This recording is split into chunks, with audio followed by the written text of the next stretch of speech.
to edit this video. I wanted to say this. I want this to be gone. I want gaming, Path of Exile 2. I'm gonna need some tags.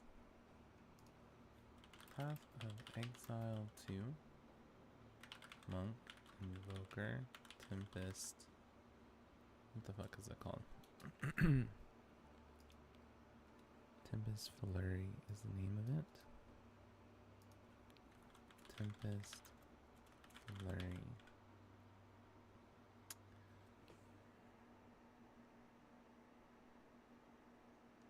Save.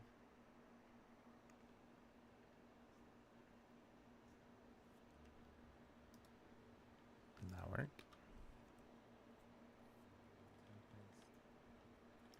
Okay, cool. Close this. Alright, and then we're going to go over here, and then we're going to type in, this is the build I'm playing.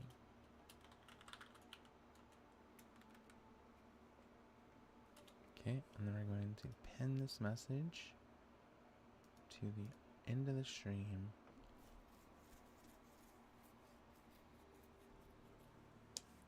Cool.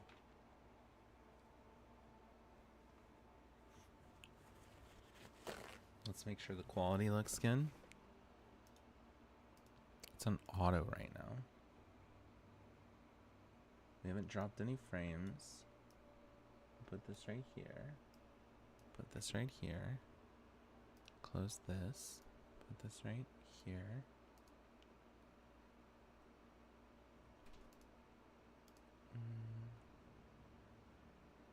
I don't want it to be full screen, but it looks pretty good.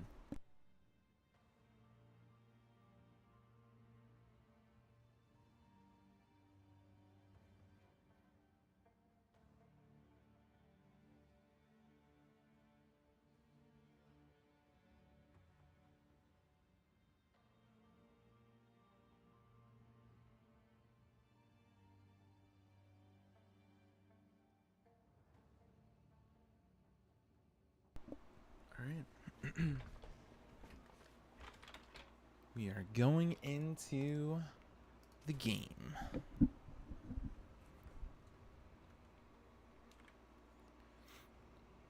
Gonna close this out.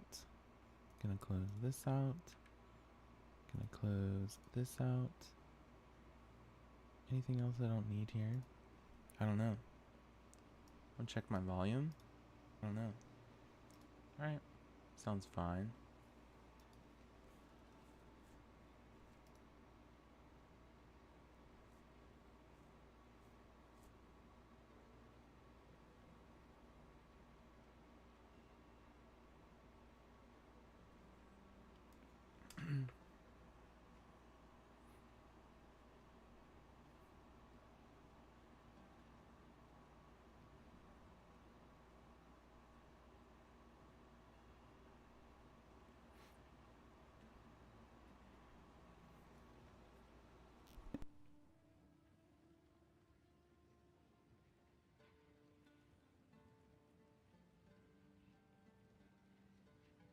Okay. I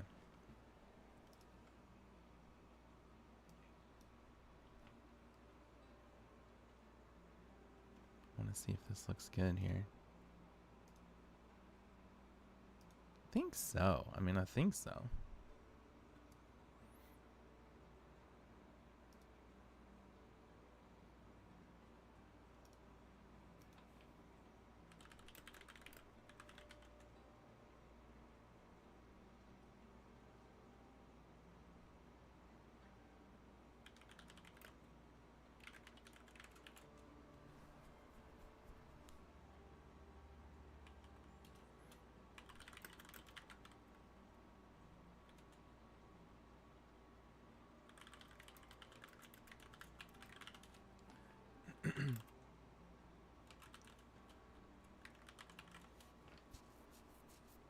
All right.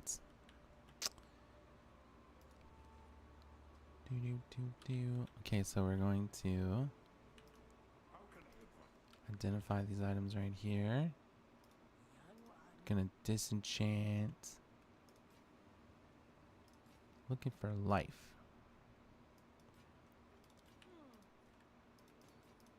I probably want to change my volume up a little bit. Option, sound, a little higher. I think that's pretty good. I think that looks pretty cool. Dude, I am fucking strong now. Actually, I kind of want to change the map transparency. Be a little less aggressive. Might as well zoom in a little bit here. Oh, hey, what's up, Rose? Hello. Oh my gosh, hi.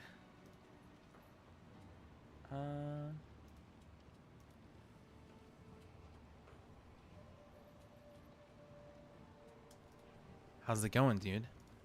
Dude, I'm so excited to play right now. I just spent a bunch of time like redoing all of my gear.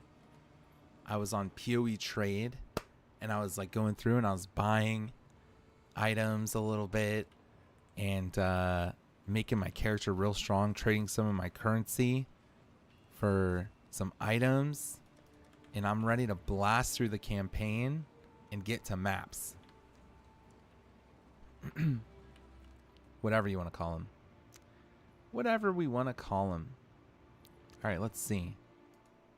So this is level 54. This is 52. I think we want to go here. We want to get 50. This is also 54. This is 53. So maybe we go here. Find something that can be placed in the altar. Yeah, so we go here. I'm going to look.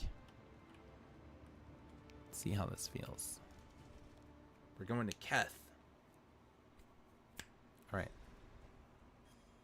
Aspirations of an ancient civilization still resonate from this place. Plug my phone in.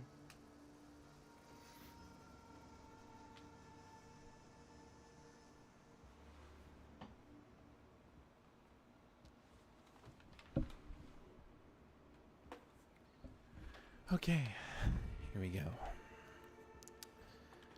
Let's find, what are we looking for here? We are looking for City of Seven Waters. Search for access to Keth. Okay. So we're just gonna look around really. Yeah, I feel strong as fuck, dude. Look at that. Boom! Chunking, bro. Chunk, chunk, chunk. Nice. Yeah, this build has like completely come online now. I've got power charges up to 5. And when I use my power charges, like I get crazy damage. So it's like I turn my charge staff on and I just go crazy. Like I don't even need to do this, but if I do that too, it's like pretty strong. Where I use staggering palm and I get the increased little wind attacks after, turn into the full fucking avatar. Place the relic in the avatar. Oh yeah, I need 2 of those.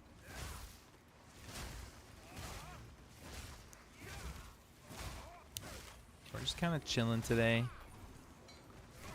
No raid. Might play some WoW later. I'm like so on the fence about trying out SOD. You know, I have like a like, it would be so easy probably for me to get into it to an extent, because there's probably a lot that I haven't done, you know.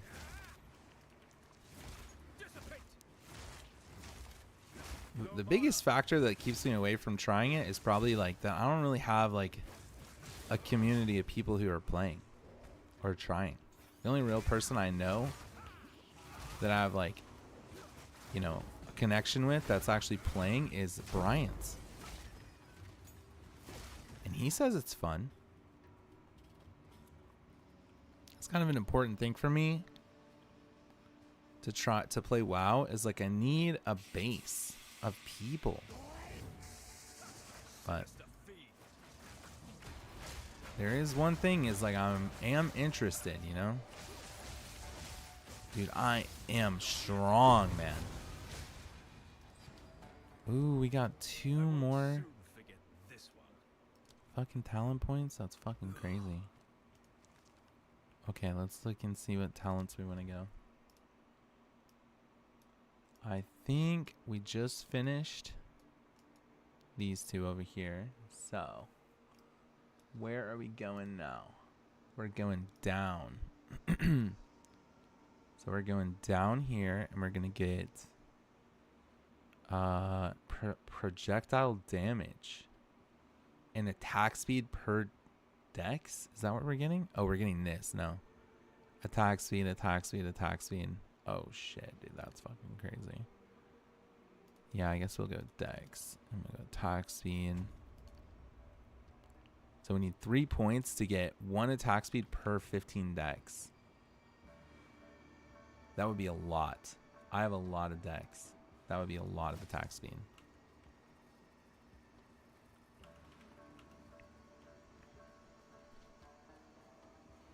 Yeah, I think attack speed is pretty good for this build. I mean, it just makes me attack faster, you know? That would feel really smooth if I had a lot of attack speed. I didn't get any attack speed on my gloves. But my gloves are pretty good. They got triple res, life, evasion rating, and you know, they also have physical damage to attacks, which just makes me do more damage. But attack speed would be really nice. Maybe I should look for a new pair of gloves with some attack speed on them. I'm almost fully res capped. My lightning's a little short, but you know, my other ones are like really good. Feeling pretty strong. Feeling pretty strong. Like, look at that. That was crazy what just happened right there.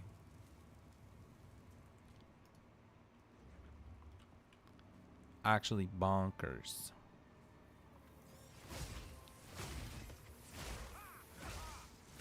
Yeah, I'm out of like touch with like what's valuable. Another talent point. Let's check. Boom. So we need 2 more. We're getting attack speed and dex right now.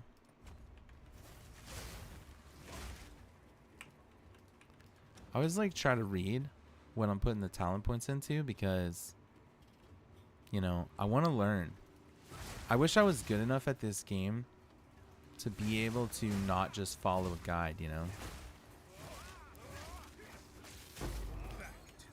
But at the same time, it kind of goes back to what I was talking about the other day, where, you know, someone's put a lot of effort into learning all this stuff, and they know a lot more about it than I do. And it just kind of creates efficiency for me to play. It would be a lot more satisfying if I like was just making my own thing, but I'm gonna use, I would rather like follow someone else's build until I felt super comfortable. But I never really get to that point, you know? I never really get to that point where I'm like, oh, I'm gonna make my own. And I am feeling like incredibly powerful right now. Like, it is crazy. What am I looking for here? We are looking for search for access to Keth. I think it's probably down here. I kind of passed at this area right here. Oh, my phone disconnected.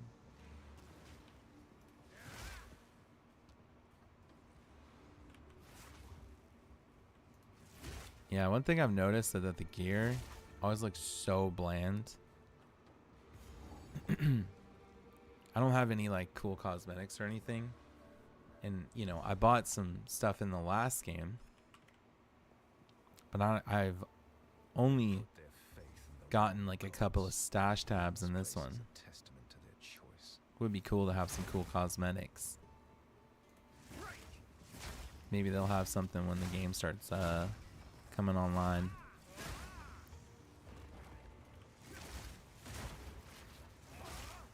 Do that. Like, look how fucking strong I am. Also, like, wonder. I have something, right? I have something on my Tempest. Supported skills have 25% more attack speed. Rage. What exactly does Rage do? Rage grants 1% more attack damage per rage gained. Maximum of 30. You lose 1 rage every 1 second. You have not taken damage. Only 1 hit can cause you to gain rage. Okay.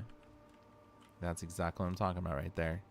We are learning. I just learned a core mechanic of the game.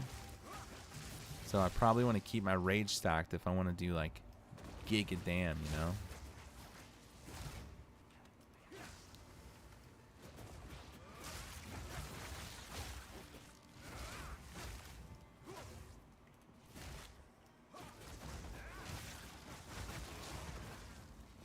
It does seem to take a lot of damage though. I mean, what's it called? Mana. My Tempest Flurry takes a lot of mana.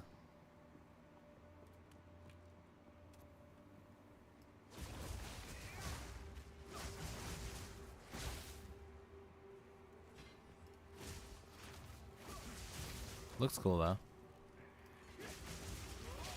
What does this skill kind of remind me of, you know?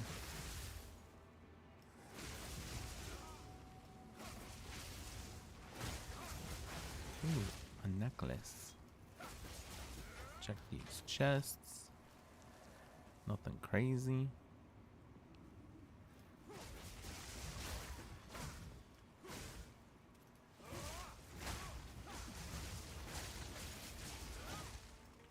Belts. I don't know if I should be picking up these blue belts or not. I don't really want to invest the currency in them. See if they're good. I have no room for that. It'd be fun to play solo self-found and like only really have that to work with, you know. I want to do that at some point too. I want to. That's what. That I feel like that would be the most satisfying way to play the game, you know. I kind of like playing to see how far I can get and see how good I can make my character, and that's pretty fun. That's probably the most satisfying way to play. But like beyond that, it would be like having a completely, genuinely, you know, solo experience instead of like abusing the market, because at some point, you know, you can get real good at I kind of like using the market, but it would be cool to get so good that you don't even need to use the market. This looks like a weird area that nothing's there. Kind of interesting.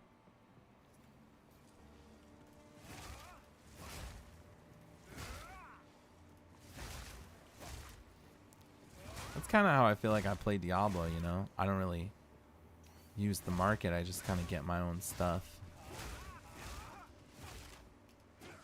Using the market in Diablo is kind of exhausting, actually.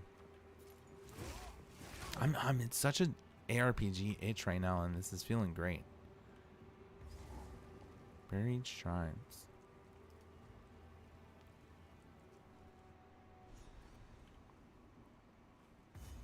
Something emanates from My character has gotten so powerful, and this is like probably one of the biggest power spikes that I could probably have. Is room for that. I just spent a bunch of currency to just spike my character.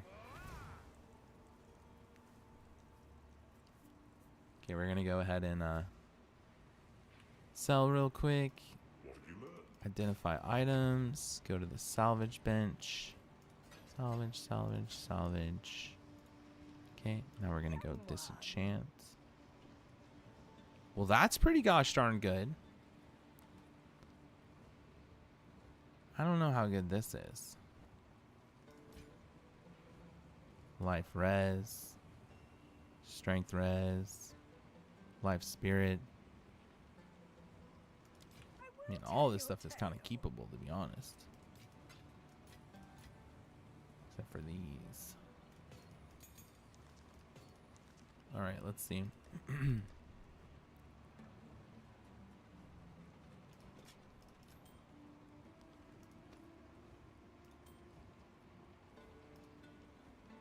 Guess we could try to public this and just see where it gets, you know. I like this. This is probably good. I mean, ain't nobody actually care about this shit, right?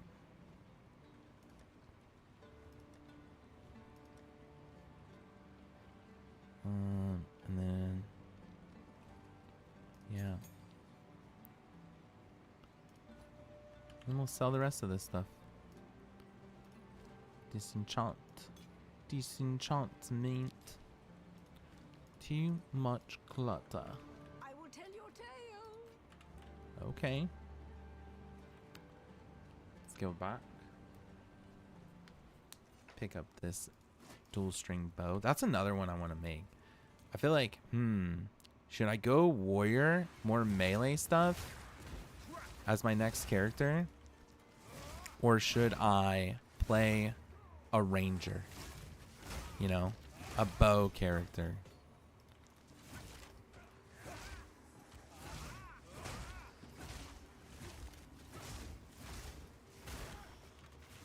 I don't know.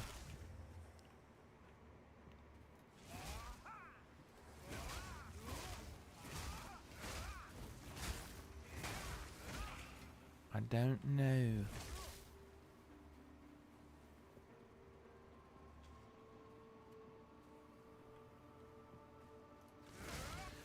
Let's worry about the monk first. I think monk it would be a shady hardcore character because they seem so squishy, dude.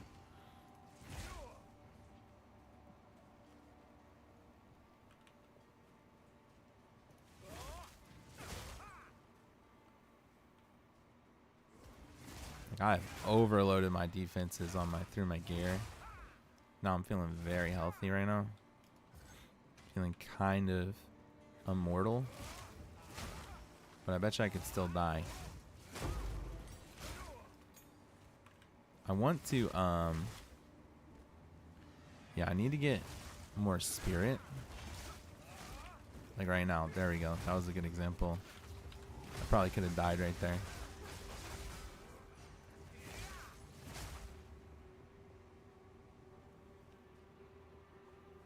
Attack speed would be really nice. It's so interesting how everything just kind of comes together. Like now, I'm getting all these talent points that are going to be like really heavy into attack speed, and it's just going to feel great. Because like, that's the comfy part of my character right now is probably attack speed.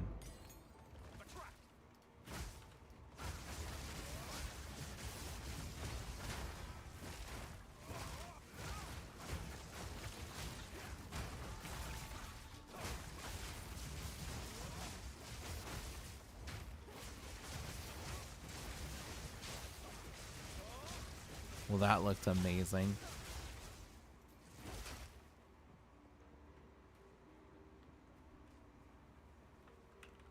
That felt great. Oh, I love this little trap where all these guys attack you and you just get crazy density. And you just get to go insane for just a moment.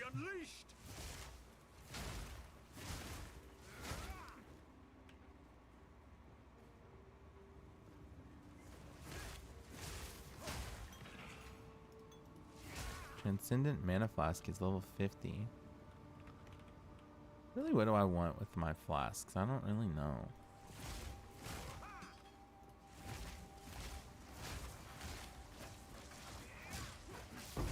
Ooh, Exalted Orb. Yeah, I'm not sure if I should do Ice Strike. I guess once we finish the campaign, we'll really figure out what we want to go. What we want to convert into.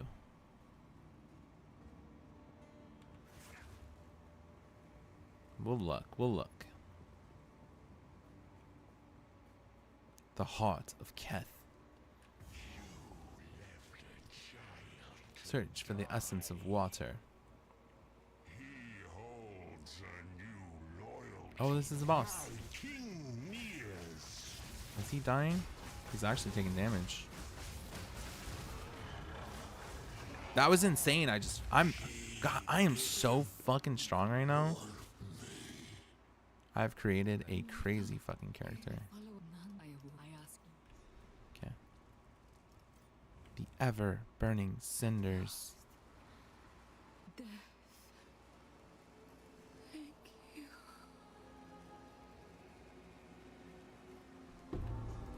Essence of water. Dang, I don't have room. We'll get rid of this. I don't know how I accidentally picked that up. Thank you for your sacrifice. Alright. Talk to Zarka. Let's go talk to Zarka.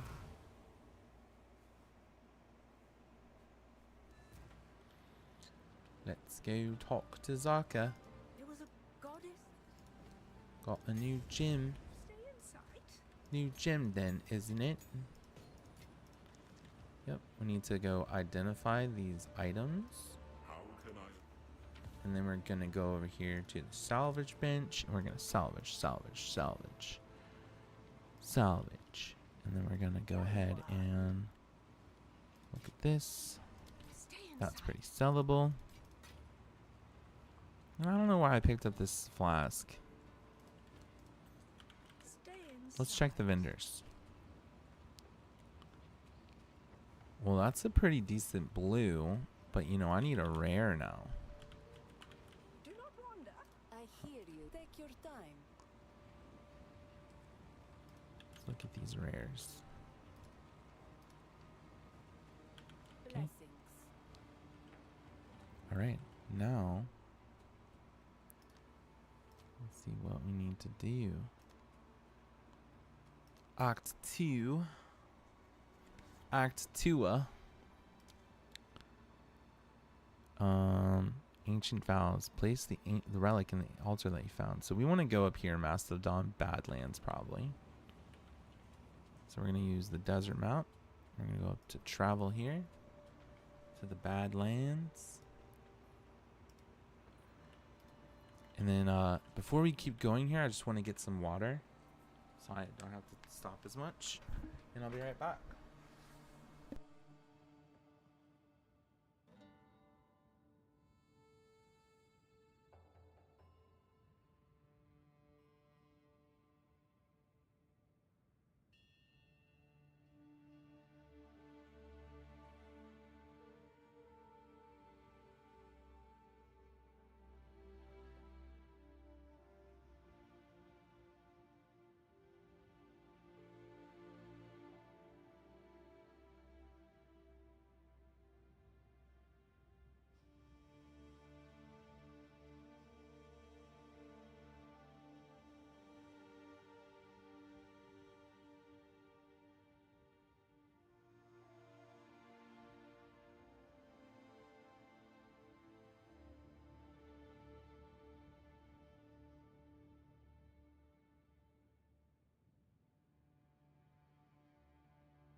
Okay. Time to crank. Epic gaming moment. Sorry, that was cringe. All right. Death shelters life. Get this checkpoint. Given hand.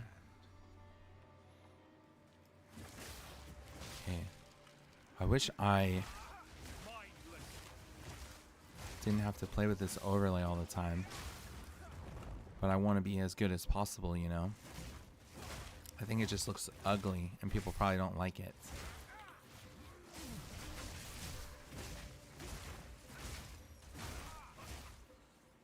But I really don't have to play with it on all the time.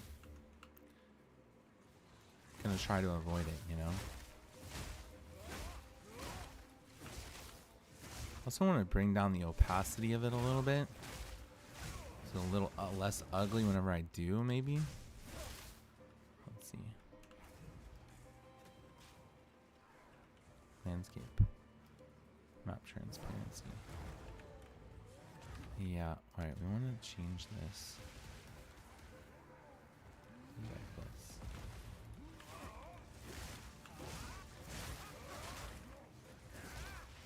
That looks pretty good right there. That doesn't look too bad. Effigy, Spirit Gem on 13.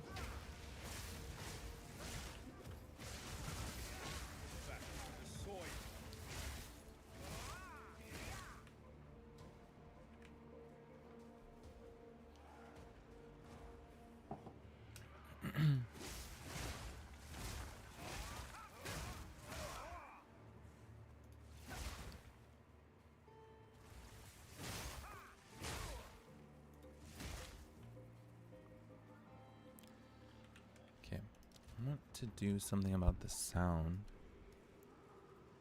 Keep turning the sound up a little bit.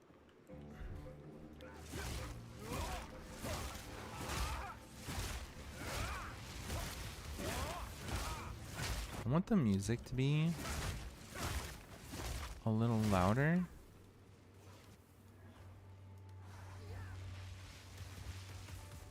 Maybe less about everything else, you know? Okay.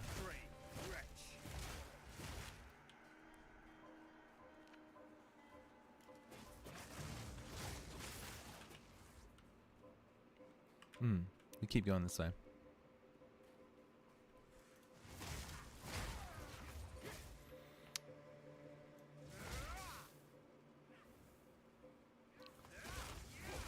So what does it say about this chess piece here? Let's read.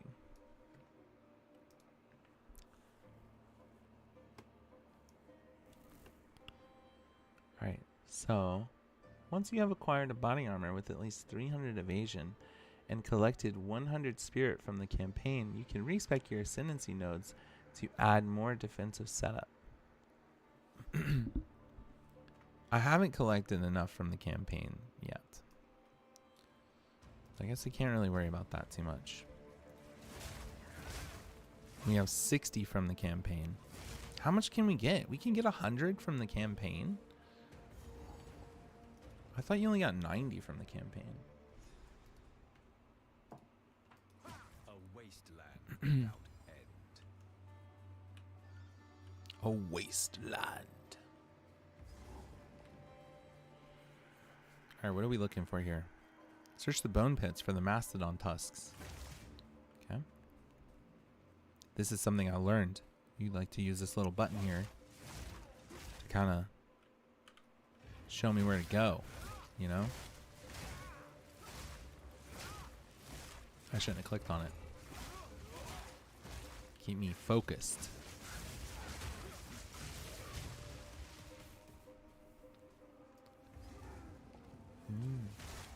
This just feels so comfy using this. I wonder if I should use Falling Thunder more, you know? Like, that looks pretty cool.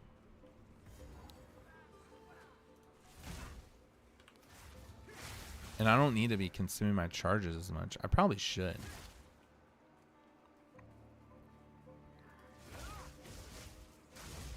If I get them a lot, you know?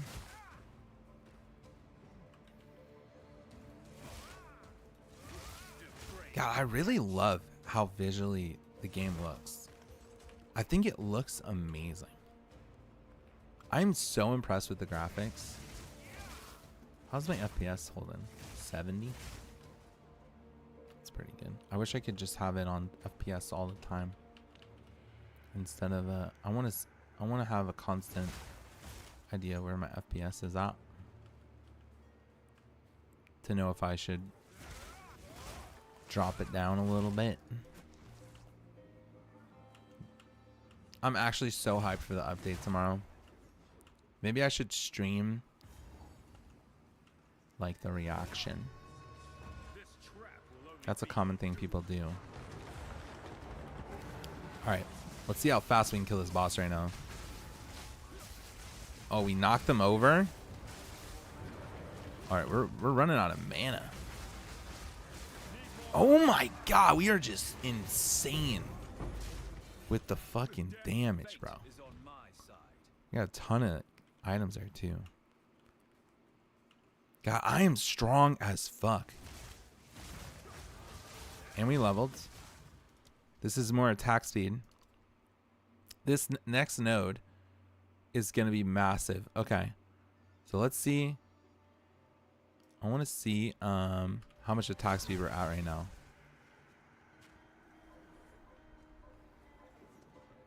How do I see that? I don't see that.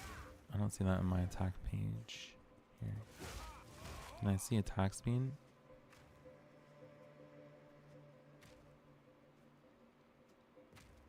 I don't really know where to look for that stat. Character screen maybe? No.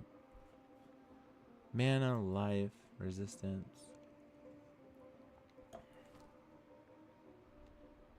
Doesn't really show it.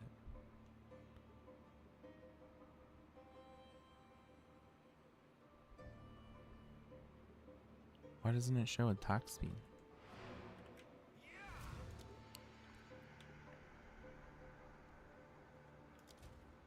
Can I see like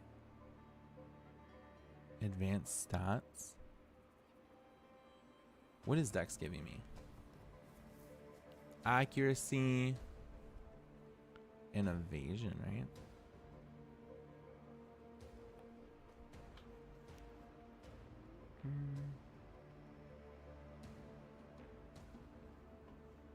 I actually have a lot of evasion.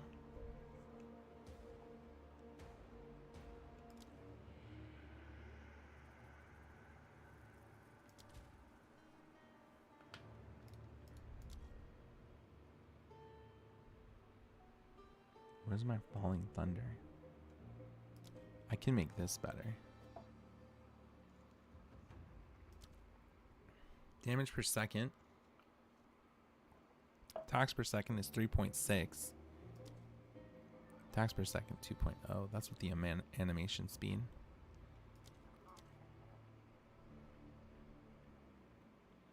Yeah, I don't really know how to see specifically attack speed. But we're just going to assume that it's up there. Actually, let's look it up. How to see attack speed PoE2. Why can't I see basic stats? Because those stats will differ depending on the skill you use and how the passives. Because all those stats can vary wildly from skill to skill. You have to look at each individual skill. Okay. So that's something. No escape. You don't have like a general attack speed. You got to really look at it from skill to skill. That's good to know.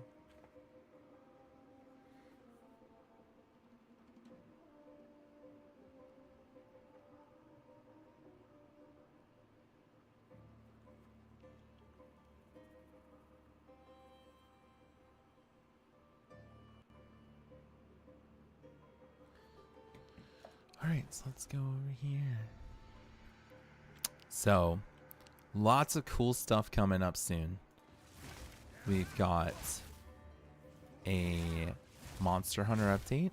We got a PoE update. We got Last Epoch update. Actually, a ton of stuff. And I'm assuming we are days away from some mop stuff, a mop beta, and potential pre-patch announcements. Maybe days away is an aggressive stance.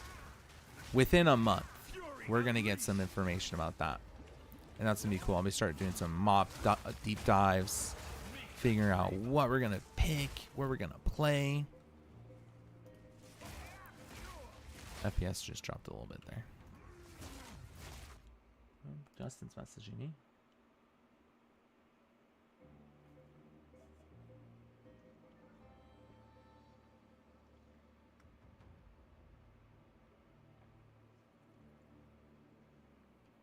I'll take a look at that later.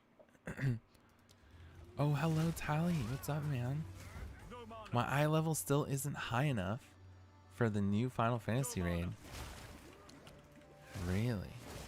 How do you get eye level? You just do dungeons? Is it like a seasonal kind of thing? Like how, you know, WoW, you have a new dungeon, you have a new season come out, and then you're like, okay, you're going to do heroics. Heroics give new eye level stuff. Is it like that? Or like, how would you raise your eye level? What do you have to do? I imagine you got to do dungeons.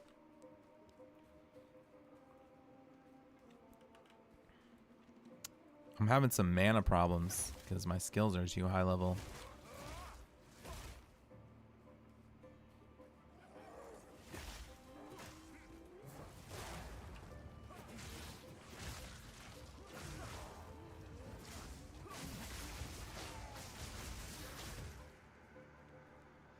The Valor points from last year become uncapped, so you can farm as much as you want. In Valor points, you can buy gear with them, like raid level gear.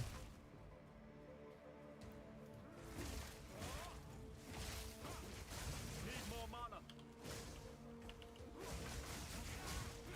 The mighty fall.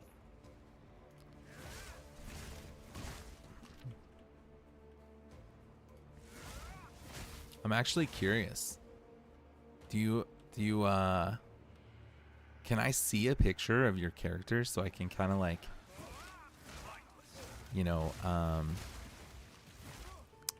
associate with your character a little bit? Like, now I'm curious what you look like in your game. Can you send me a picture of your character?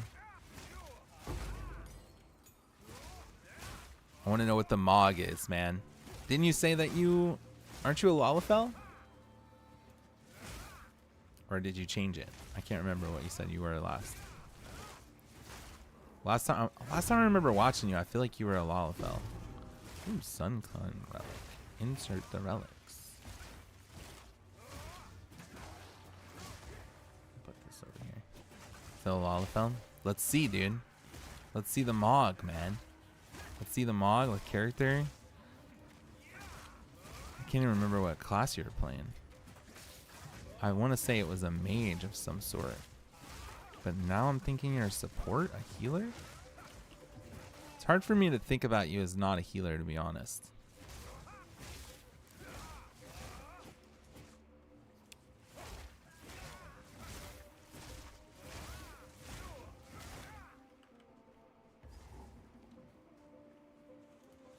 Not sure what I'm looking for. Insert the relics. I don't think I need to be in this area anymore. But we do want to get one more level. Let's go ahead and just teleport back to town and see where we want to go.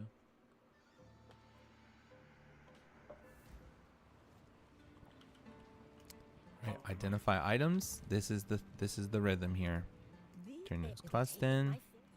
Get a new skill gem. Ooh, I don't know. I have room for that. There we go. Okay, and then we're going to go over here to the salvage bench. These look pretty salvageable. Salvage. That's a high health roll, though. Salvage all that stuff. And then we're going to go over here, and we're going to disenchant. Disenchant this. No movement speed on those. Useless. I will tell your tale. All right. I'm going to put this quest items here, and then we're just going to go ahead and sell this white item, which I don't know why I picked up. See if there's any good rings. Do Any good My wares are items? renowned. Spirit, life, double res. Take care. Okay. Holy shit, you got the gun, bruh. You look like a cowboy. I only have a mod for my machinist right now. Dude, you look cool. That's cool. Yeah, that's actually cool. I like it. That seems fun. What class? Okay, so are you playing a machinist? Is that like your main class? Machinist is like a ranged DPS, I would imagine. That's what I'm picturing, but I actually have no idea. They could be a tank for all I know. Move swiftly. Fight to the last. All right, so let's see. We are going to. I remember we need to do something. Yeah, we want to insert the relics here. Scholar. Scholar is a healer, right? I mean, as a scholar, but I'm just wearing tier gear. I don't know what that means. Does the tier gear transform to what your class is? What am I doing? Let's go ahead and go back to town. It shows a waypoint.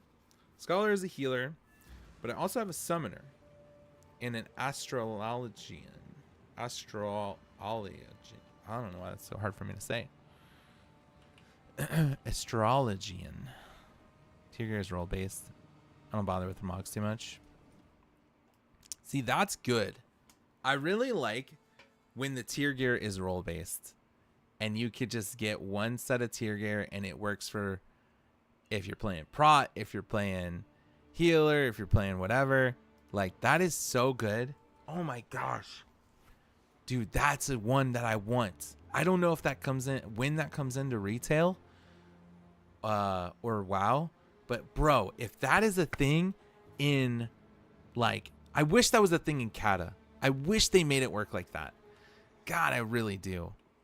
That is like one of the best things I feel like about retail is that, you know, your tier gear. Oh, I actually need to pay attention to my choice here. Okay, frequently asked questions. So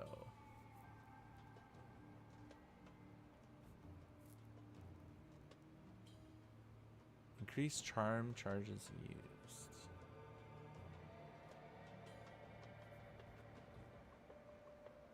Increased life recovery from Flask.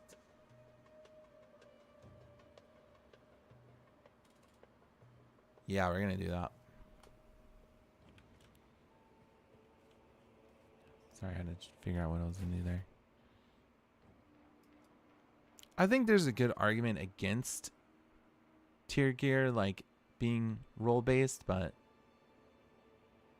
I really prefer when it is role based. I think it adds a lot.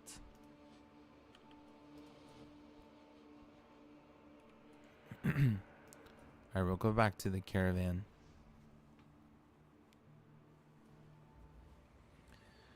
I think it adds a lot of like flexibility of like wanting to go and try the other things, you know? Because most of the time people dabble in that stuff, you know? So it's like, it really helps in retail. Me even wanting to try, like, let's say I'm playing a paladin and I have a full set of tier gear. It feels really good to be like, oh, I could just try some prod if I want. As far as I'm aware, there are 4 eye levels of gear. In MOP? Like, you mean like, are you talking about MOP? Or are you talking about Final Fantasy?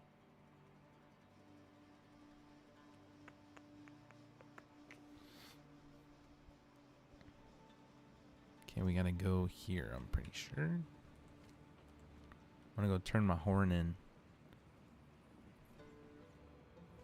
Yes. Final Fantasy, okay. There is uncapped heroic dungeon gear, badge gear, the gear that drops from normal raids, the weekly capped Valor badge gear, and then the gear that drops from Savage Raid. That makes sense. So Heroic Dungeon badge gear, that's probably the lowest. The gear that drops from normal raids goes up a step. The weekly capped Valor badge gear, is that better than the raid gear from normal raids? And then the gear that drops from Savage raids, which is probably the hardest stuff. You have your orders. All right, let's go here. I want to get good at being able to go through this campaign super fast. Though it doesn't matter too much. Good to enjoy my experience, you know?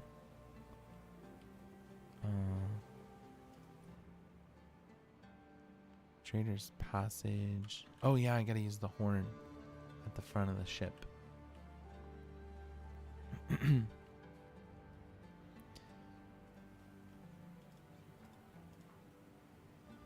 Weekly cap badges accumulate very slowly, so you get like 3 pieces of raid loot before you can buy a badge piece. But that's what's probably so crazy about, you know, whenever a new season or expansion comes out, then the Valor cap gets removed, and then you can just get really good gear, even better than the last raid tier gear. So that's what you're doing right now. I am hesitant. And how do you earn those points for the Valor badge gear? From just doing dungeons? That seems pretty cool. Is it look cool too? Does it fucking look awesome? I bet it does. Honestly, most of like the raid gear that I saw in Final Fantasy was like very high quality. That was something that impressed me a lot. Be brave. So I started getting some of like the very early on like raid gear, and I was like, damn, this stuff looks so cool. And I could see that being pretty fun to like go and collect all that. As we approach the if you Yeah, you get the badges by running daily dungeons, trials, raids. That'd be pretty fun. I could see that being pretty fun to collect. And you could probably collect sets for all of every class. Well, you said it's role-based, so I guess it probably just works for all of them, huh? And that's how they make sure low-level players always have someone to play with. Yeah. There's like always a reason to go back and farm that stuff. I wish they would do some stuff like that in WoW. That sounds like a pretty good system, actually. I'm not sure what I'm doing. I'm getting a little sidetracked here. Use the desert map to travel to Dashir.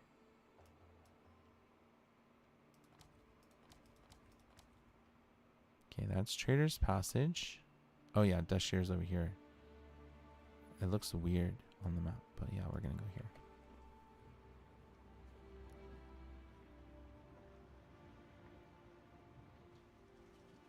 You know, coming to think of it, I wonder how easily... Was there any transmog stuff? There's probably a lot of cool transmogs. Man, I wish they would lean into more transmog stuff in Kata. I think that would have been the way. Like, clearly that is something people have really attached themselves to in retail. It's like the transmog side of things. And, you know, I feel like that is a staple mechanic of Cataclysm that came in. And if they would have like leaned into it and made it a very popular thing in Kata, I think they could have like really secured a lot of replay value. I think they have some parts of it, you know.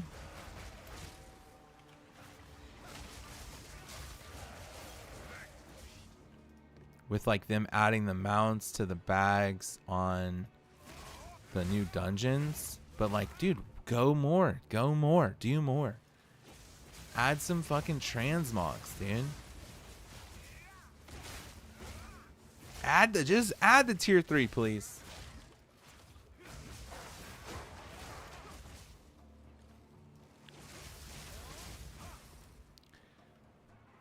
I think once Mop starts ramping up, I'm going to try to do a lot of transmog runs. I'm definitely going to try to do like a weekly Sunwell. See if people would be down to do that. To try to get the bow.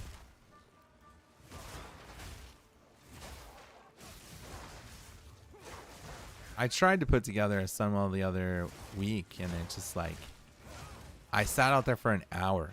And I couldn't get anyone to want to go.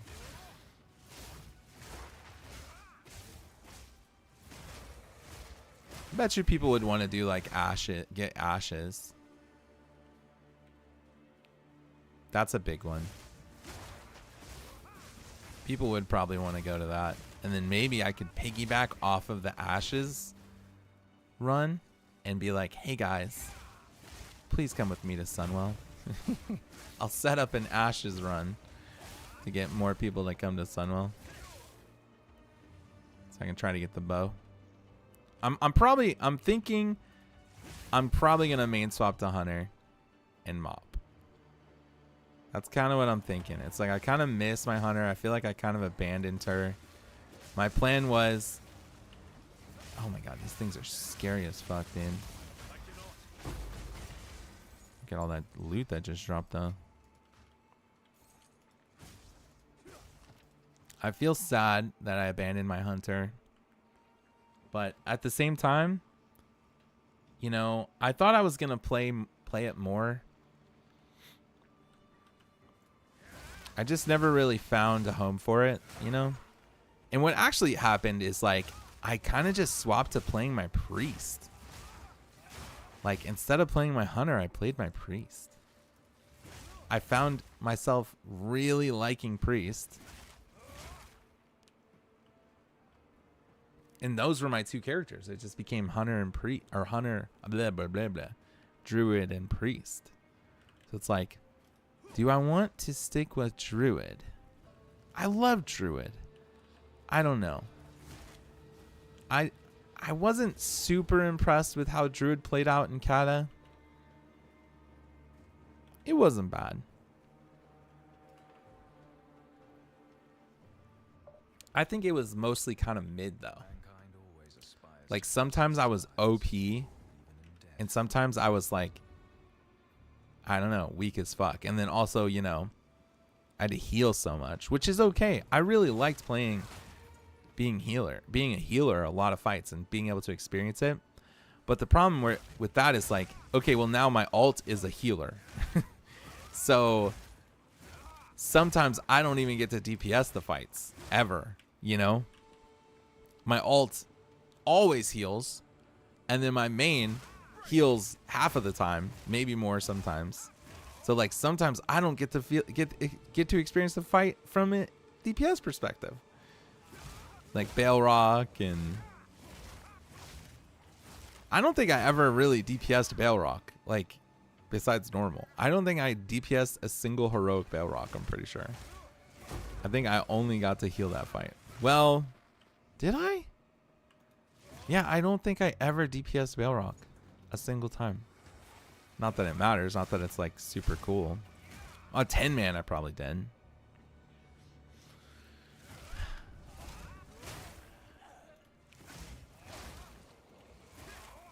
I'm not sure I want to commit to playing 3 characters in Mop though. That seems like a lot. And I feel bad about my Hunter being left in the dust. So I got to figure out what I'm going to do. And I really like Priest. It's like, I think it comes down to a choice of like, do I like Priest more or do I like Druid more?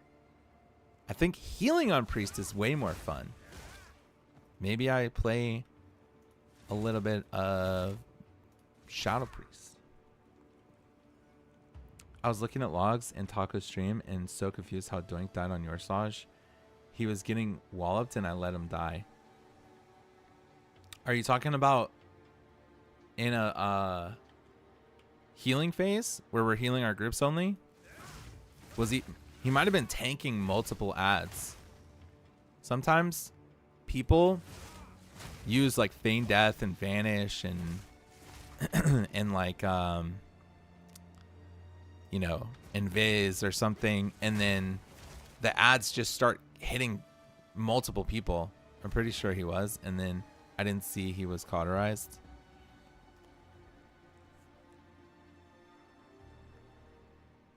So I was healing other people and very confused how he just died in 3 seconds. Yeah, I've had that happen before too. I would look and see how much melees he was taking. And maybe he was tanking multiple adds. Or maybe he, if it was during a red phase, maybe he was pushed too far out. Like, those are the variables, you know? Like, okay, how many adds is he tanking? Because he shouldn't be tanking more than one, I'm pretty sure. Unless someone FD'd adds onto him. And then if it's a crimson phase or whatever, is he standing directly under the boss? Like, where's his positioning? Because if he's even just a little bit further away, he's going to be taking significantly more damage than other people. His positioning looked fine. He wasn't on top of the boss. Others were further away. Definitely not under the boss.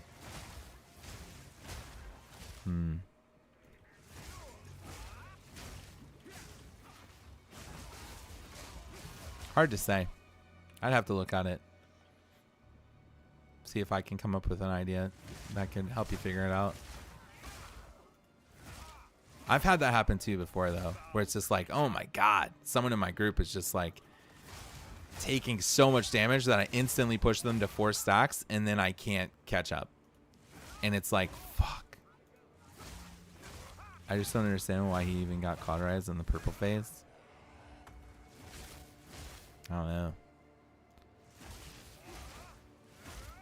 Maybe he was real far away. Usually that's the culprit. It's like someone's just standing too far away.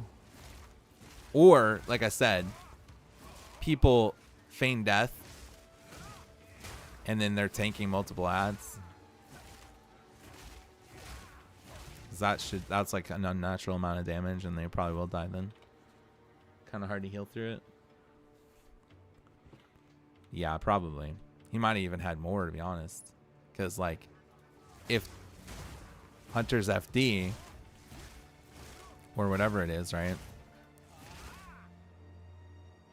And he's combusting them. I don't know if it's an aggro base thing, honestly.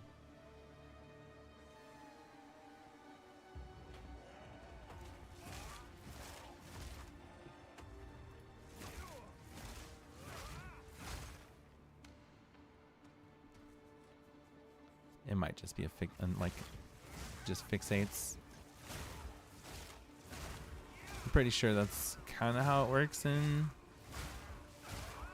when I was thinking on my warrior in the dungeons. Like if you FD the adds, then they seemingly have an aggro table then, but I'm not sure if that's how it works.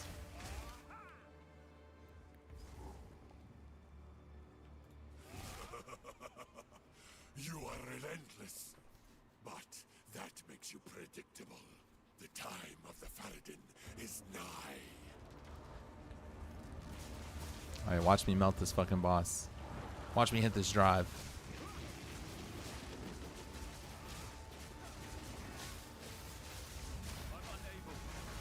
Oh my god, I ran out of mana. Oh, I'm running out of mana. Holy fuck, I have mana problems.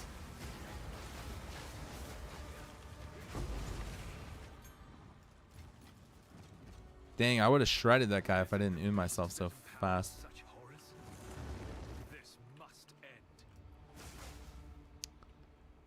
Alright. Travel to Dashir. Are we in the right spot? The Spires of Dashir. Oh, we got a skill point. Oh, this is big. Okay. So I kind of want to see this, actually. I want to see how much my DPS goes up here. All right, so if I'm looking at the DPS is 8,000 on this right now, and I put this point in. Oh, I want to see the attack speed, actually. 8,000 Tempest Fury, and we've got 3.6 attacks per second. 8,000 DPS, 3.65. put this 1 point in. And it goes up to... And why did it go down? That actually makes no sense. What? What? What the fuck? That doesn't make any sense. 3.9 attacks per second. Wait, why did it go down? Did I? Oh, I probably had a buff and it fell off. I probably had a buff and it fell off.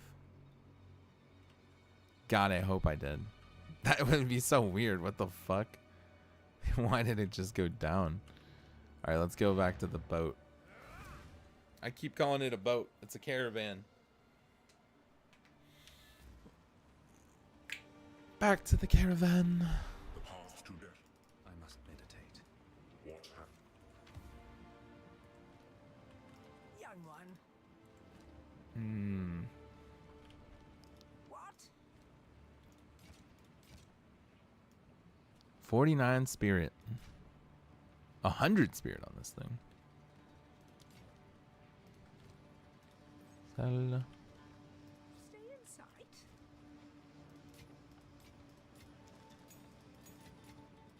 Keys.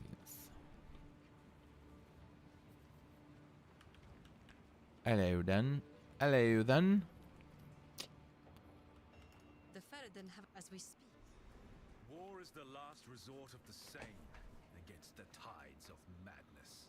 Also, fuck Xana's. Now have Dude, their trade. You have real. your orders. That's the realest thing you ever said. Yeah. You know,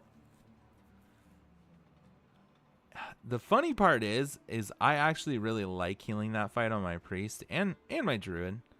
It's really tough because I put myself on kind of a weird job, which solo healing our group or whatever.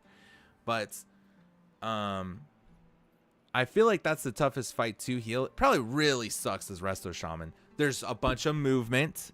Like, we do it a little different in Rinsed to where I think Resto Shaman's probably pretty solid for it. But that fight would suck as a Resto Shaman, where it's like everyone's moving around. Like, yeah. But it's like that's also seemingly the hardest, like, most amount of damage to heal, besides probably the last phase of Altraxian. The last phase of Altraxian, like the last phase of like Deathwing or whatever, that's a lot to heal there. But like, I don't know. I just really dislike the inconsistencies with the ball. I think bouncing the ball, the little volleyball mechanic, is just stupid. Like, it just doesn't work. Just straight up just doesn't work. Like, it's kind of dumb. I think if that was more consistent, that would be a fun fight. But straight up, the inconsistencies with the bouncing is just stupid. Like, having to get out of the way or whatever, or like, you know, and it's also cheesed too. It's not, like, straight up the cheesing part of it where everyone just stacks and you have one person soak. Like, that's lame. It's so hard to tell what is bugs and what is user error. It really is. Yeah, I think we were failing it pretty hard. It's a lot more consistent in my other guilds. They seem to have it down pretty well. I have no input onto it. It feels so bad to keep wiping. Yeah. Ready yourself. We must prevail, no matter what. Yeah, I kind of agree. Like, it's simultaneously my favorite fight to heal and my least favorite fight, which is fucking weird. That's a fucking weird thing to say. But I like how much damage goes out. I like how tightly tuned it is. I like how hard it is to kind of keep up, you know. But at the same time, God, the inconsistencies of like wiping to like bullshit is just dumb. Also, like, the perfect timing of nailing the ball between when we just get the debuffs and stuff, like, it's just weird. I imagine that fight, you know, assuming we get, I don't think, assuming we get the bouncing down correctly, then like the 10% buff is just going to make that fight feel really comfy. Because not only are things going to die faster, but like, you know, you're just on the brink of death, I feel like. It's like just hard enough to keep everyone alive. And whenever things are just going to die faster, and they're going to do less damage, like it's not going to feel scary. So that fight's probably going to deteriorate to being very easy with gear plus the buff. God, I'm so fucking strong right now. This, I completely stand by that this game is in such a weird state that the hardest part of the game is literally the earliest part of the game. At least in the campaign. Like acts, redoing the cruel acts like 1, 2, 3 with all the gear and like a functional build is like so much fucking easier than it is the first time. Because I'm just like shredding these things. And going through here the first time with like, I didn't have good attack speed. I didn't have power charge stuff. I didn't have like good ways to like freeze stuff with the Herald of Ice. It's just like, this is so much easier. Kind of funny. Act 2 non-cruel is the hardest part of the game. It's going to be like the council fight where we wipe 1 or 2 times every week after it's on farm. Yeah, maybe by like bad timing. Bad timing on the bounces and yeah, because if we get a new set of debuffs, man, it is fucking brutal. Like, okay, there was one time, it was insane. We got a fresh set of debuffs, and almost every single debuff was on my group. So, like, all, like, 4 of them. I think 4 of them. 4 out of the 5 people I have to heal all had the debuff, and we just went into the phase, and it was crazy, but we lived. And it was mainly because Exiled Pally, like, bubbled and did lay on hands, was using Word of Glory, did a sack on something. It was like he actually went overboard and like helped keep everyone alive. Plus they were using Hellstones. Plus like I was tranking and using all my cooldown. It was crazy that we even fucking lived. It was insane. I remember typing after, I was like, wow guys, how the fuck did you guys live? Like all of us had the debuff. That was so lucky. I almost wonder if I should not be trying to. I feel like Restor is probably the best person to try to solo heal it, but I don't really know. Maybe Priest. Priest is pretty good, especially if you hem. And you have shield. Like Priest is just OP in that phase. Dude, Prayer Mending is fucking insane in that phase because the ticking damage. Prayer Mending is crazy. Priest is probably better for doing it, all 5 people. Because you can also put everyone in a group and prayer healing. Although prayer healing, it's not really like that insane for how much HPS it does. I can feel my attack speed. It actually feels a lot better.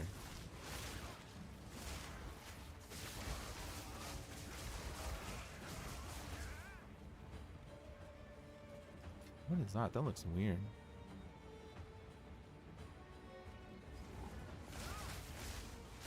I'm looking forward to the raids in MoP. I hope they're fun. Those are... I should make a... Dude, I should make a video about what I want to see change for MoP. Because I have some pretty strong opinions. And I think good ideas. That would be a cool video. That would be a cool video. I would want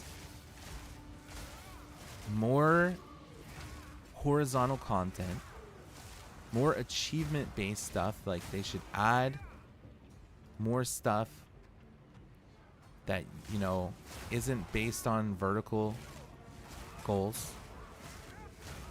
I would love them to add TCG, like Spectral Tiger and the chicken and all the TCG items and stuff into the game and attach it to achievements.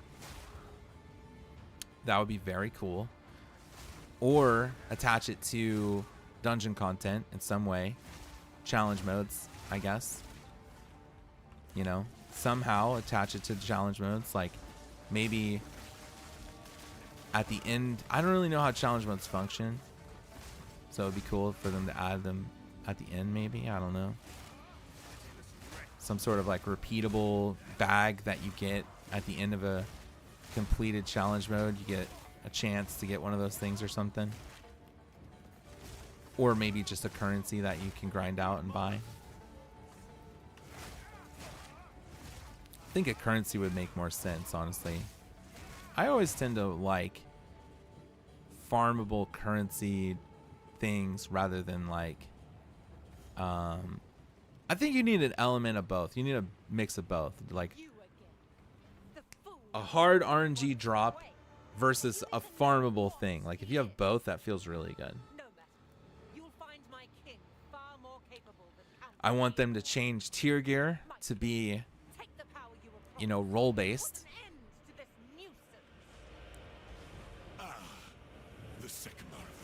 The Sekima. Instead of having to farm, oh, I've got my restoration gear. Now I got to get my balance gear. Now, if I want to do this, I got to, like, and all of them being separate. I think it's bad. Kind of sucks.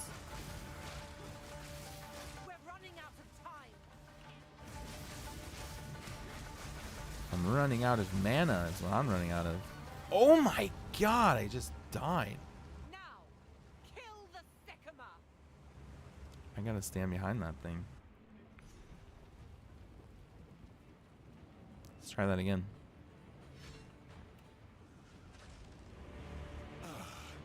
The Sekima of the Ardura. Bow before your king. The Medicates do not bow to king. Submit. You are finished. We're running out of time. End this.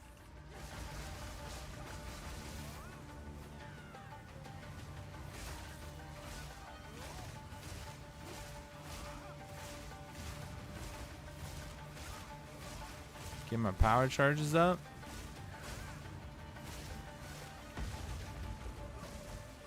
I need mana.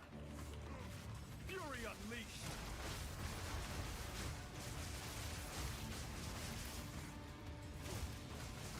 I feel like I'm not doing any damage to him right now. But the beast, go.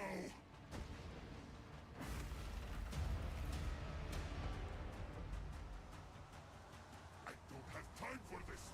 Sands, bend to my will. Impede my enemies. Take our hate. Ow.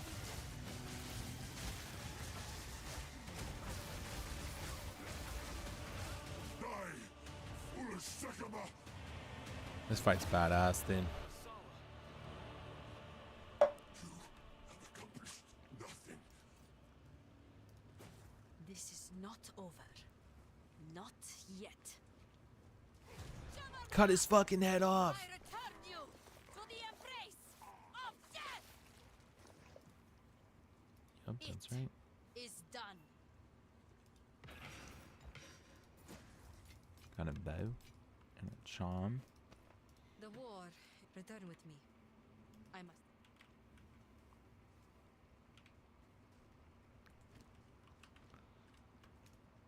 Okay, we go back.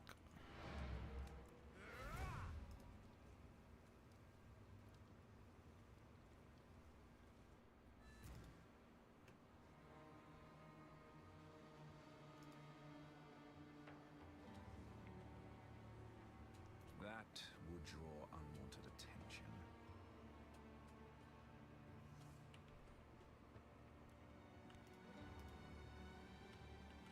Oh yeah, we gotta go over here. Wait, where's the guy?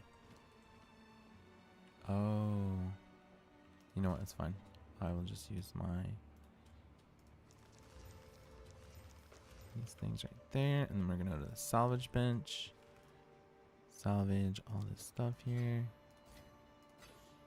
Perfect. I'm gonna go talk to Kara. That seems terrible. Do not wander.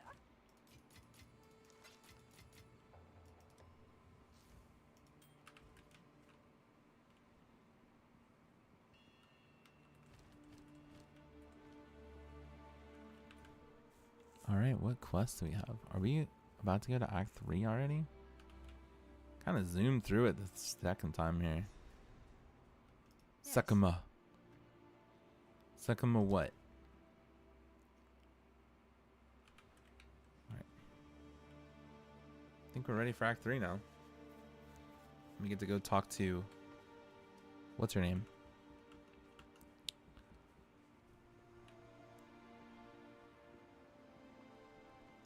My worst fears have been realized. I must know the truth if I am to continue. You're right. I have not been entirely full. It's Sin! Oh my I gosh. A god. I am the thief of virtue. First I time am chatter. sin, and I have failed once again. It was I who created the beast. The seed of corruption that now threatens to grow anew. And it is my responsibility. As it is my creation that once again threatens all of Rayclast. It is by my hand that it must be contained. All I can ask is that, knowing who I am, you still see the importance of our task. The beast has grown beyond our ability to contain it. We must search for something greater than we currently possess. Something that can drain its power and bring it back to a more manageable form. While I slumbered under the numbing effects of corruption, there was an empire that mastered the use of that deadly energy. We must go to the jungles of the long-ago Val. Their ruins may yet hold the secrets we need. That is where we must go, to the sunken city of Utsa. It is our only hope. It is hardest to forgive oneself, most of all.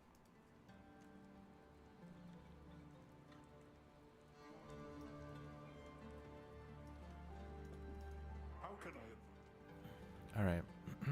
Talk to Alza to travel south to the sand-swept marsh. To the sand-swept marsh. I love the visuals of this game, man. I think it looks so good, actually. Kind of lagging a little bit there. We're zoomed in, I guess. Welcome. Yes. Until then. Okay. The beast has grown too powerful. We can no longer contain it through mortal means. There was once an empire that embraced corruption.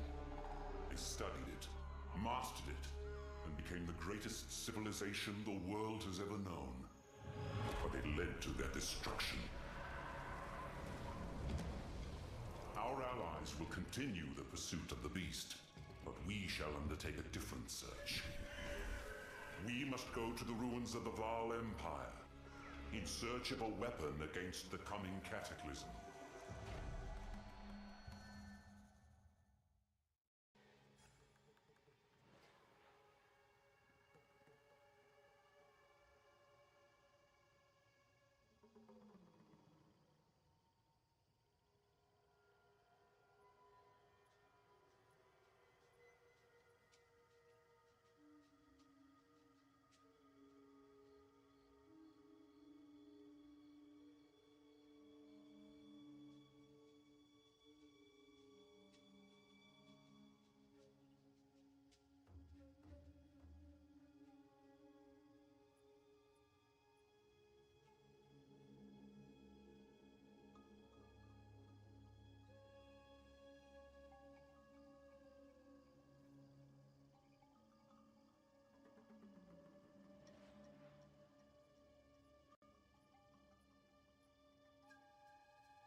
Hello, Join Clutch.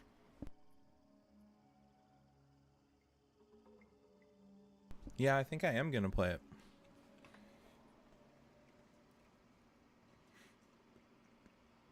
Probably gonna play the PoE one too. Maybe I really like the PoE one. But I've heard really good things about what Last Epoch is doing. They're fixing a lot of the in-game problems that the game has, Where the dreamer wills. which is pretty exciting.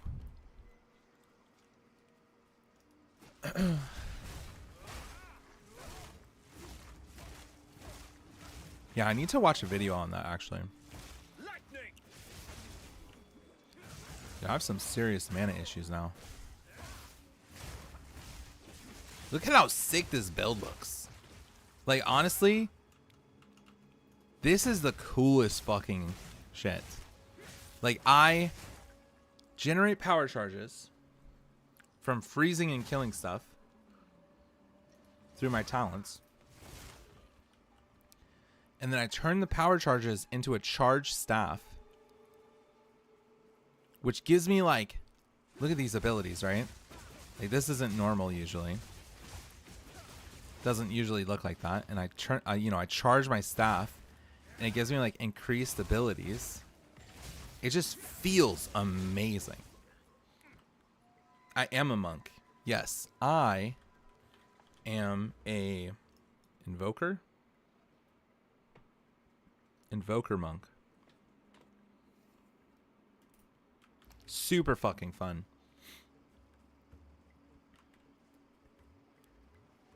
Yeah. So I think you played it right at the start. So I also drop a bell. Like, check this out, right? So as long as I attack something enough times, I can drop a bell, which, like, duplicates my attacks. And then, like, whenever I attack the bell, it, like, resonates with extra. It's, like, fucking sick, dude. I love that. Dropping the bell, dude. And apparently, like, the elements that I do, like, whenever I do more elements to the bell, it also has a chance to, like, freeze stuff and electrocute them. Like, it amplifies the elements or whatever. I would definitely give PoE 2 another shot. The crazy thing is that I played the same build as you, and it was really slow.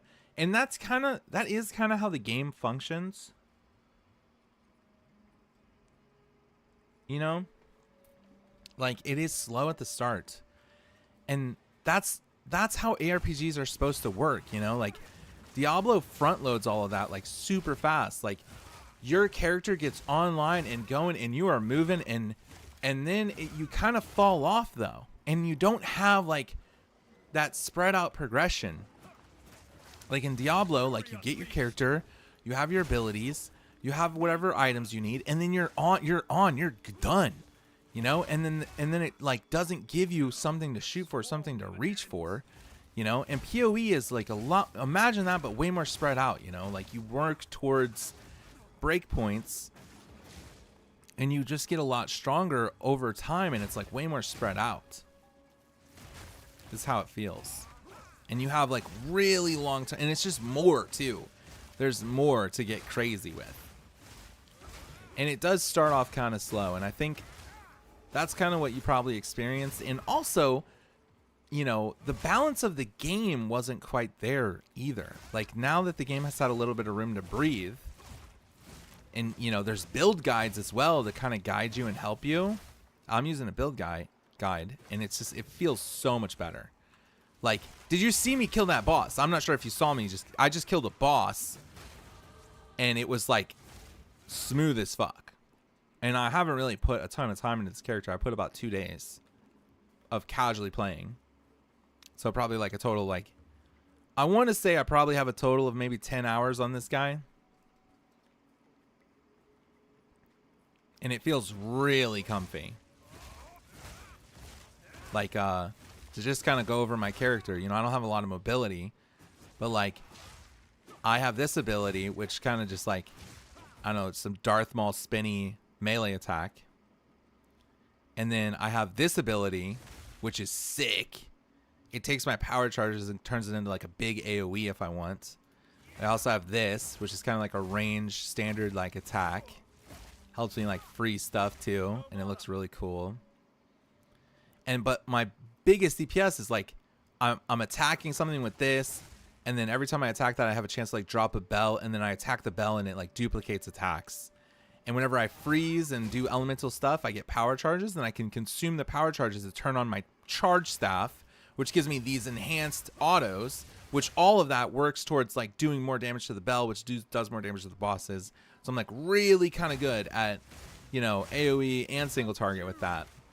Like I do lots of AoE and like clear with like this ability, and then, you know, once I get my charge staff going, and then I can do like a lot of this to like single target, and it's crazy. Really fun. Liking it. Put like 30 hours in the game and felt so weak. Yeah, and it was 30 hours at the start too. So they've made a lot of changes to the game. So here's the thing. There is a video that they're going to release tomorrow about the updates that are coming to the game. They're calling it the 0.2 patch, right? I think we're on 0.1 or whatever the fuck we're on. And, you know, the game hasn't fully released. It's early access. So it's like, you know, we're really going to see the direction and where it's going to go tomorrow. 0.2 is coming out. I don't know when it's coming out, but the video about it is coming out tomorrow. Like the developer interview about 0.2 is coming out tomorrow. It's still an early release. Yeah. It's still in early access. I mean, yeah. They're still figuring out what they want to do with the end game, I think. And still kind of working on some of the systems. But massive changes expected. And also here's the big two that I'm hoping for, okay? Like, I don't know if we're going to get these or when we're going to get these, right? But the idea is like before the game is fully released, we are going to have a bunch of new classes. Every class is going to get a new ascendancy, right? So like every class is like expected to have 3 ascendancies. Right now, all of them only have 2. And there's a bunch of new classes that are supposed to come out, right? Like I'm hoping for the druid and like, you know, there's other ones. I can't really think of them right now, but right now, like, so tomorrow we might get we might get new classes. We might get new ascendancies for all of the classes. We might get, so right now you have acts 1, 2, and 3, but there is expected to be acts 4, 5, and 6 before the game fully releases. So we might also get new acts. So right now we just have 1, 2, and 3, and then we play through 1, 2, and 3 again. So we might just get like acts 4, 5, and 6, or maybe they gave us 4 right now. Maybe they give us 4, 5, or like, who knows? We don't really know. I'm going to find out all of that tomorrow. And so there's a lot on the scope of like what's to be expected before this game fully releases in under a year or whatever it's going to be, you know, like I think that's what they said is like expect early release, then a year passes, then the game fully comes out, kind of is what they said. So I don't know the timeline for any of that, but that's a lot. That's a lot of cool shit. I think the game has come a long way. They've added a lot of stuff, but more importantly, people know how to play the game now. So like whenever you're looking up guide content and a lot of that stuff, it just feels way smoother because you're not playing shit that sucks. You're not just fucking around with like bad builds. You know how to create synergies. You know how to get gear. Like it feels a lot better now that the game has had some room to breathe and people know how to play. And you can kind of like find that information now. Instead of like, because I remember I was getting farmed. Dude. It took me so long to go through and do everything because I was so weak. So I had a very similar experience. But then at some point, I just hit this insane spike where I was so overpowered. Like, I don't remember if you ever watched my character play with like the fireballs and the fucking AoE freezing and stuff. Like I became so powerful. It was crazy. I was so strong, but I wasn't even nearly as strong as like what the limits of the game expect. But like just relative to how strong I was at the start to how strong I became, like just randomly halfway in between the game, you know, it wasn't really random. I just like, you know, found a couple of synergies, and that's kind of how the game works though. It's like, you know, you start off really shitty, you start off really weak, and then you create some synergies and you become strong, and you keep building on those synergies, and the more efficient that you do that and the better your gear is and all that stuff, like the more power, and that's the whole fun of it in my opinion. Oh, also like we have loot filters now, so like, you know, you can kind of, as long as you have a basic understanding of the game, like that part of the game just becomes way more efficient, and they've done a lot of bug fixes on stuff and balancing as well, balancing on certain things. Crazy that E4 has been around so long and they have no intention of putting loot filters in. I think they really don't want to put in loot filters, and I kind of respect that. But at the same time, they need to do, in my opinion, what Lost Epoch has done and put in a filter that is configurable. Honestly, PoE needs to do this. PoE needs a configurable Last Epoch. Did I say Lost Ark or Last Epoch? I don't know. But Last Epoch, in my opinion, has the loot filter thing down. And both games just need to steal from Last Epoch and just like figure out how that they could put that in the game. My synergies are extreme luck and going with the flow. It's an IRL min-maxing strat. Dude, that sounds very successful. That sounds very good. Okay, so now we got to figure out where we're going to go. So we just got this 1% attack speed per 15 dex, which feels great. Actually, I want to see. Yeah, so we're at 3.92. Okay. So I'm going to look at my passive tree. So where are we going now? Ooh, we're going across. Okay. So we are going to get... Is this right? Is this what we're going to do right now? We're getting these. So Dex. We're just getting all these. I'm a little confused. What is this? Proficiency. I think I'm just getting this 25 Dex node as next. Pretty sure.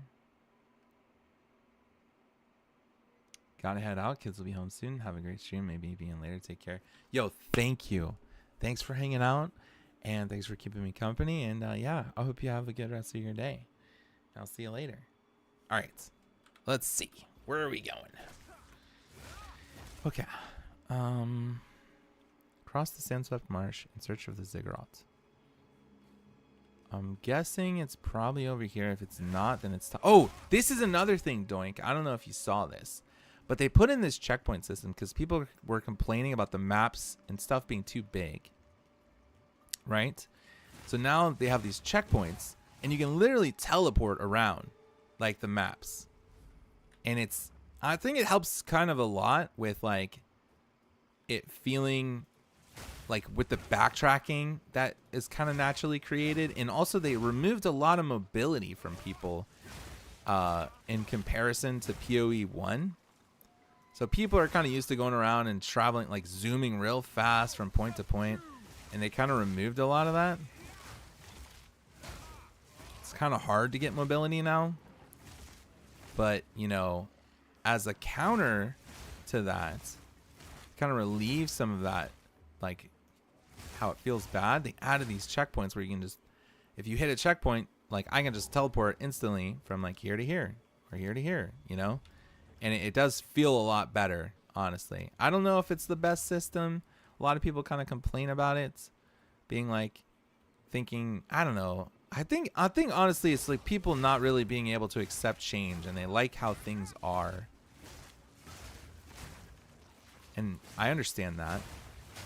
But to objectively say it's just bad, I don't think it's true. I think it's probably good that they slowed down the game and grounded it a little bit more, because it was getting really fucking crazy. Wow, we got our first Waystone.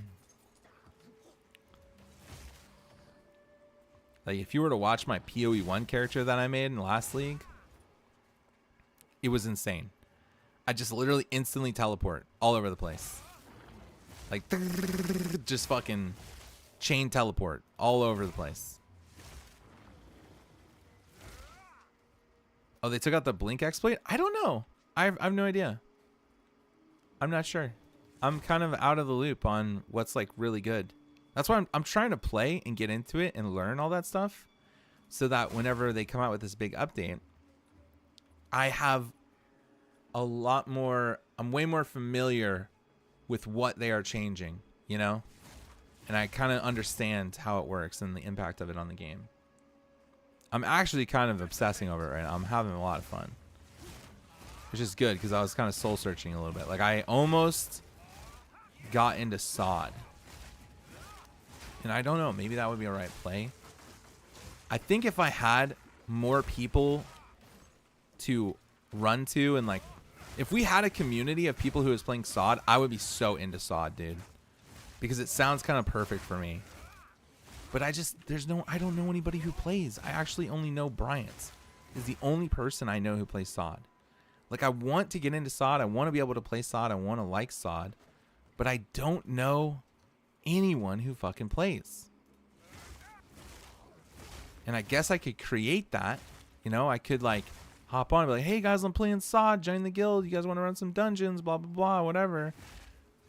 But like, yeah, I don't know. I don't know. I don't think anyone's interested. Straight up. I really liked sod though. It's sad that I never experienced the level 60 portion of the game. You're right. Sod is more interesting than Era. What kind of stunt I can buy? For sure. Cynicism incarnate. I don't think I'm going to back off Era yet because of how low investment it is for me. It's really just like a couple hours, you know, a couple hours a week, really. Maybe like 3 or 4 hours a week I have to put into sod, or I mean put into whatchamacallit. Put into Era. And I've already kind of done a lot of investment. But maybe in the future I end up backing off of it. I don't know yet.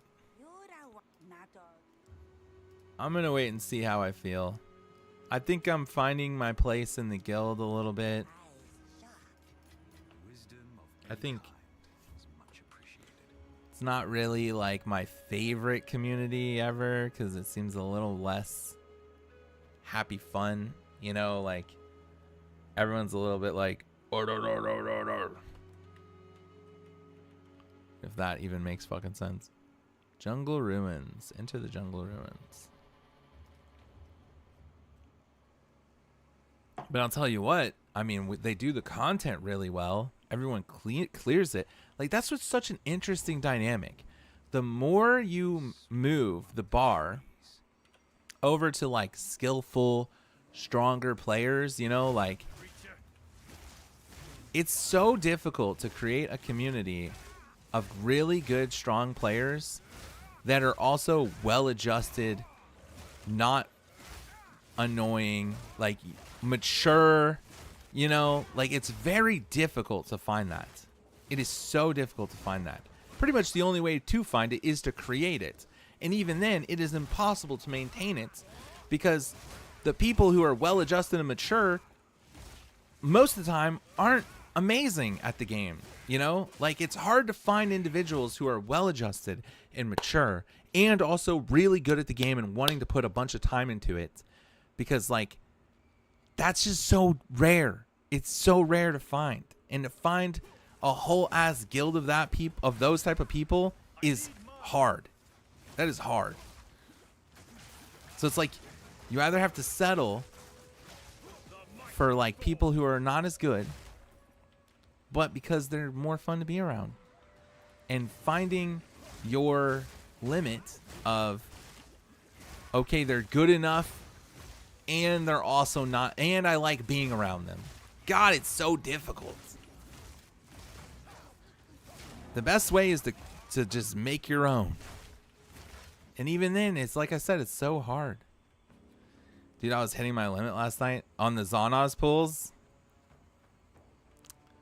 A lot of people were. A lot of people were getting frustrated. My entire party chat was like, why can people not do the simplest fucking mechanics in a 50-year-old game? I wasn't really engaging with it. I was trying to be positive and all that. But everyone in my party was pretty unhappy with like us failing Zonoz over and over again. Absolutely fucked on your slides because people at the end didn't hard focus Mana Void. It's very frustrating. Yeah. This is why you got to get me on DPS, man. Okay? I would be topping that meter. You know I would. You know I would be topping that fucking meter. You know I'd be right there. I'd be killing it. Saw that melee where out DPSing ranged. Yeah, you know, sometimes I was talking to Knack about this, and I think some element of that has to be that they lose all their mana, right? And they can't DPS it? But like you have mana. Don't try to justify it. But you know what I mean, right? Like if you lose all your mana, how can you do damage? But you have mana and you were doing damage to it. I don't know. There's no justifying it, to be honest. Watch me destroy this boss, okay? Do you remember how long? Like, I bet you remember fighting this guy. Boom! Already dead. Actually insane. I'm so fucking strong.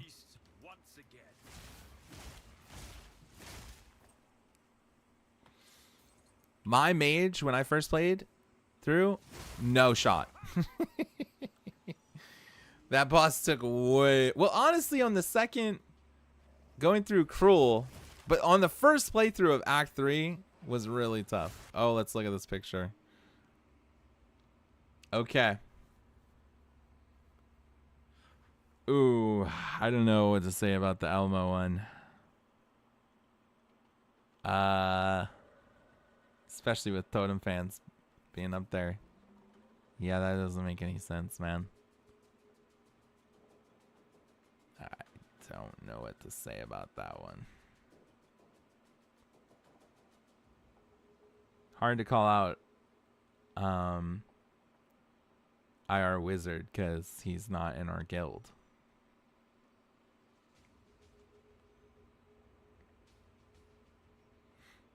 But yeah, the Elmo being very low on there is pretty bad. And then clearly, why is the XL not swapping? Like, don't know. He's probably just cleaving it.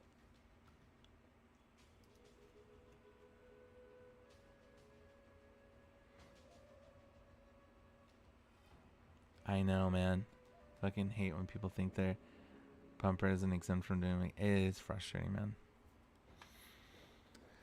It is frustrating. I totally agree with you. I'm exhausted from like, go for it. Go for it. I'm all right with it. Listen, I think it has to be coupled with constructive criticism. And yeah, it's difficult.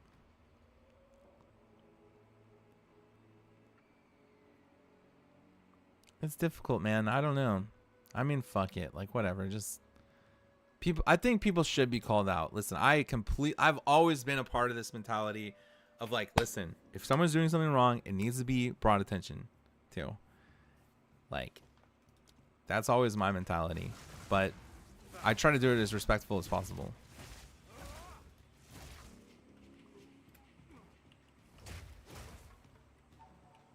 It's a fine line to walk. Because most of the time, those things are coupled with frustration. And I can clearly, by seeing the capital letters that you were using in some of these sentences, you are frustrated.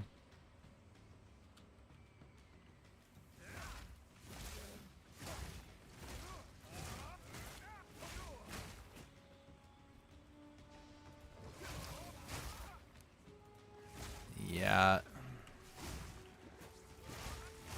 I think I would be more inclined to be pushing that, but I'm healing.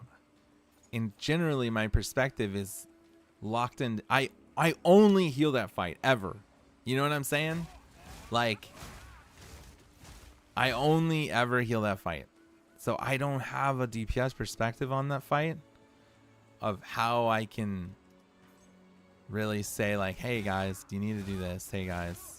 Or like, if it's even, because sometimes, not saying that this is that case at all, you know what I'm saying?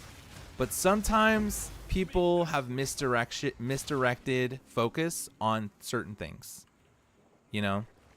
And like, oh, okay, we're fixated on this, but it doesn't matter as much. And really, there's a more efficient way to handle it. And this is what we should do. And, or it's not like, I don't know. I just don't have the perspective. I don't have the perspective. Like, did you run out of, like, what happened? You know, like, I don't know. I'm assuming you ran out of mana. You couldn't DPS at one point, like, because you didn't have mana or something. I don't know. Or like you were too far, or it drifted too far, or we didn't kill it. Or I don't know. Or like you're spending a lot of time on it, so like someone else isn't. I don't have the perspective because I don't DPS the fight. I can only assume. I can only make assumptions. And I usually really try never to speak off of assumptions, to be honest. That's why I haven't had a passionate response to like you linking me the damage there, because I just don't know the details of it. I try not to speak about shit that I have no fucking clue what I'm talking about. It is my duty. But I support it. I support us getting better. I support people. I do actually completely 100% agree that priority damage has and always will be a problem in every guild you ever play with, of people who exactly the same thing that you just said. I'm going to get mine and fuck everyone else. I got mine, fuck everyone else. That mentality always will exist forever in any sort of community. Low, high, mid, like any sort of performing, like low performance, high performance, mid performance, there will always be that, because it's just the natural, you know, a natural breakdown of like selfish players versus non-selfish players, or versus players who at least understand that like everyone's got to contribute to the bigger picture if we're going to accomplish our goal.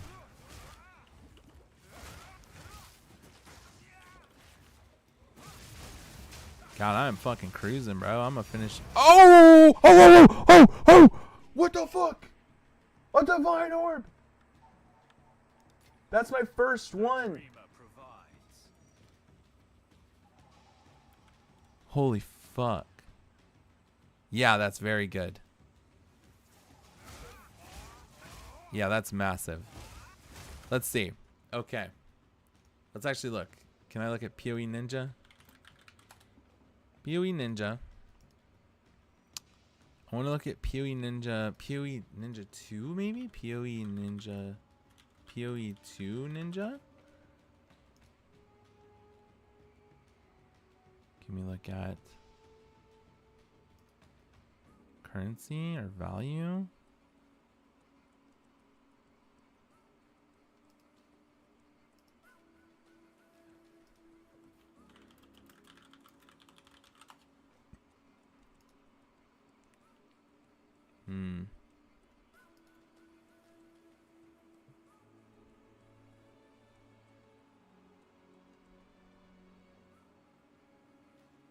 Holy fuck.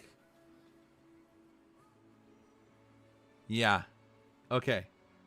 So, do you remember exalted orbs? This is like just a breakdown of currency, right? So, exalted orbs are kind of the standard for trading, right? Like, think of an exalted orb as $1, right? And a chaos orb is like $10. So, exalted orbs, every time you see one, wow, I got an exalted orb. That's hype. Like, exalted orbs are $1, basically, for trading, you know? And then a divine orb is like 440 of those in value. So I just got basically 440 of those to drop. Exalted orbs. $440 basically in terms of like the trading world. So yes, I'm hype as fuck.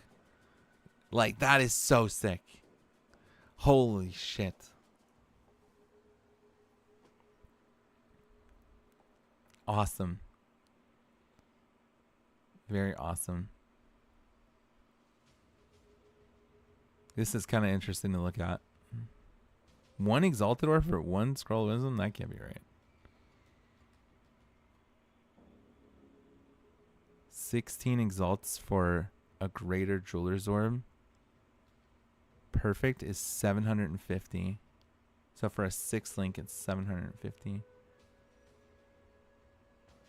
Doink, how did you die on your Sarge last night? You were getting walloped. Yeah, me and Tally were talking about that. Do you have any insight there? Holy fuck, I got my first divine orb. I never even got one when I was playing last time. The healing thing got me. But also might have had some aggro on the ads. Healing thing? I mean, the ads fixate, though. That's what we were talking about. The healing thing. So, I don't think anybody exploded. I don't think anybody... What do you mean, the healing thing? Definitely not. You only had 3 stacks when you died.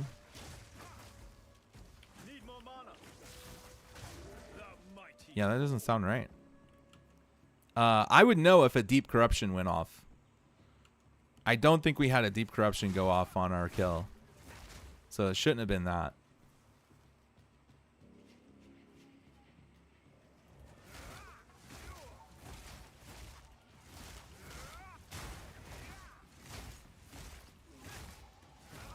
I mean, let's look.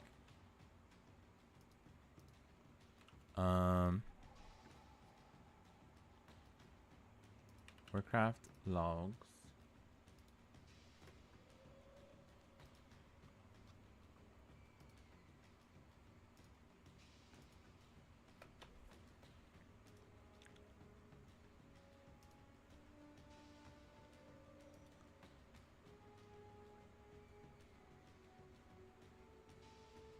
That's a lot for Searing Blood. Melee. Melee. You were getting meleeed. You were definitely tanking 2 ads. Yeah, this is definitely 2 ads. Yeah, look, he literally has 2 ads on him. Which shouldn't happen unless someone feigned deaths. Okay, can we look at this? Damage done. Damage taken. Damage done. Enemies. It might have been in Viz as well.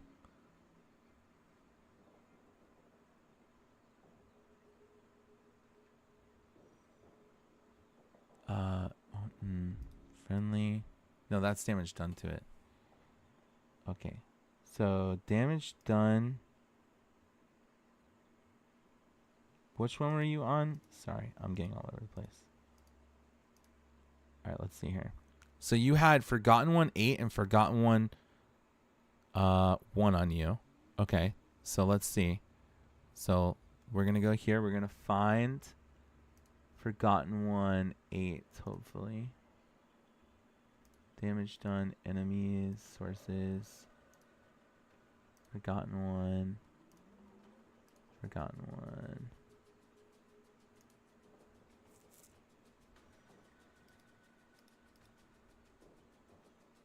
Doinklage. This is kind of difficult.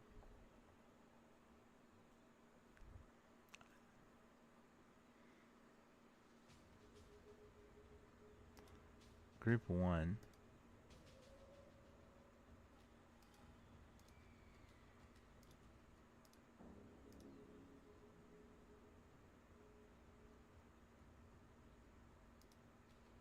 Sources. Forgotten one. 1.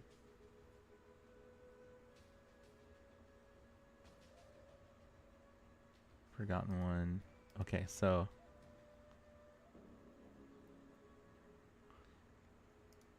this is hard to look at. Group 1.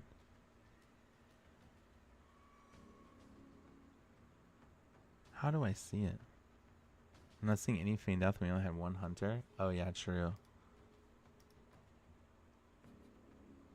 Well, let's look, actually. Could have been Invis. Did we have anybody cast Invis?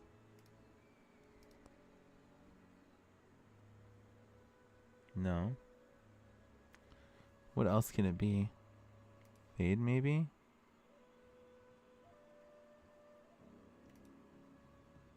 I don't really know how they retarget. Vanish. Could be Vanish. Could be Vanish. Yeah, I'm trying to figure out, like, Forgotten One 8. Like, I'm trying to look at this one specifically.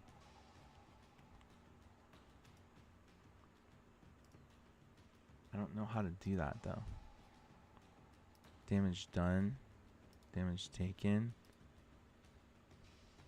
Enemies. Damage done.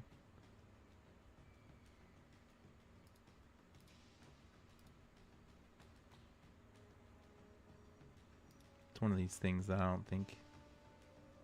Ah! Wait, it says tally. Yeah, this is wrong. It says it was on tally. Maybe it's not something like that. Maybe for whatever reason. Because this could be on multiple sources, right? I don't know, man. It's hard to tell. I don't know how to find this specifically. But it could be Vanish. Maybe it's Vanish. But whatever it was, you were for sure taking 2 of them. Look at this. Look at these right here. Like, this just is too close together. From 2 different ones, right? Forgotten One 8 and 1 were meleeing you at the same time. And then here's the big one, though. Searing Blood hits you for a lot. Like, what's the average amount that this should be hitting for? So 55k. So 55, 59. So I'm actually curious if we look at the replay where your body was in relation to the boss. Is this Doink's death? Is this the death you're talking about? Probably. All right.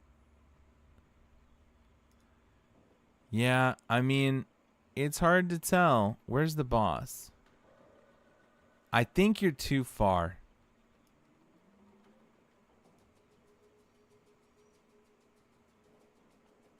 All these people would probably be taking extra damage.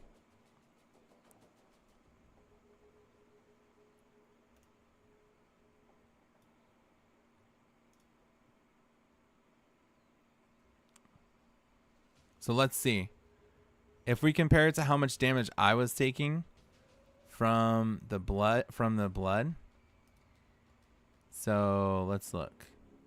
This is around where's your death? 128. All right. So let's look at, we don't want to look at deaths. We want to look at damage taken. We want to look at Borodori. We want to look at damage taken from events. Yeah, see, I was taking hits from 3 of them. Like, how does that work? Maybe they just get fixated on people. You know? Maybe it's not like an aggro drop or something. Maybe they just target random people. And they can target 2 people. Damage taken. Psychic Slice. I don't see the blood. It's damage taken by your Sarge. Nope, this is wrong.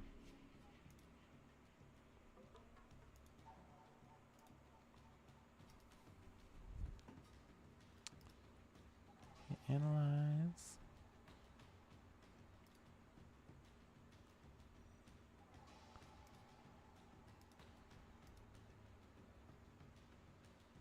Damage done. Damage taken. How come I can't see the oh, searing blood, right? It's searing blood. Okay. Oh, I didn't get hit by any. So that's why I'm not showing up here. But let's look at some people and look at distance and how much damage difference that might create. So like Uwasi or Din or Forest or Tali or Antheris. All those are a good bit closer when you died here. So let's see if we see any of those names real quick. Here's Den from Corrupted Blood.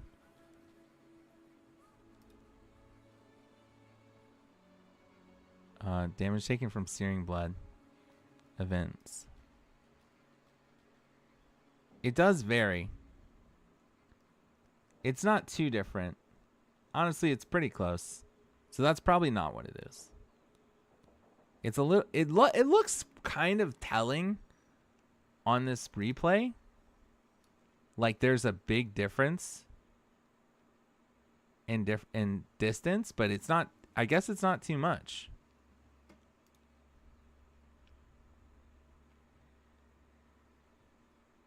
Like honestly, these guys should be taking more damage from the boss. Like if we look at all of the mages, look like they should be actually taking more damage from Searing Blood.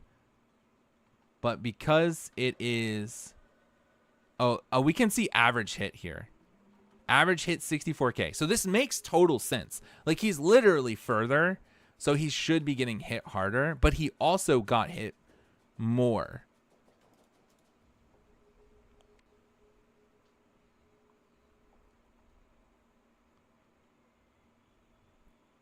So if we look at the replay, is he the furthest? On a general sense? Why does it not let me zoom in more? Now it won't let me zoom in further.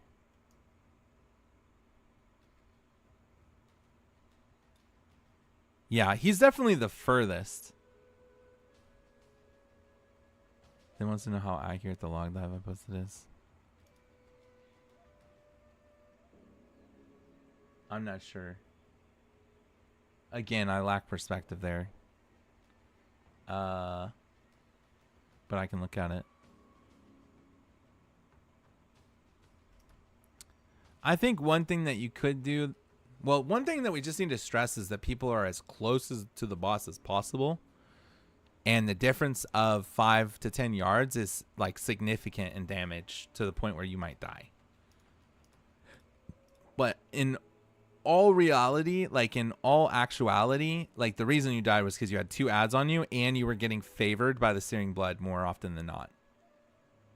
You were pretty close to the boss. You could be closer.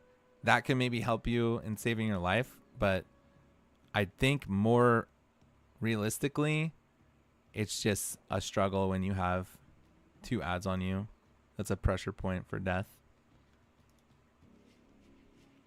Your overkill was quite kind of a lot. Oh, it's because you had Cauterize proc.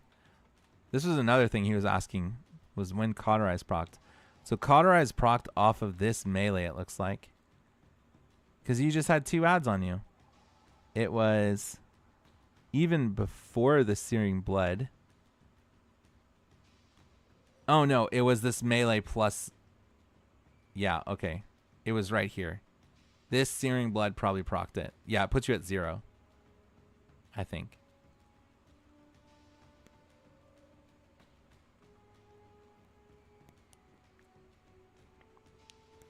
Alright, let's look. Okay, not gonna lie, this type of shit makes me want to quit. Blatantly ignoring the raid leader's call out to swap. Bob is leading. Well, let me not put this on my screen, actually. Let me put it over here, and we'll just get this.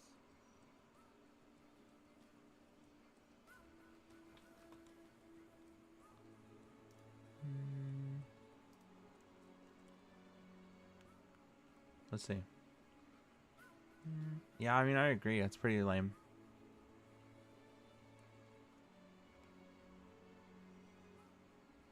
Did you post it in raid discussion?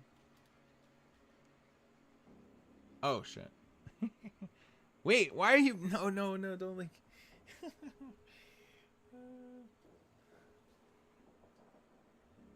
I'm not actually doing a log dive. I was just curious. Yeah, I think it's bad. I don't know. I'm not sure why it's so low. I mean, it clearly is accurate. That's the mana void, right? I forgot to take my pants off. Oh, hey, Fritz. What's up, man?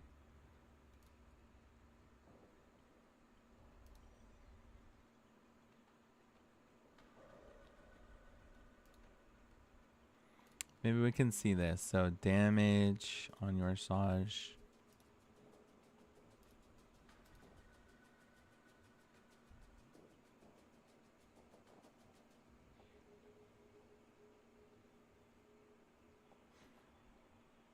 I did. I recognize the Discord name. Yeah.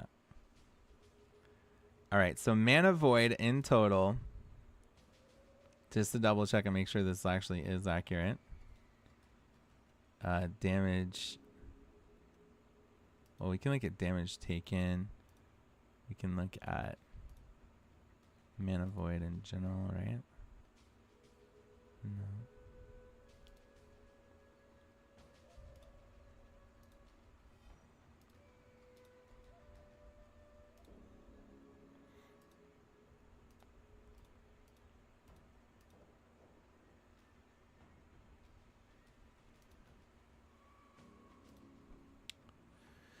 Damage done. Okay, so mana void.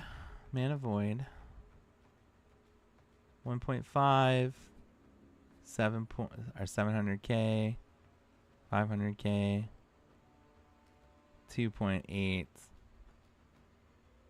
500. So I would assume it's pretty common that rogues don't swap, honestly, which is just lame because combo point stuff, but like, yeah, I think it's not really that crazy that rogues don't swap. So if the rogue damage is low, it kind of makes sense.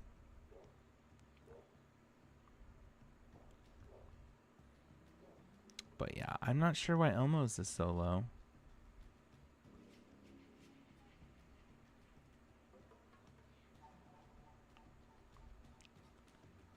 I'd be curious, like, what's... Because I don't have the perspective of a DPS. Like, what sort of problems was it creating? Like, was it actually running you out of mana? I don't know. Now I'm self-conscious. I wasn't trying to really log dive, to be honest. I was just kind of curious and looking at it.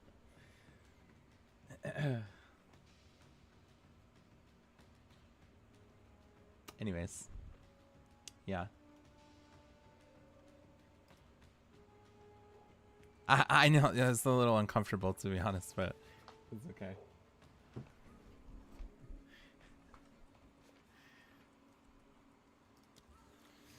Yeah. Anyways.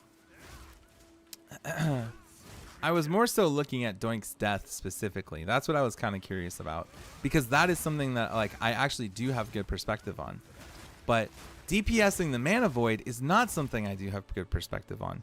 I don't know the pros and cons of like, you know, how important it is to get it down immediately, especially if we're using some mana recovery, but it is important to get down pretty quickly, regardless of anything. If the raid leader, yo, thanks Loki, hey man. If the raid leader is calling for a swap, then, you know, that should happen, obviously. No perspective needed. He's just kind of bad. No, I think he was tanking 2 adds. He got favored by the Crimson Blood, which is kind of unlucky. And then also, he could have been probably 3 or 4, maybe 5 or 6 steps closer to the boss, which may have reduced enough damage to potentially save him. Wow, someone is being mean to Doink. I wonder who that is. Yeah, I have no idea who this person is. Like, what the heck? All right, where am I going? I need to go to the woods, guys. Let's look.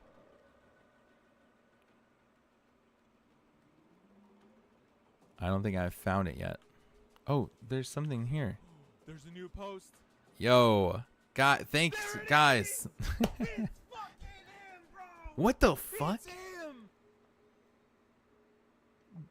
We're in a hype train. Holy shit. Thank you guys. Thank you, Fritz. Thank you, Bob. Appreciate it. Thanks for the Twitch Prime. Thank you for the Twitch Prime. I am a victim. Okay. How are you guys doing? Thanks for clicking on my stream. Now I'm all nervous. I'm not actually log diving. I was just looking at it for just a minute. I walk into the stream of Doink saying, I am a victim.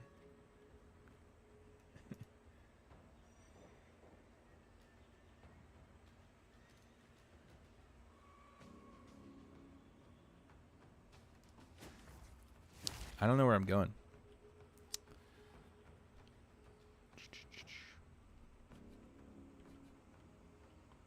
I was told you were doing a deep dive on logs and calling people shitters. No, that's not what I was doing. I was looking at Doink's logs to figure out why he died, because Tally was wondering. Tally was trying to figure out why he died. And I was also trying to help. And then we transitioned into Doink being upset about the priority damage on your Saj and the Mana Void. And I was generally saying, this is giving everyone full context, that I don't quite have the perspective on that situation because I literally never DPS that fight. I've never been able to DPS that fight. Even on my priest, like I heal, right? So I don't know the pros and cons and like the nuances of like, okay, why is everyone not swapping? Like, who should and shouldn't be like specifically swapping? But I do know this: if the raid leader is calling for priority damage on the Mana Void and people are blatantly ignoring it for whatever like reason, then they're wrong. You know, like the raid leader's making a call, and if it needs to be changed, then it should be addressed outside of the raid or like in between pools. Like, actually, I don't think it makes sense for, you know, one example is like rogues shouldn't be swapping maybe because of combo points. I don't know, but maybe they should. But yeah, rogues are usually kind of like bad swappers. So yeah, that's kind of the whole full context there, guys. What's up? Hey. Let's see. It's okay, Bart. You can call me a shitter. I'm never gonna orange parse. That's not true, Loki. You're not a shitter. Because he died and I didn't understand why he was taking so much damage, but it was cauterized. Yeah, he cauterized from a searing blood. So he basically practiced cheat death and then cauterized. None of us are if people don't do what they're told, to be honest. True. Shitter. Holy shit. Yeah, Doink actually does have a good point occasionally. Normally, Riptide is enough to negate the add damage and occasionally a big single target heal. I just chain lightning off the void instead of the boss. I don't know what Cauterize is. Cauterize is a cheat death, basically. It's anytime they take fatal damage, they instead of dying, they heal back to like whatever it is, 50%, I think. And then they slowly tick down for that, like 100% of the health left. So they need to be out healed how much health they have, basically. So like they die and then they don't die. Like they take fatal damage, but instead of dying, they, they just start to tick down the rest of their HP slowly. And you just have to like heal it off from Cauterize. Yeah, you should have ice blocked. You should be able to see that Cauterize on your. Yeah, absolutely. If you can't see Cauterize, you should look. You should look to make sure that's on there. By the way, I think I got Forrest to convert to being a Cell player.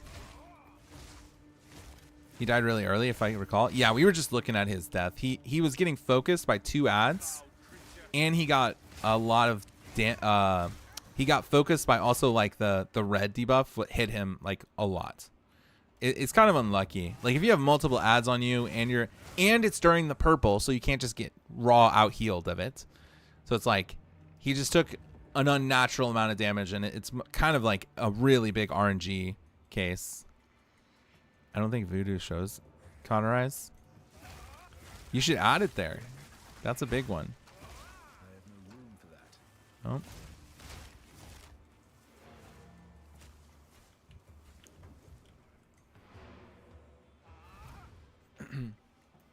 Yeah, it's kind of like rocket boots, you know? It's like, okay, someone procs the rocket boots, they're ticking down damage, but imagine rocket boots like times like 3.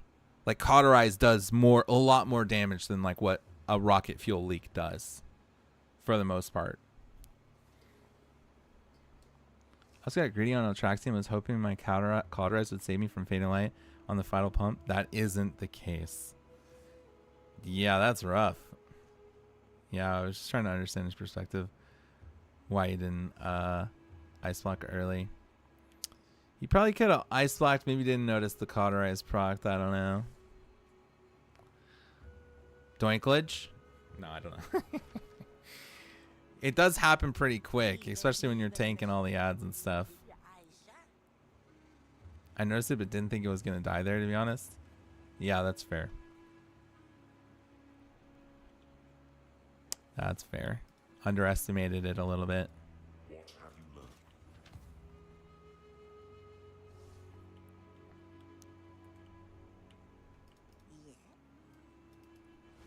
All right, let's see. Ooh, this is a pretty good style. Can probably hang on to that thing. All right, I got another level here too. All right, we're gonna put this in there. See, that's crazy. Like, why does it look like that? That makes me think that I'm getting like extra points or something. I wonder if I can only get the dex one, and if there's like a strength one, maybe I can't get it because it looks all weird. Maybe it's just for show.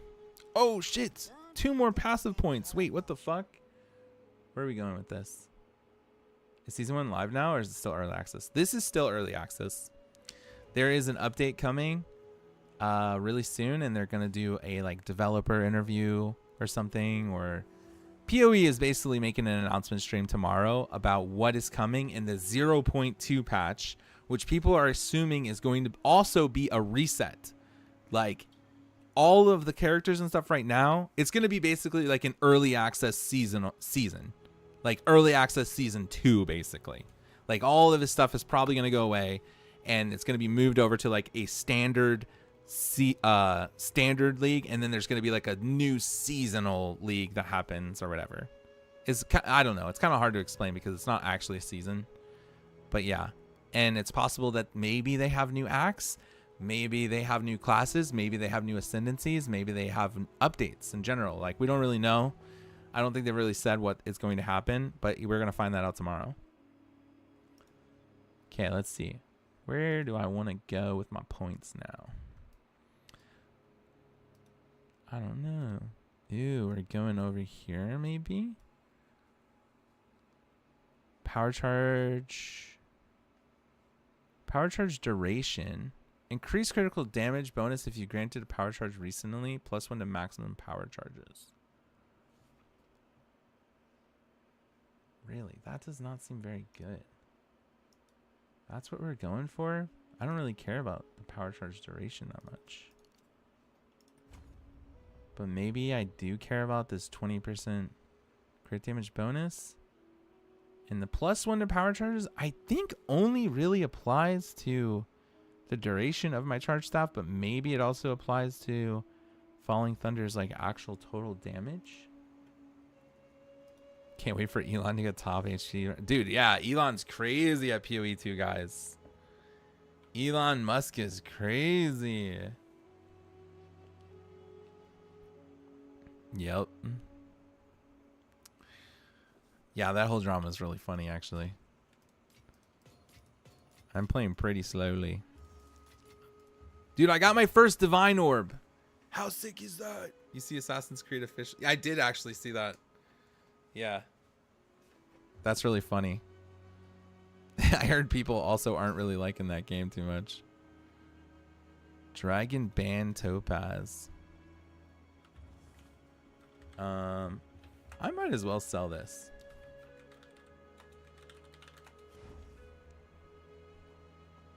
I haven't really been selling too much.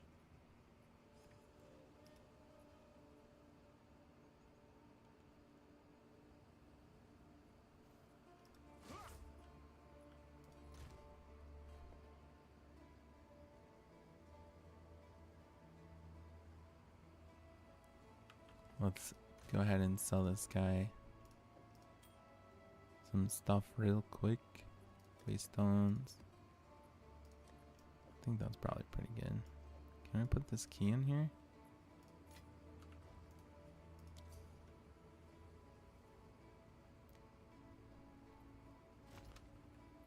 Boom.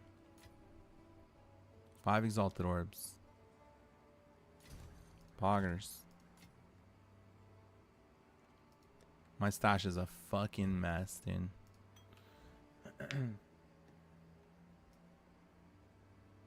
Oh, this is weird.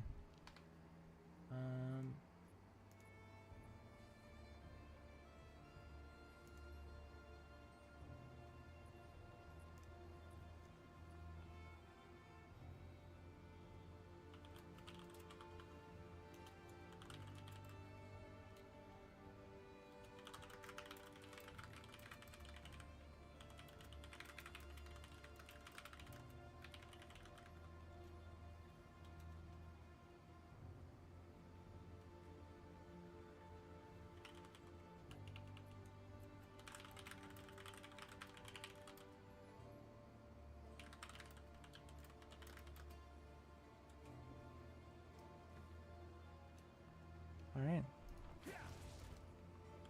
Where are we going now?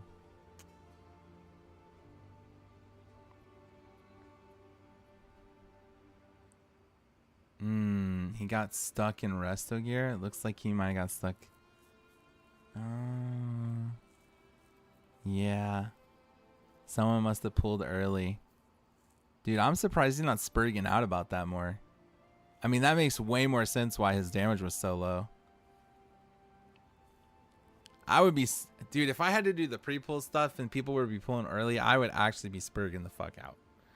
Like, oh my god, that would be driving me crazy.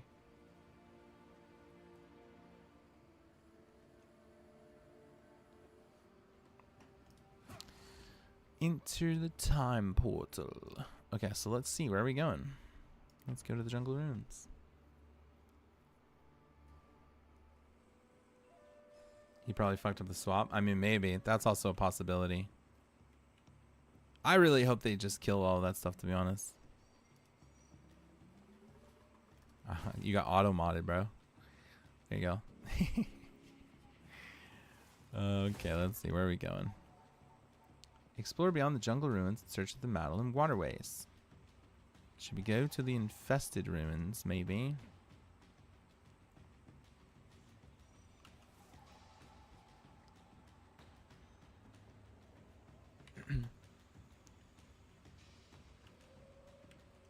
Yeah, I hate all that pre-pull stuff. I hope they kill it. It's really bad. Like, the stuff that people are doing now is, like, insane, man. Like, and it's all... for just like your opener, which makes sense. That's kind of impactful. But it's like you get a couple of trinket procs so that the first 10 seconds of the fight is better. Like, ugh, that sucks. And you got to do this really complicated thing, and if you fuck it up, then it's awful. Awful. It goes so horribly. The lock one is a nightmare. It sounds like it, man. People are already talking about getting the heroic healer trinket and bringing it into phase 1 mop. Wait, the Zonaz one? That's a big reason I didn't play lock this expansion for pre-pull stuff. Dude, the lock one, yeah, for sure is way worse because you got all like the pre-swap mastery stuff. Final Fantasy doesn't have gear swaps, but some of the perfect openers are crazy. What do you mean? Elaborate. Class is adorned with scars of what once was.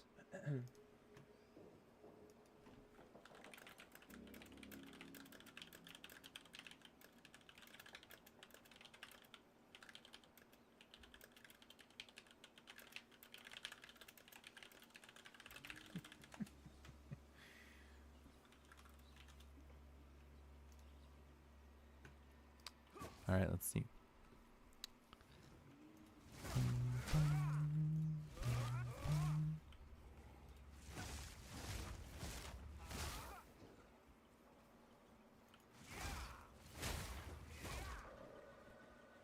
Seal 7 signs. Yeah, I think it's well, I think actually, isn't it Zonaz? Maybe it's a shared one.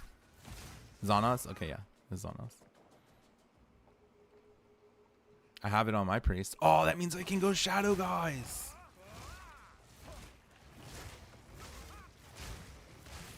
I should probably put together a shadow set, man. That'd be pretty fun.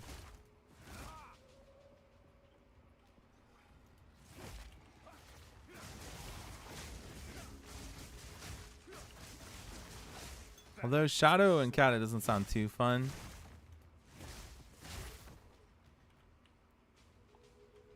Sounds like it's kind of a pain in the ass.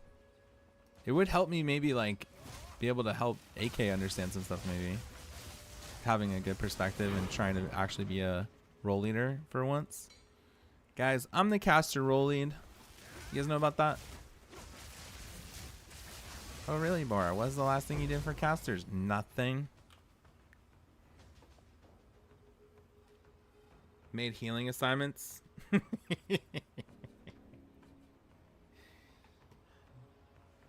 They really gotta make it so you swap off trinkets so you lose that buff. Totally fucking agree. They did that with mage. People were speculating and keeping ICC tier for pre-pull and kata. Yeah, they gotta kill all that stuff. I mean, they usually are pretty good about it. I think they just, like, it's probably just an oversight because they have barely anybody working on Cataclysm right now.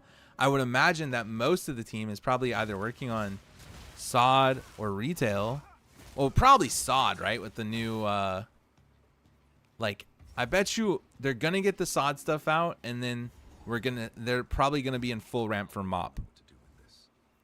That's probably what's going to happen. They're probably going to get the SOD stuff out, and then they're probably going to swap them out. Keep up the search. Right? What's the date? What's the date on the, does anybody know the date on when the Scarlet Monastery raid's supposed to come out? Because I bet you that'll be very telling for when we actually start to ramp into MOP stuff. Like, they'll probably start to get the beta going before the SOD stuff actually released, and then they'll, you know, take all the people from SOD and start working on, like, all the feedback from the early beta of MOP. April 10th for SM raid. I bet you, yeah. That's probably right around when we get the MOP beta, I bet. Or we, like, people start to get into the MOP beta or whatever.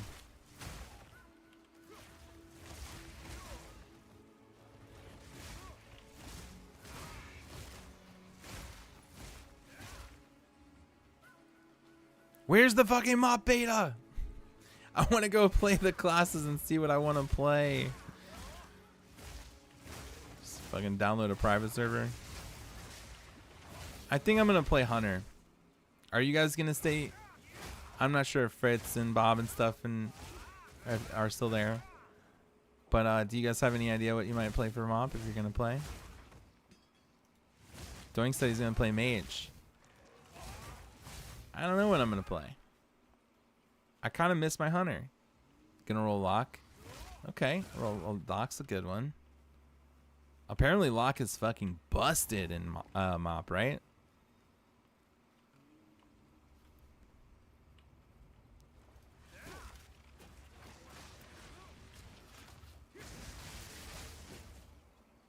Is it Affliction that's good, or is it like Destro or Demo?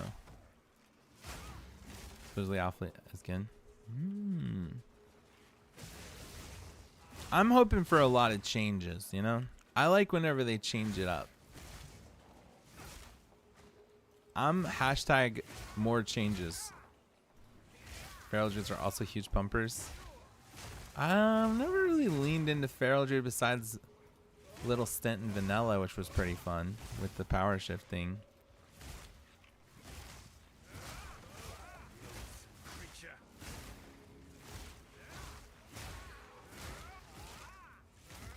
I'm fucking powerful.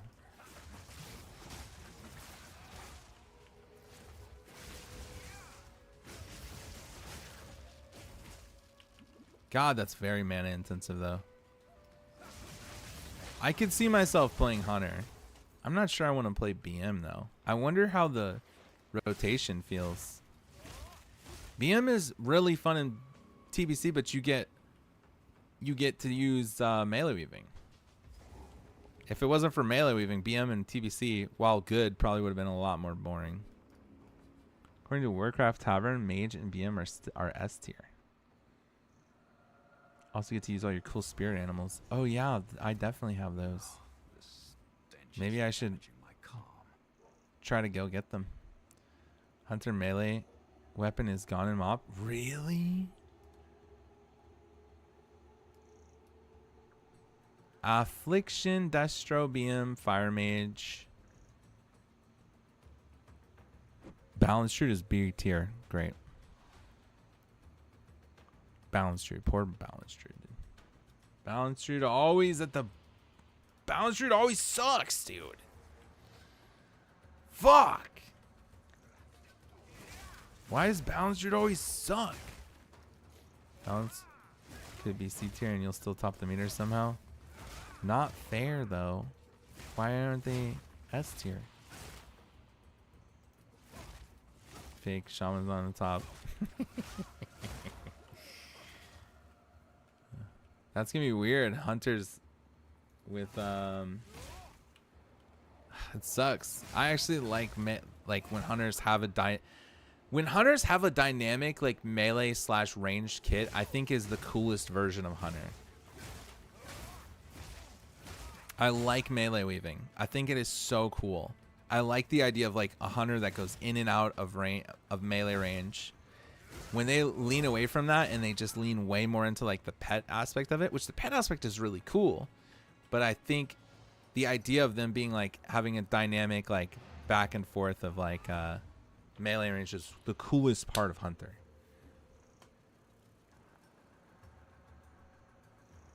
Which apparently Sod leans into. That sounds fucking awesome, dude.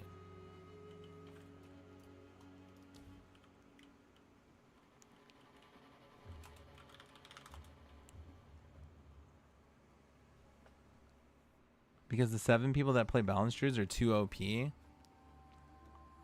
What in the heck? Wait, I didn't see what... Going to roll lock, I think. So they have to keep them low on the list. This guy didn't take my fucking invite, bruh. Greetings.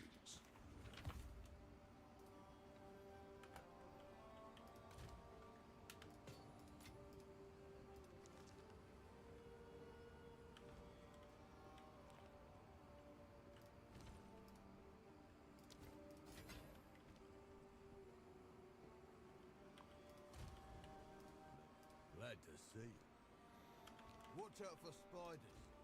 Watch out for spiders. This is a level 60 flask. I can get these now. Okay, and do I have a mana one?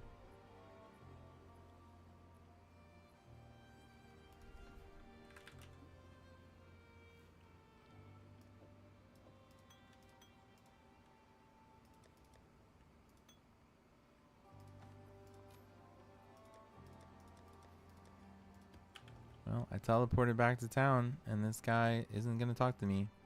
Rude. They should fuse the whatever strike into disengage. Like it launches you at a target. You do your hit, and then auto jumps you back away. That would be interesting. That kind of sounds like Demon Hunter.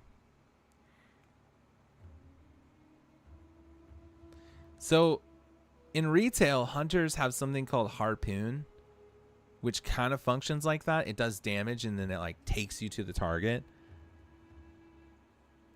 So you have kind of like a charge, and then you can disengage if you want. But there's also no dead zone in WoW and retail. So confirmed coming back for Mop. Gary talking about World of Warcraft. Oh wow, Fire Blast will always create and always spread dots. That sounds sick. Did you get to try retail Fire Mage, man?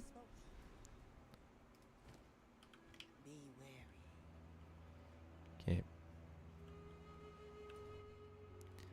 Did you see, like, I think it's cool that Fire Blast you can cast while you're casting Fireball. I don't know if you fucked around with that. That's a pretty fun, I think that's a very, like, cool idea. If I do mean if I come back, and I do mean if I come back, it's only for challenge modes, no rating. I'll do some challenge modes with you, man. We can do some challenge modes. That would be cool. We're definitely going to be doing challenge modes. Fuck yeah. Me and Doink are going to get every single character gold challenge mode rating. He already told me that was the plan.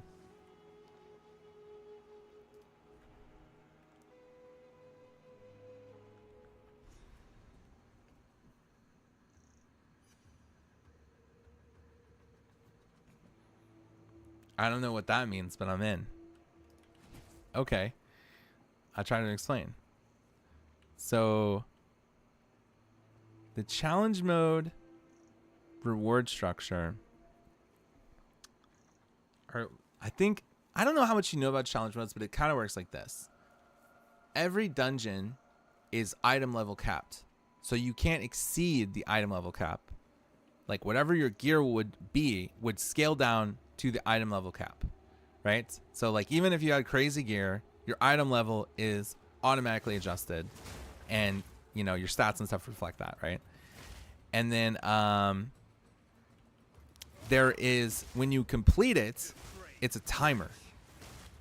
I don't know even like the full specifics of it, but like when you complete it, right, you have like a timer, and it could be, you know, bronze, silver, gold, whatever it is based on the timer.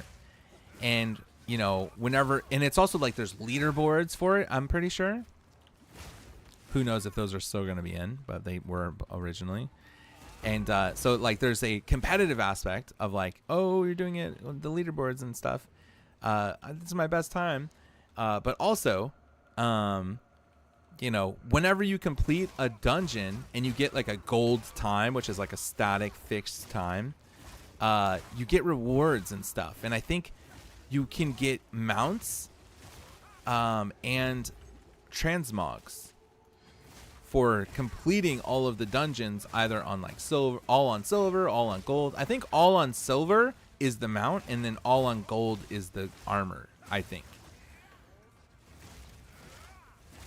And I kind of have like a random idea in my head of like, oh, it would be cool. Dude, I am fucking out of mana. I'm out of mana. I can't fucking kill this guy because I'm out of mana. Holy shit. The dreamer provides. Anyways, I think it would be cool to collect all of the transmogs on all of the classes because they're so class specific.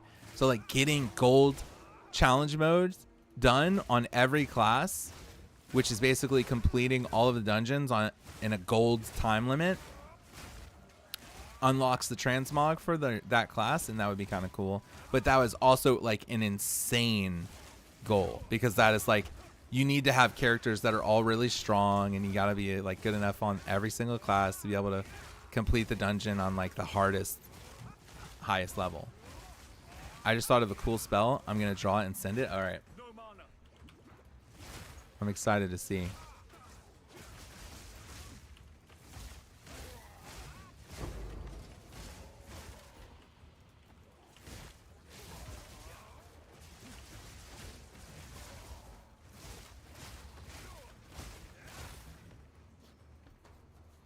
MS Paint. Okay, well, he's gonna be drawing it, so. Is this a WoW spell that you're making right now?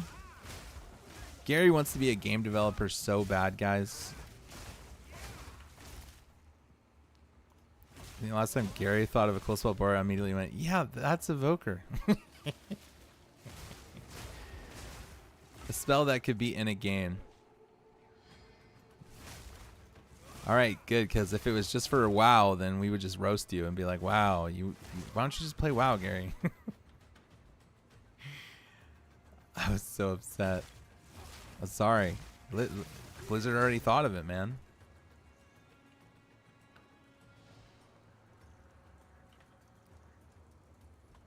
Okay, I can't wait to be like, yeah, this spell is identical to this thing. Although, to go back to your hunter thing, that would be cool. In SOD, they tried to kind of encourage some element like that, where there's a rune at the start that was like, I think it got changed, but it was like, whenever you raptor strike, you gain movement speed. And I think they were trying to play with the idea of like, you know, a hunter basically like zooming in and out of melee range, doing like melee weaving and getting like movement speed. But the problem was the trade-off was like a lot of damage, so you couldn't really use it. But that is a very cool concept. I love the idea of a hunter melee, like a hunter basically like utilizing melee range and ranged. Like vanilla hunter is the best version of hunter. I'll be honest, guys. I mean, give or take. Like, it's the best theme. It's the best theme, right? It's the best theme, in my opinion. I love the idea of auto shots being like a timing thing. The dead zone is 3 miles long. Yeah, I guess dead zone is kind of weird. But I love the idea of auto shots being a rhythm thing. And you're playing around the rhythm of your auto shot and min-maxing your auto shot and like trying to maximize how much you get out of your auto shot while also weaving in other shots and stuff and doing things like melee weaving is so cool. If they reduce the dead zone, that'd be awesome. Trying to avoid clipping was fun. Yeah, I love that. I love that. Oh, we got Gary's picture here. Okay, I'm going to pull it up on stream. Hold on, let me figure out how to open it. Open link. Okay. You guys ready for this?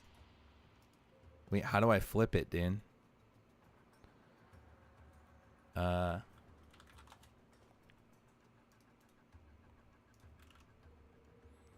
right. Gary didn't do us the service of flipping it, you know? Like, so we had to flip it for him. Okay, hold on.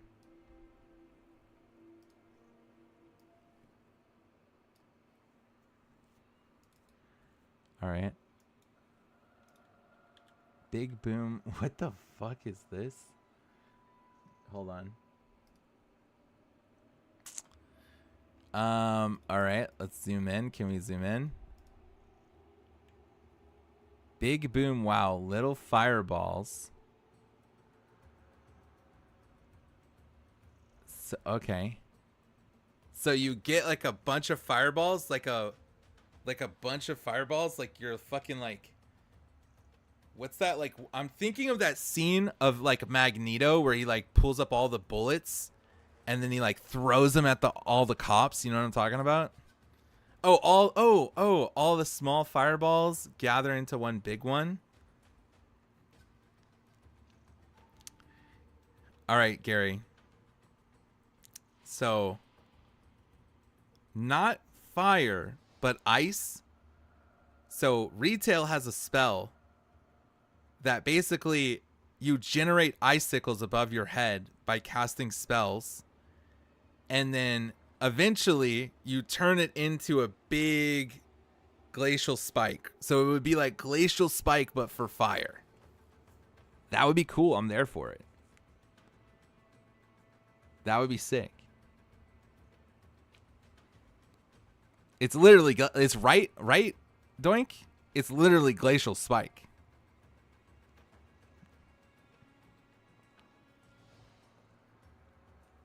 All right. Wonderful drawing, by the way. It's amazing. I'm very impressed.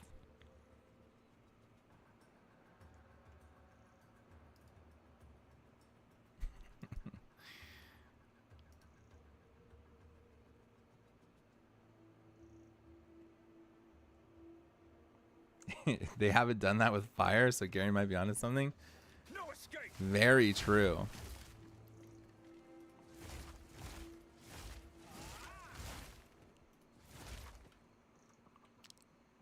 Very true. So honestly, Glacial Spike is one of my favorite abilities in retail because of the concept. The idea of slowly building up a giant icicle and like throwing it is so cool. Like this giant nuke that you kind of have to like build up, and it would be cool in fire as like a fireball thing too. Glacial Spike should crit every single time. If it doesn't crit, it's ass. That's true, but you kind of have to force it to crit with the way the Fire Mage kit or Frost Mage kit works. You know, with the shatter. That's kind of the whole point of Frost Mage, is like shattering stuff, right? So you shouldn't really ever not crit Glacial Spike, I think.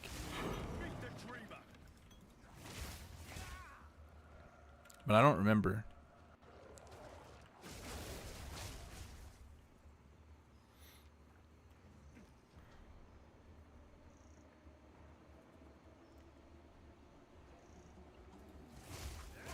Yeah, I'm pretty sure anytime you were ever casting Glacial Spike, you use Flurry to force it to crit. Otherwise, you don't ever cast it, right?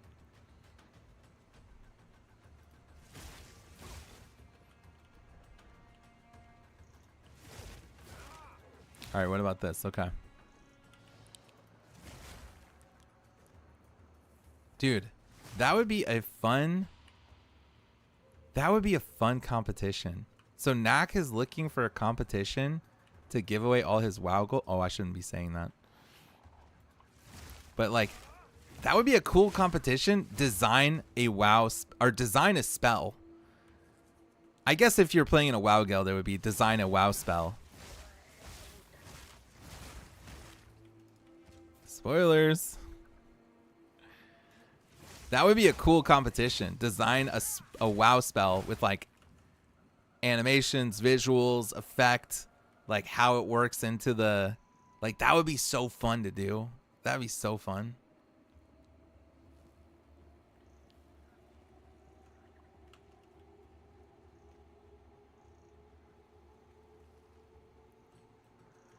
Trying to find this witch doctor.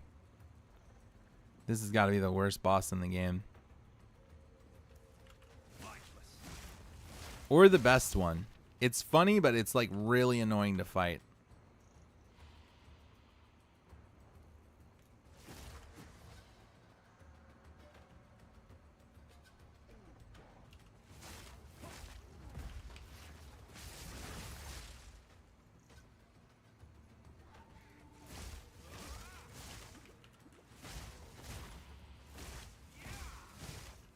finisher type attack where an animagus, a mage or a druid that can turn into animals, turns themselves into a wolf, bear at the same time that they turn their opponent into a rabbit, a deer, and just fucking maul them.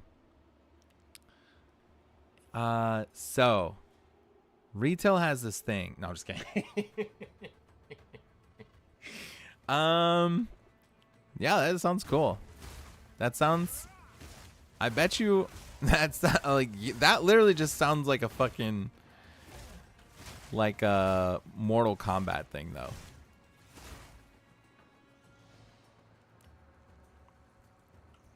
Finishers.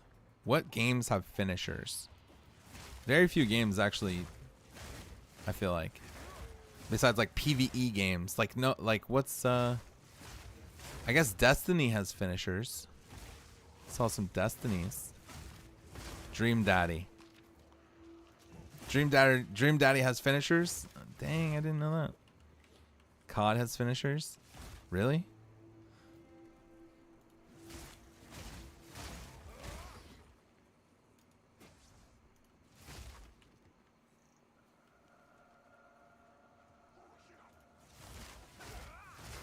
Yeah, tons of games do have finishers. You're right. I'm just trying to think of like, I'm thinking about like WoW, you know, as like a base for spells.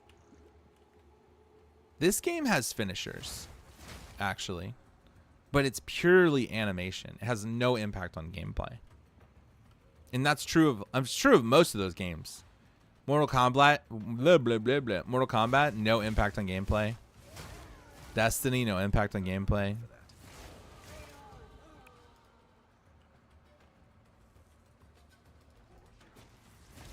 Dude, why did that get flagged?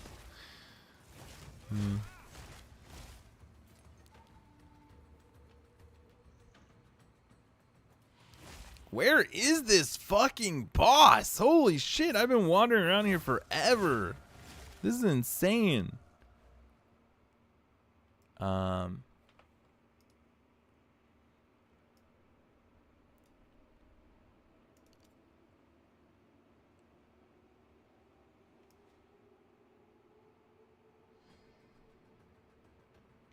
Making sure I have all the right talent points right now.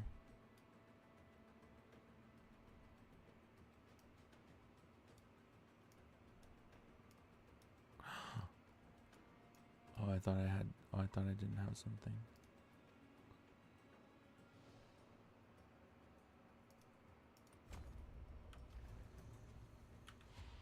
I gotta go get ready for work. GG, thanks for the log dive. Yeah. Yeah, hey, and I'm sorry to disappoint you with our guild and our performance and our priority damage.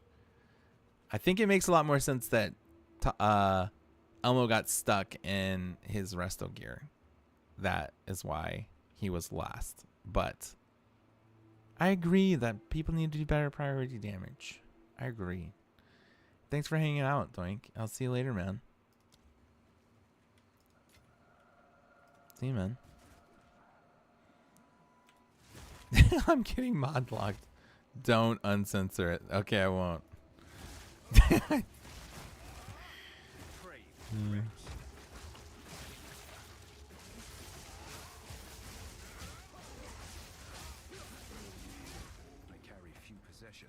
Oh, I think we got the boss now. Okay, I should probably go back and sell.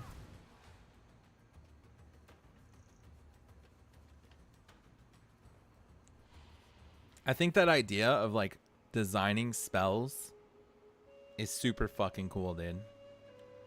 Like that's fun. Bro, that is so fun. I would have a lot of fun doing something like that. I would. Okay, where are we going?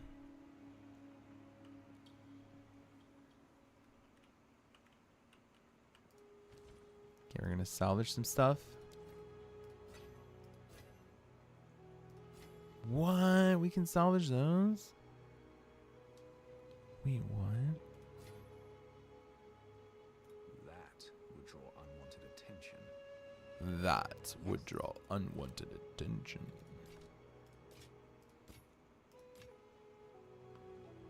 22 life.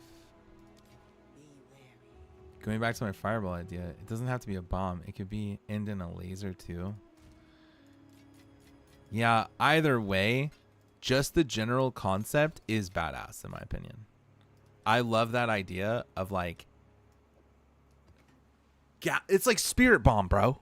Like, whatever it is, you know, like gathering up a bunch of stuff and then doing like a big, like a fucking big, you know, explosion or whatever.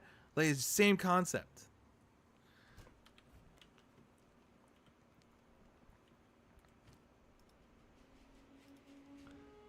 I think that concept is cool. It definitely gives a sense of power. And it's like, it also feels balanced or whatever, because it's something you have to channel and charge and have to do like a big, like you can't just bam, you know, massive bomb. And it like gives a sense of like scale to it, that it has to be channeled. Like, it's so powerful that you have to like wait to do it. But that original picture, like, I didn't realize that you were combining it into a big bomb. I thought it was just like a scatter shot of multiple small fireballs. And I was like immediately thinking, like, you ever seen that scene of Magneto where he shoots all the bullets back at the cops?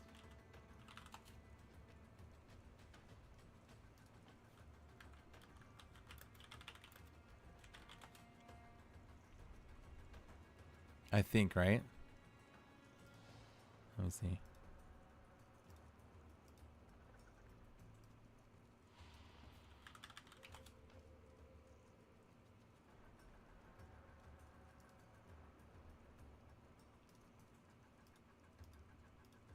I'm trying to find it. Or maybe I'm thinking of something wrong.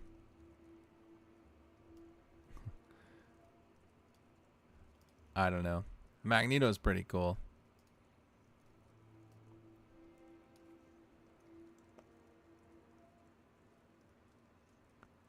You dealing with lightning? With lightning, though, it would be a fuckload of smaller hits. Yeah, that would be cool. Or what if you, like, you know, combine them together? You know what I mean? Like, you start to get real cool that way.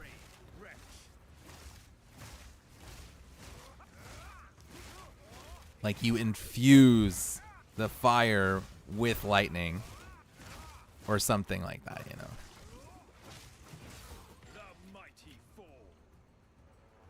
I always think those are cool. When you create, like, spell combinations. I always think that's such a cool idea. Like, you know, getting something, like, covering it in water and then freezing it. Or water and, like, water and lightning or something like that. Or ice and, like, you know, just general fucking Pokemon shit. Like, literally elemental reactions are cool. I don't know. Maybe it's so overdone and lame and some people probably don't like it, but I generally find, like, elemental reactions are, like, a cool form of, like, gameplay and, like, design.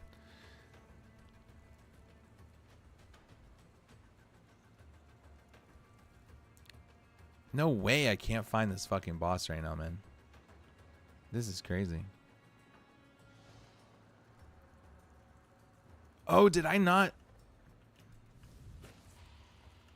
Did I do something wrong? There is something to these beliefs after all. Dude, where am I?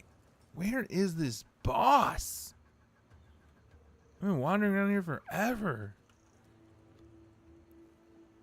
I've not heard of Magicka 2, but I own Magicka. Not really played it, to be honest, but I thought that was a cool game. Yeah. I remember the first version of this. I don't have 2, but I have 1. And thinking it was so cool. Like, long fucking time ago. Like, super long ago. I found the boss. Holy shit, it took me so long.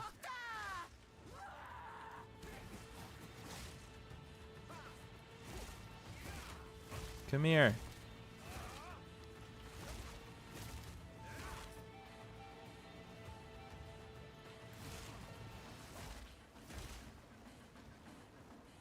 You have increased fire resistance and item rarity. Oh shit.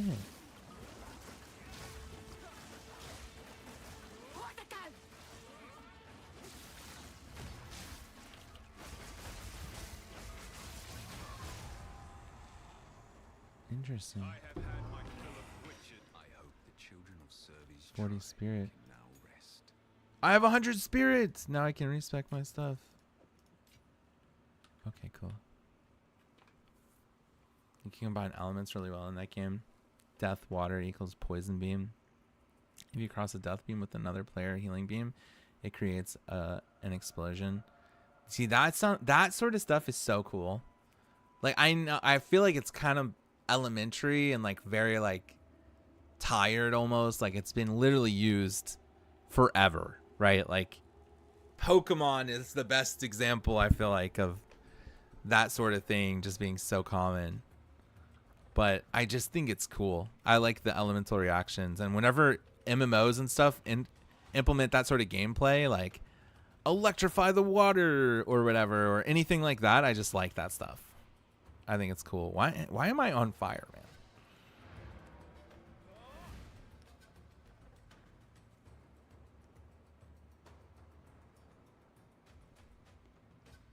The second you started talking, I hit with an ad. I'm sorry, Gary. Dude, I swear your sub just ran out. Didn't you have a sub yesterday?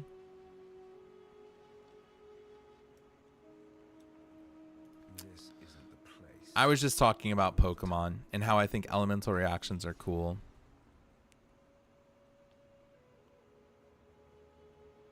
And how I think it might be kind of Do it all again. cliche or tired or whatever, overused maybe, but like also at the same time I just kind of like it. Don't drink the water. Okay, so the hooded one. Quickly. Let's try something different. So we need to probably respec here. These cost 8,000 each. So let's respec. That's not too bad. All right. Physical damage reduction from armor is based on your combined armor and evasion rating, but I get 40% less evasion. And then now also, well, it's fine because I'm also getting 50 or 35% evasion right here.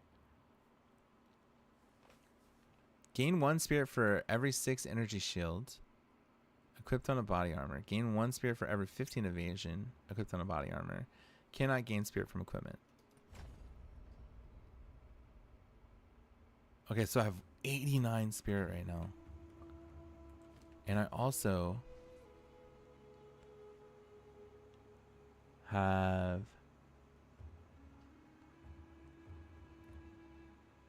I wonder how much damage I take now.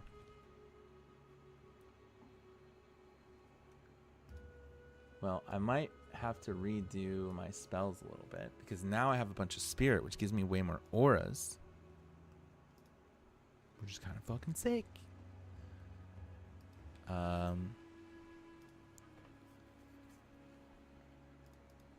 So let me pull up the guide. We'll try to see. I'm aura farming. Real.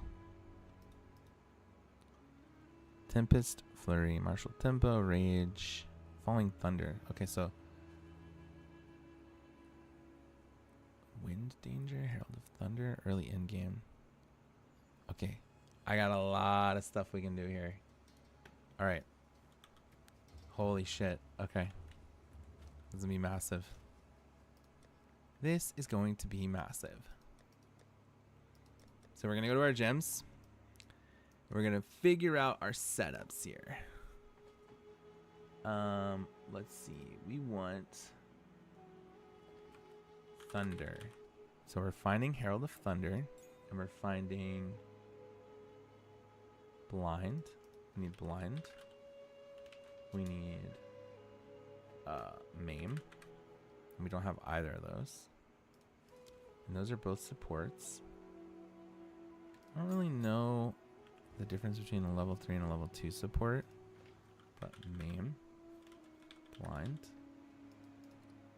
So we're going to get blind. We're going to put it on Herald of Thunder. I need to figure out where I'm going to move this actually.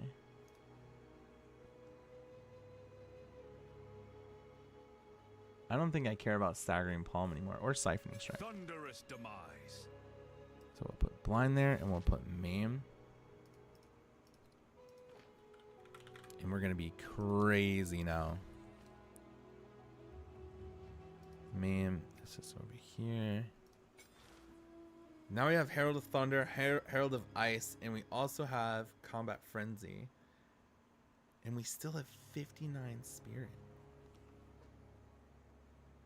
Wish me luck. I'm going to start crown farming. Okay. Good luck. Good luck. I hope you get the best crowns ever. Wind Dancer. I don't care about Siphoning Strike anymore. But let's look at Wind Dancer. Wind Dancer. Oh, it's another aura, bruh. It's another aura. Alright, Spirit. I think we can probably... Let's see. Can we use a level 14 spell? We can. How much can we go up? Can we get a 15? No. Let's just grab all these Spirit Gems. It's time to rank up our shit. Alright. Wind. Actually, at the very least, I want to... Oh my god. Herald of Ice, Herald of Thunder.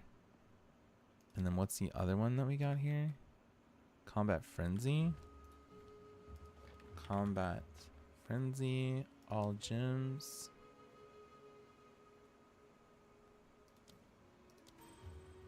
Okay. And then we also want Wind Dancer. So what does this do?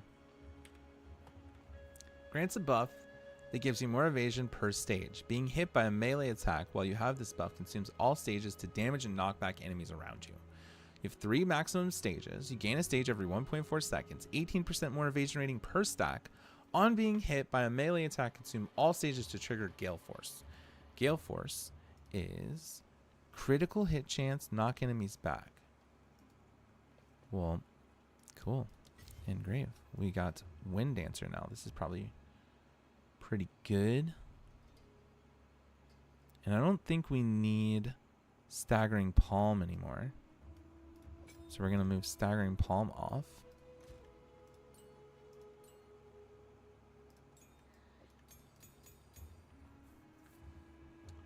And Wind Dancer uses Pen and Lockdown. I don't have Lockdown. I don't have Pen. And these are supports.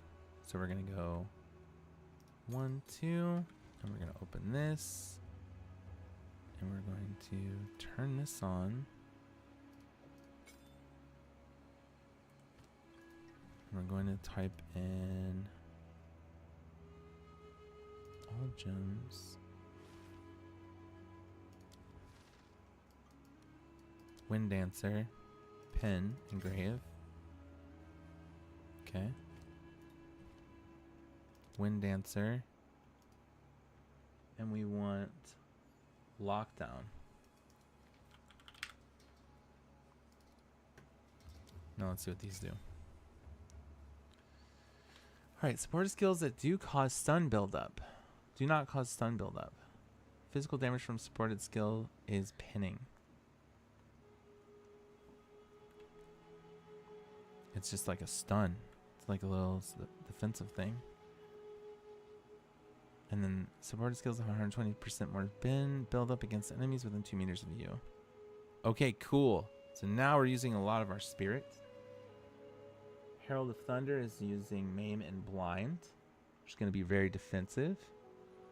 Herald of Ice is using magnified effect. Falling Thunder has a lot more stuff going on here. And we want to look at this. So, I want to add a gem, a Jeweler's Orb.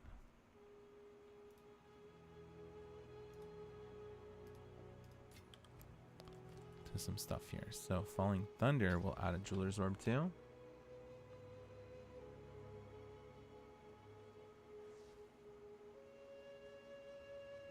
And then Charge Staff will add a Jeweler's Orb too.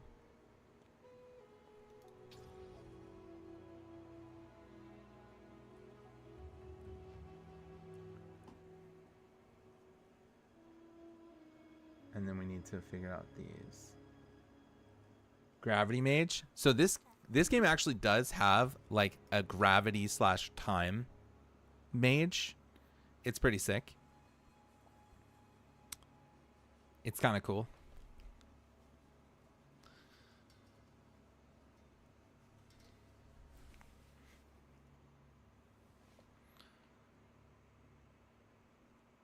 All right, so Falling Thunder. So let's see the gems we're going to push in here. So Falling Thunder right now has Perpetual Charge. But we want to put Ricochet and Long Shot in there. So Ricochet or Long Shot. Do we have Long Shot? We don't have either of those. So we're going to take some level 3 supports.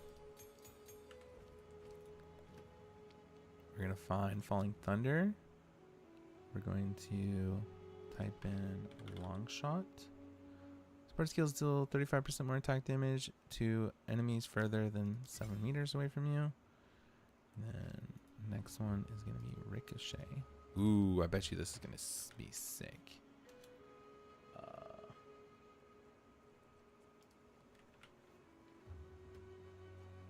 For Storm Wave, huh?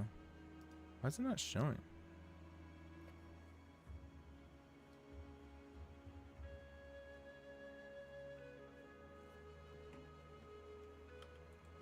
Am I using spell support?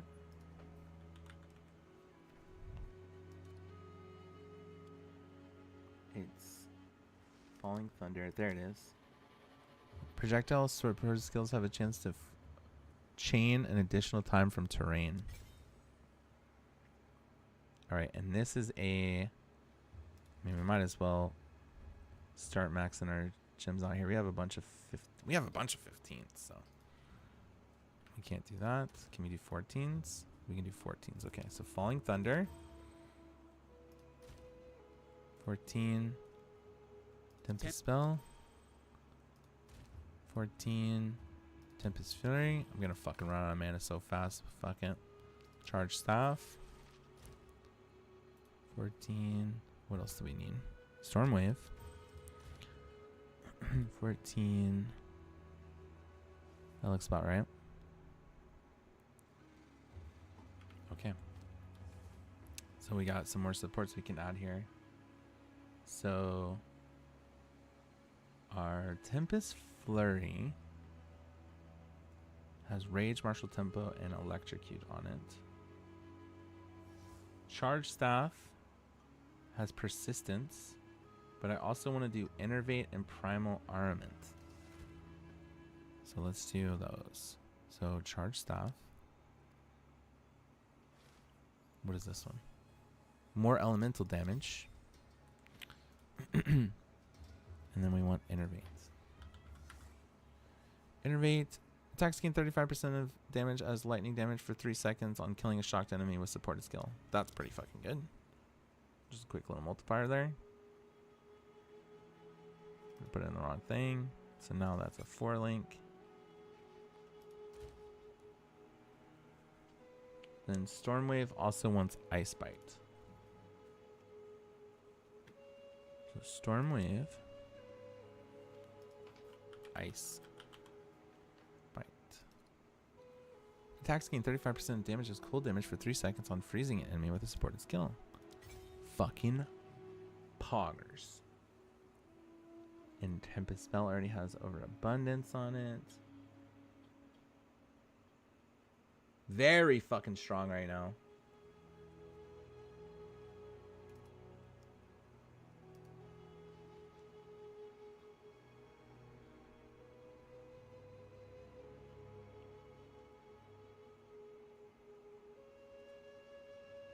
All right.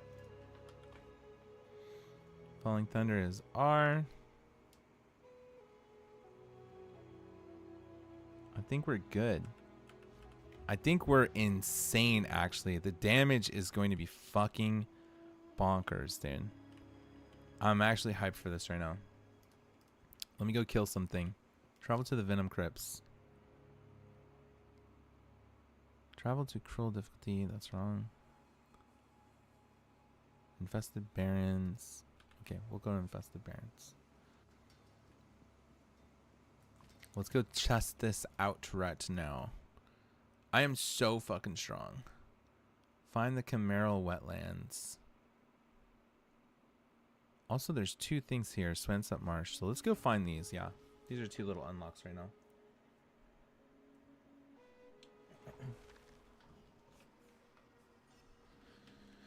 Oh boy, I'm excited to see my damage right now. And we're building up evasion right now. Okay, let's see what happens when we get hit.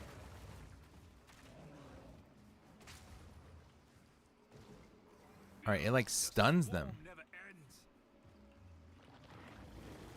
I'm so powerful. I can just fucking tank them, dude. Oh my god, it does a lot of damage too. Okay. Alright, let's see. I want to see Falling Thunder. Ice Bite.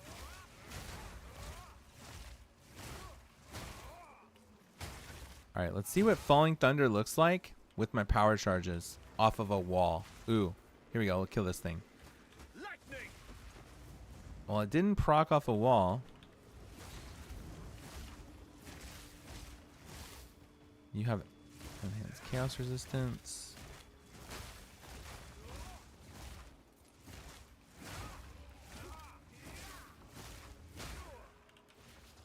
I need mana.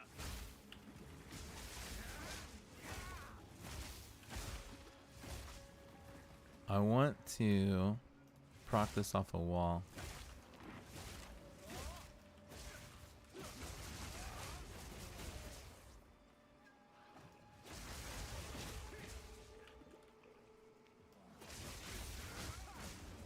Here we go.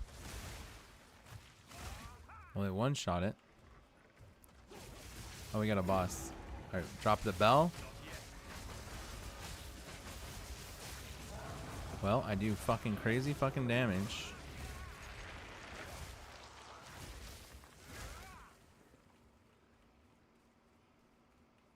Is it a checkpoint?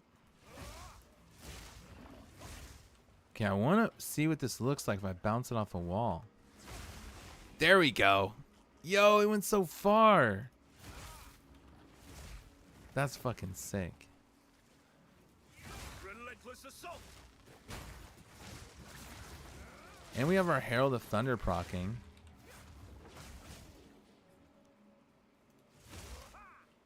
Oh yeah, we're fucking powerful right now. What is this ball?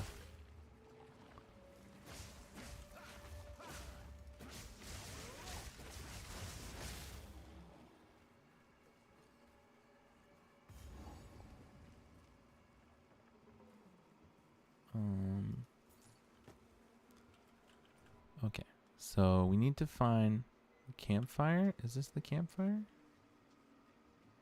No.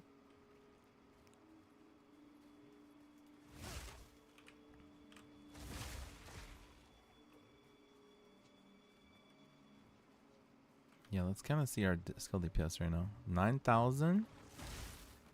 Okay, and then Stormwave 6K, Falling Thunder.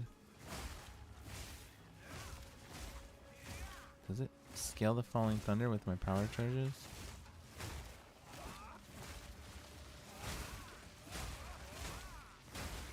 Oh yeah, let's see this. Boom. That actually looks sick. That's really good. If I like have too much going on, I need a ton of clear. That's what I'm gonna do. I'm gonna do this. Boom. That looks insane too. That was probably like the coolest fucking looking spell, dude. And I love the concept of like needing to build up the power charges to get it to work. It's kind of like what Gary was saying, guys. Gotta build up your power charges so that you can go boom.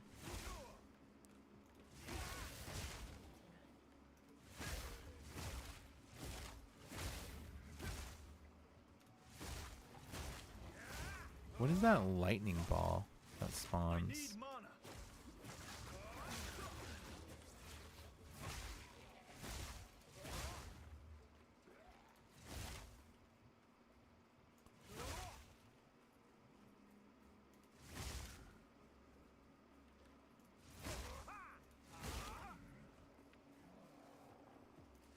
I hate building up power charges. Give me permanent flicker fun without gathering energy.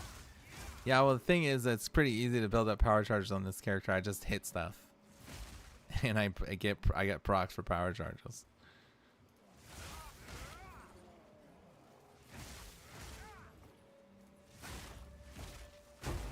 Ooh.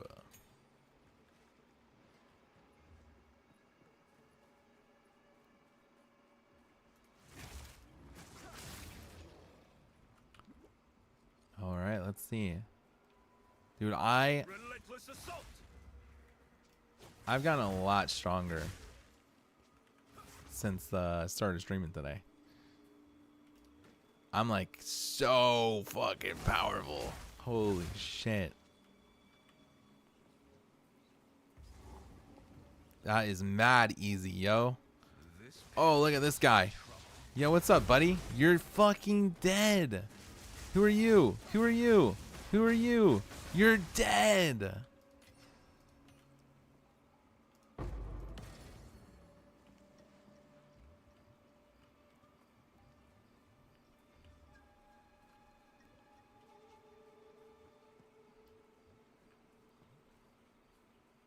Cool.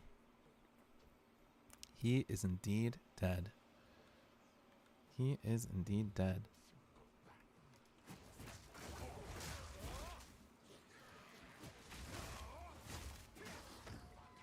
Oh, for sure.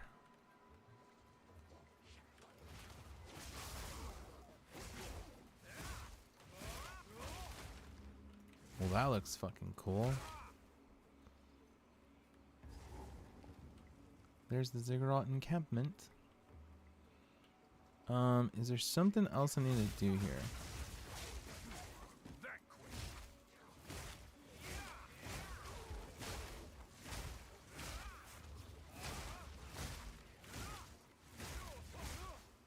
Trying to remember.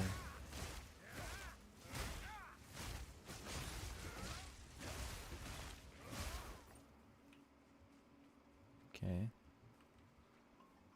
Let's see. Let's look at the map. Do a little clear. Boom. Okay, we killed one of them. Now we need to find Rot Dredge. I'm getting PoE 2 next month. No need to continue to pull my arm. I think it's worth it. Here's why it's worth it. If you have any interest in playing PoE 2 at all, it is eventually going to be a free-to-play game. The money that you spend to get the early access for PoE 2, while it is still not free,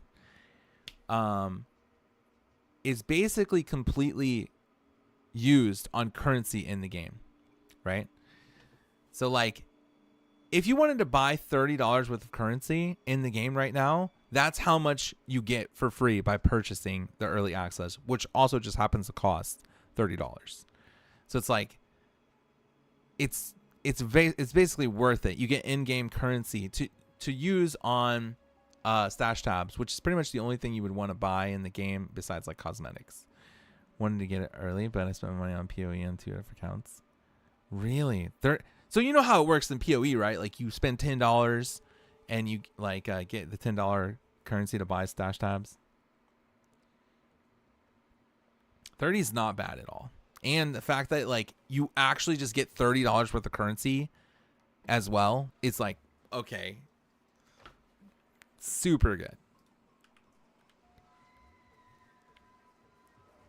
Yeah, crazy worth it. Crazy worth it.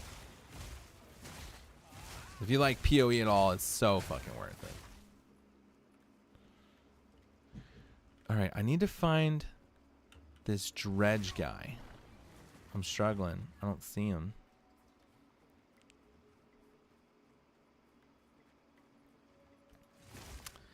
Yeah. When I played it, so the big reason I stopped playing it whenever it came out last time was because I think of Anniversary. I always get it mixed up.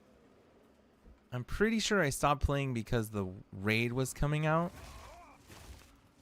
Yeah, Molten Core was being released basically in fresh, and I wanted to make sure that you know, I was like caught up and ready for that.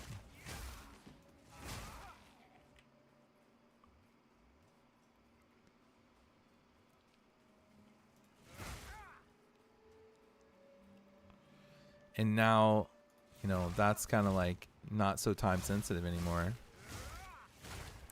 And there's an update about to happen really soon, apparently, which could be massive. Could be new classes, could be new acts, could be new ascendancies, which is like subclasses. Could be massive sweeping change to the end game that are like positive, very cool things. Just, they're going to be adding some big stuff to the game really soon. Whatever it is. Well, and it's still in early access, so it's not a complete game yet.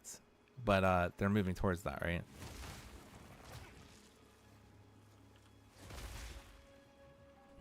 I was hoping I had enough on one account at least. That's hilarious that it was not. Yeah, that... So why do you have 2 PoE accounts?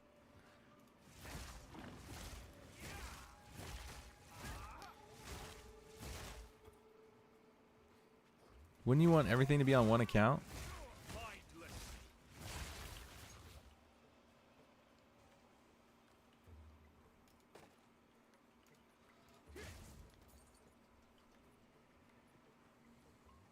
Oh, you lost access to one temporarily. That's weird.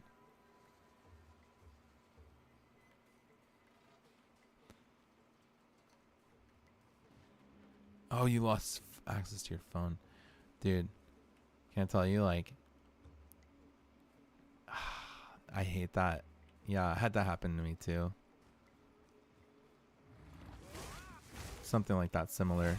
Where it's like Venmo. It was like actually just money. It was like I sold my old monitors to some roommates when I was moving back home, and they put it onto a Venmo that I no longer could get access to. And it was like kind of just a fuck situation.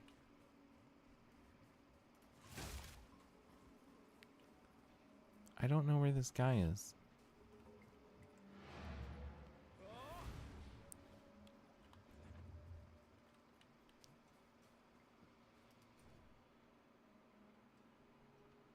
Sandsote Marsh.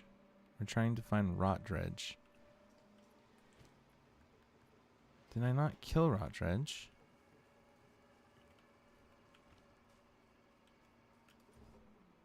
Let's try it again. How do you go on to the BOA and beg them? See, that does suck. Oh my god, that sounds awful, dude.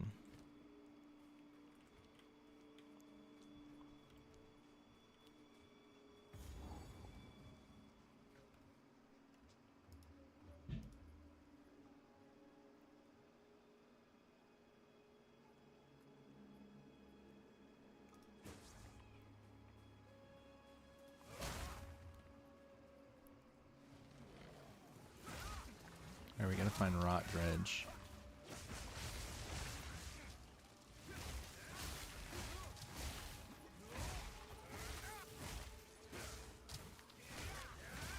Back to the soil. A broadhead quiver.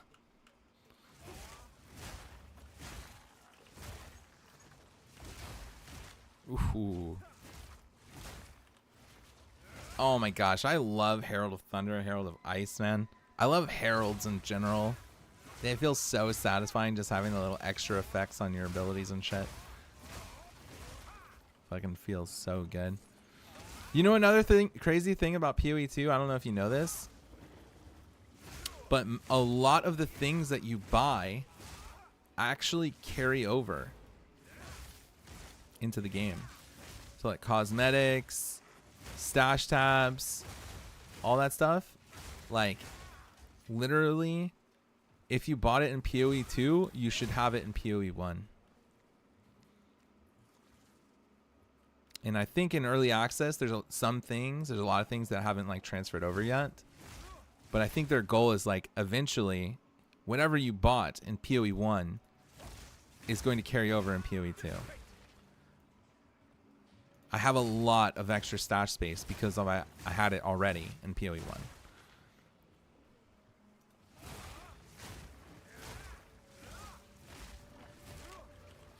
My friend said the guild tabs didn't. Oh yeah. No, I'm pretty sure you're right. I don't think the guild stuff does carry over.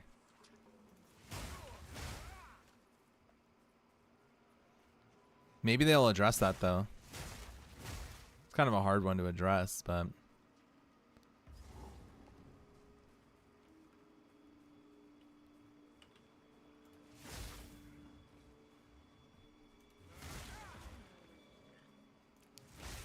so you were pretty big into PoE 1? Because that's pretty sick. How many hours do you think you have clocked? I think I have like about 2K, 2,000 hours, maybe a little more. Which is really in the grand scheme of things. Actually, I can check right now. Let's see how many PoE 1 hours I have. Not even 2K. I have 1,733 hours in PoE 1. Mainly because of watching you. Really? Oh my god. Sponsored by GGG. PoE is so fun. I'm so hyped to get back into PoE 2 right now. I really like ARPG games. Dude, I am struggling to find this guy.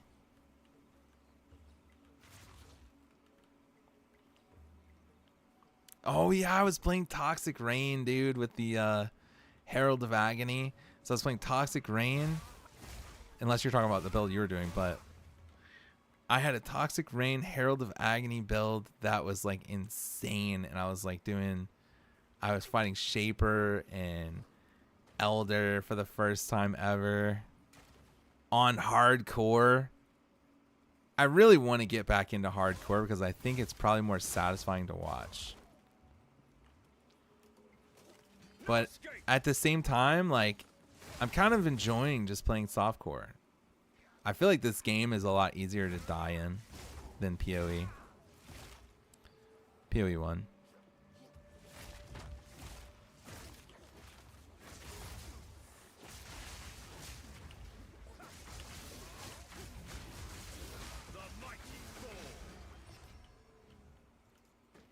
Look at all these things, guys.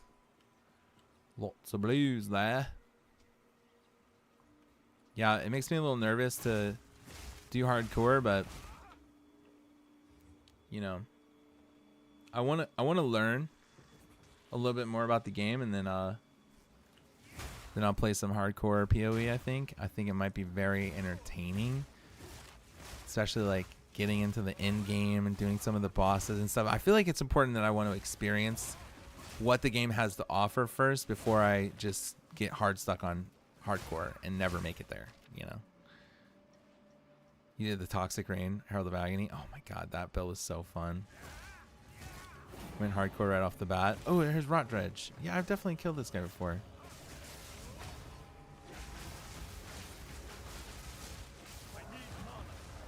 Is there something I need to click that I'm not doing?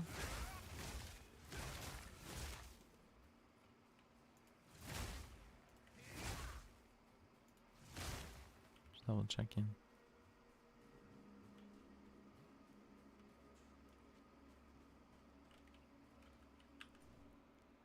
It's not flagging the Rot Dredge being dead.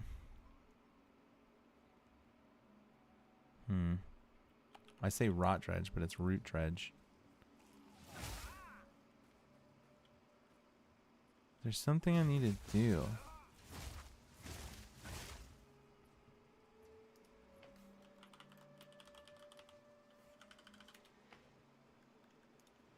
No escape.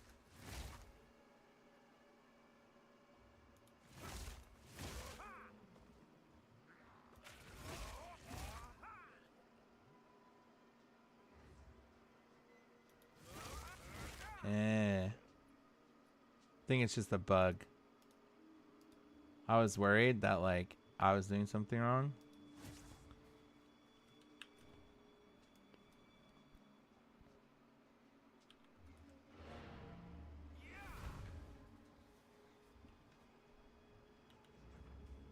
How much evasion do I have right now? 2,041. Bonkers amount of evasion. I will tell your The tale. hooded one. Hello.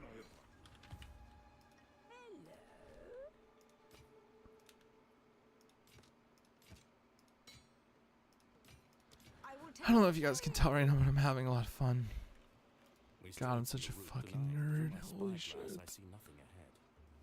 The waters lie still, and the muddy banks between The seem waters clear. lie still. Yet my nerves burn with the unmistakable sense of being watched. There is no one, no thing, but this silence feels alive. We have no choice but to run for it. What? That's one of the coolest things. Not coolest things. It's a cool thing I think that PoE does. Is a lot of the lore and stuff when you click on it, it will just play. Like I can click on this and it We strayed from the just route plays up the even road. Through my spine, even when I'm I walking, see you know? Like I like this. the waters lie You just still. like cuz one of the things that sucks about a lot of games is like if you want to experience the voice acting and the immersion in the world and stuff, you just got to stay there. You got to stay put, you know? But like I think it's so useful to give the player the ability to just keep playing the game while they listen to that in the background. I know that's kind of a small thing, but I think it's a really cool thing. I wish more games did. I'm going to get some more water. I'm almost out. I'll be right back.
All right, here we go, guys. I'm back. Let's see, what are we doing here?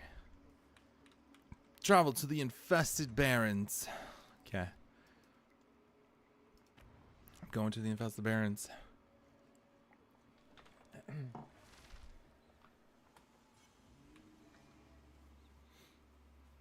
right. Wish this gave me move speed. That would be sick. Creature.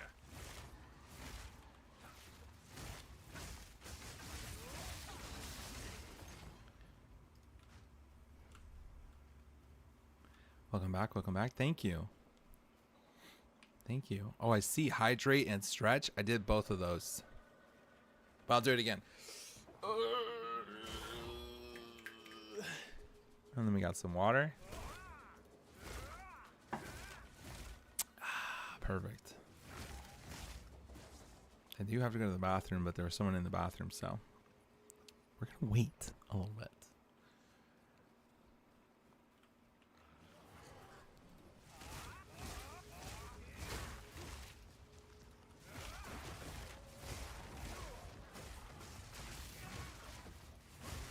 My FPS is dropping a little bit. Oh no. Bio break cancelled. Yeah, I'll just wait a little bit.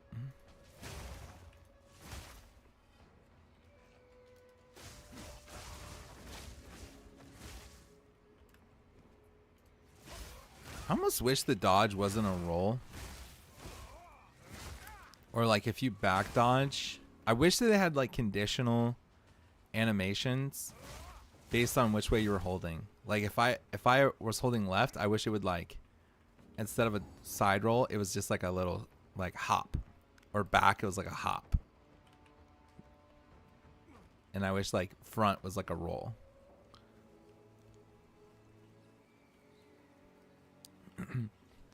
Or maybe just like swap it up. Not always a roll. Sometimes it's a hop. Sometimes it's a dash, you know. That would be kind of cool. That would be clean. And they just functionally work the same. Creature. Or maybe like at certain levels of movement speed, you transition from like certain animations. You know, like instead of a roll, now it's like, or instead of a hop, it's a roll or something, you know? That would be kind of a cool little thing.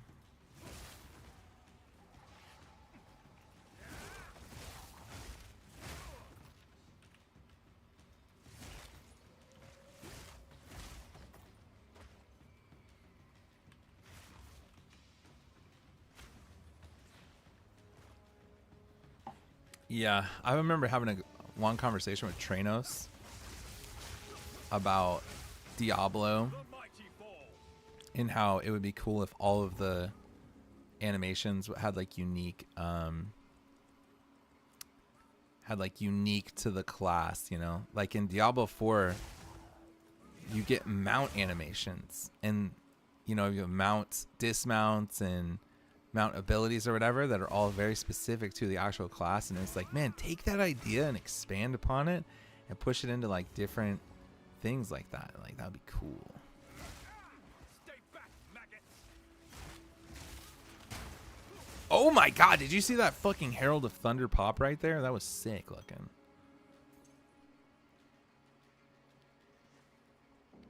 Let's see. Ulrich Poison.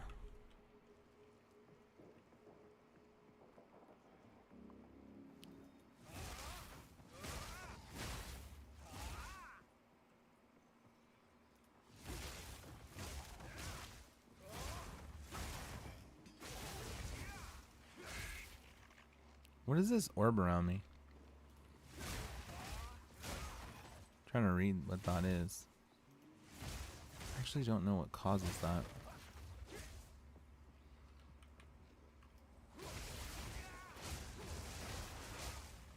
What is it?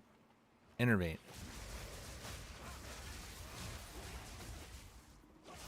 What does Innervate do again? Innervate.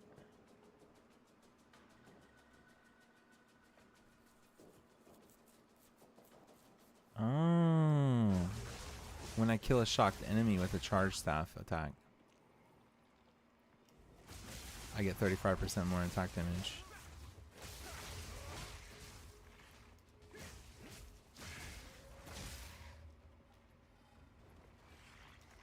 Dude, I can't freaking find this stupid thing.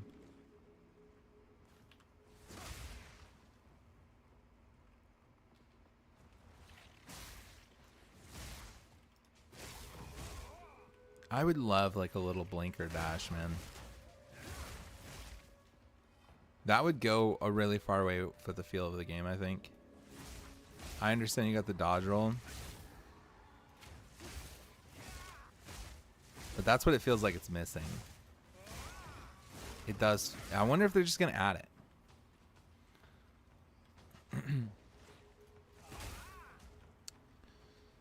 Because, you know, I think that's what a lot of people dislike. Is just like, there's, you got your dash, you got your little roll or whatever, but it would feel really good to be able to just like, bloom, just fucking teleport a little bit. Okay, I can't find this exit, man. Chimeral Wetlands. Let's check up here.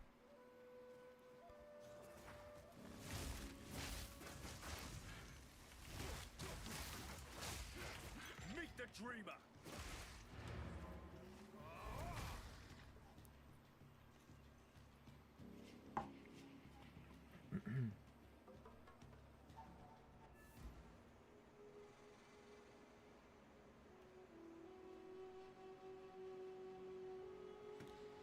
This isn't the place. This isn't the place all the time. Infested barrens. Infested barrens.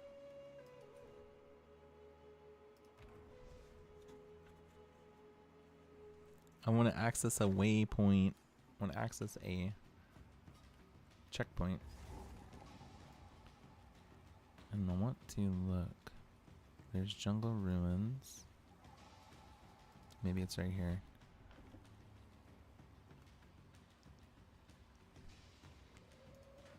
Nice to see a friendly face. What's mine is yours. Farewell.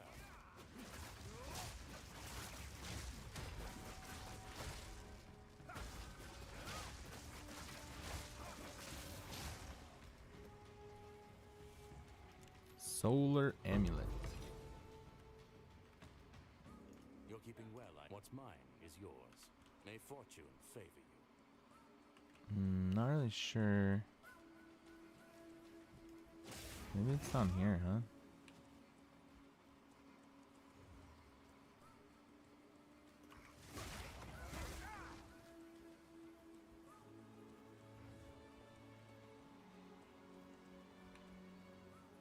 What is this thing? Oh yeah, that's how I unlock. Okay, I know how. It looks like it might be over here to the right. I got a lot of unexplored area here. There's also this. I'm gonna go right and we'll see.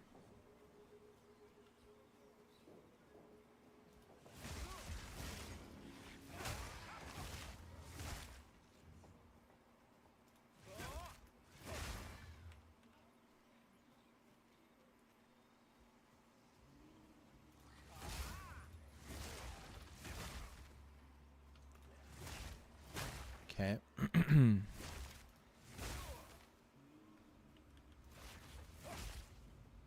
Oh, there we go. We found it. Hooray.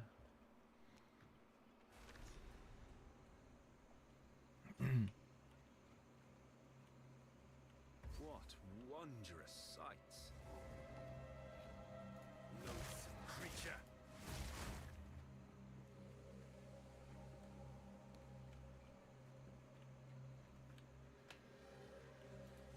Yeah, we're gonna level soon.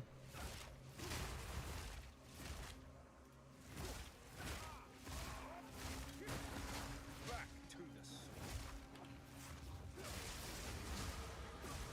All right, let's see what. Where are we gonna go? Where are we gonna go with this? I think. Okay, we got that. Oh yeah, I forgot. It's right here. It's 20% critical damage bonus if you've gained a power charge recently. Okay, so let's look at power charges. I want to see all the power charge bonuses that we got right now. I also want to see where we're going to go next. So, power charges, maximum power charges.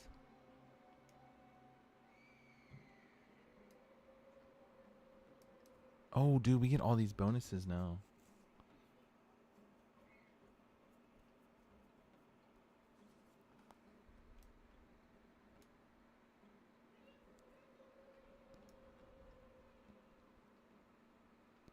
Okay, and now we're going to go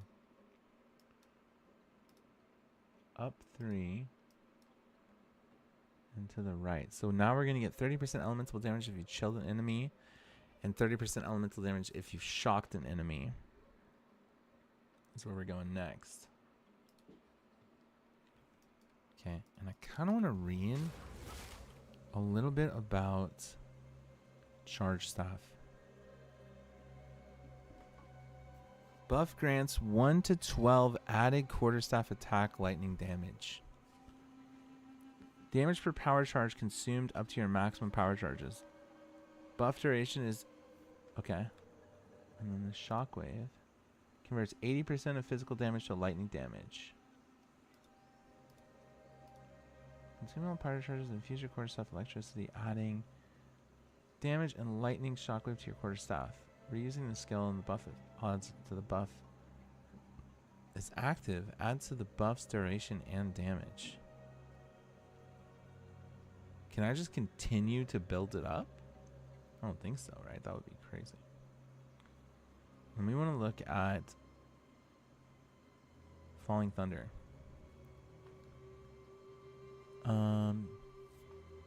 Converts the projectile. Converts 100% of physical damage. 25% more damage per power charge consumed. 100% more damage if a power charge was consumed. Fires 3 projectiles per power charge consumed. Okay. So it definitely does help if there's more power charges.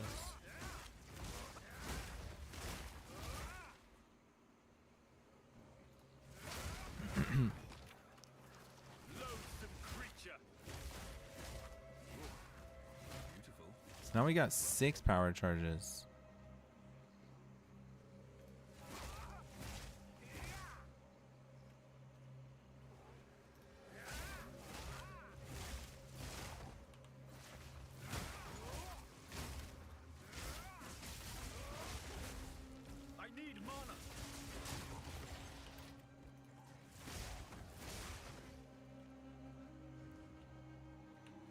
And I want to try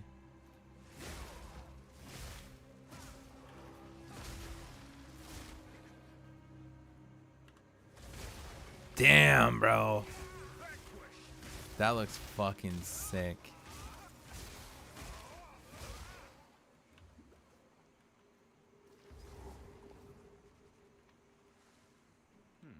I should watch my footing.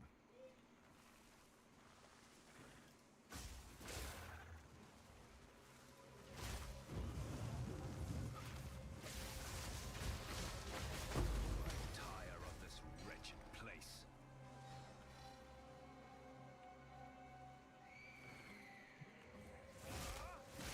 That looks sick. Yo, what's up, Yakum? Hey, man.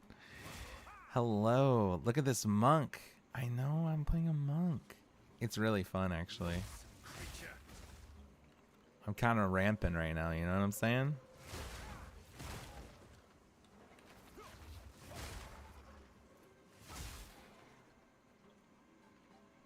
I'm having a bit of mana issues because my spells are so high level.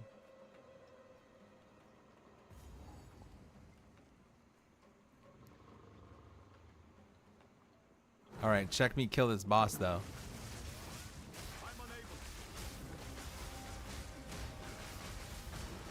Isn't that insane? I know I'm just in the story, guys, but... Too much clutter. I kind of want to get this. I don't know if it's worth it to take that over that, but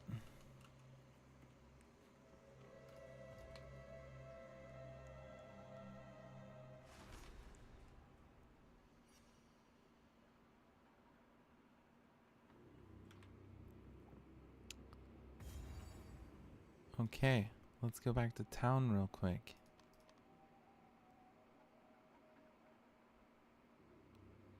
To the trial of the Succumas. The Succuma. Succuma.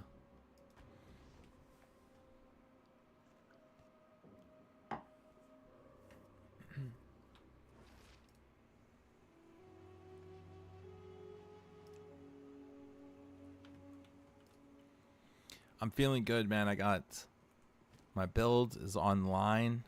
I am doing big damn. Having fun. I know there's a new update soon. Feeling very positive. Yes. Positively positive.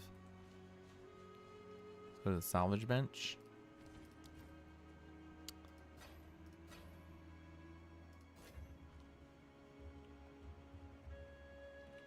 Hey there. Disenchant.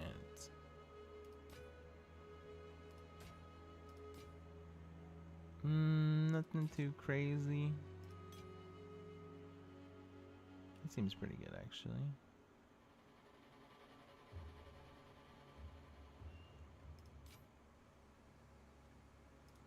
I'm still not very good at identifying these items. Just hang on to this for now.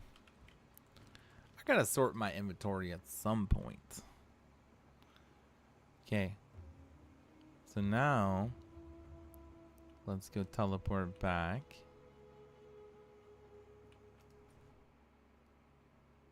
I should probably do this, the Venom Crypts, which is before I. Let's go to the Jungle Ruins. We'll find the Venom Crypts so we can get this thing. And I know I killed Toxic Bloom, and I know I killed Rot Dredge.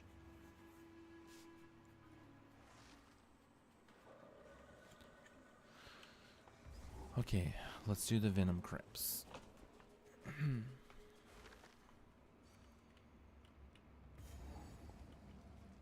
Feeling powerful, feeling strong.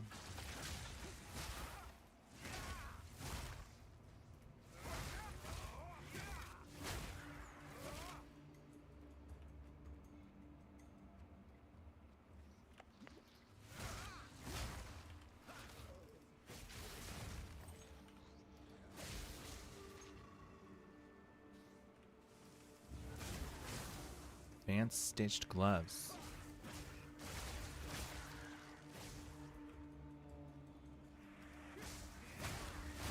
God, that felt good. Holy shit. Boom. I got stuck on. I didn't even consume it. So I know I have that support gem. Is it just a chance to not consume it?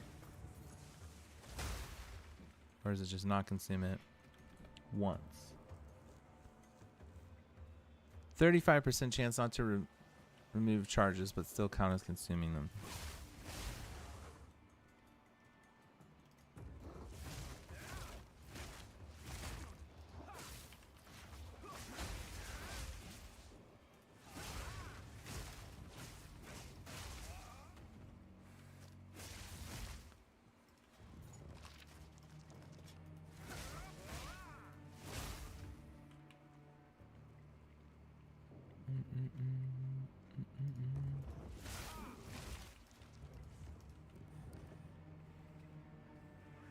Alright.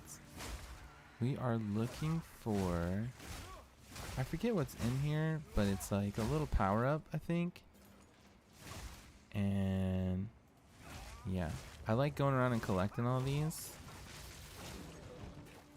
Obviously you should. Everyone should. But I like doing it before I like really progress. Or just because it's fun. Because I'm like... this stuff is still relevant for me and giving me good XP. We're level 62 right now. almost done with the Cruel Act 3. Sort of. We're pretty close. I don't know how far away. Probably like less than an hour. Hopefully. And I don't really know how the in-game systems work too well. So once I get there, that's going to be new for me. Creature. Okay, this is what we wanted. This is the venom thing, isn't it?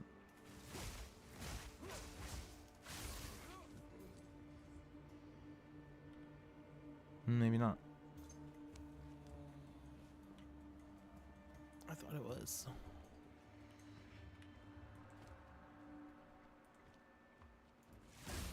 How far did you make it through maps last time? I was doing like Waystones, like maybe 7. And then I quit to go play WoW because there was a new raid coming out.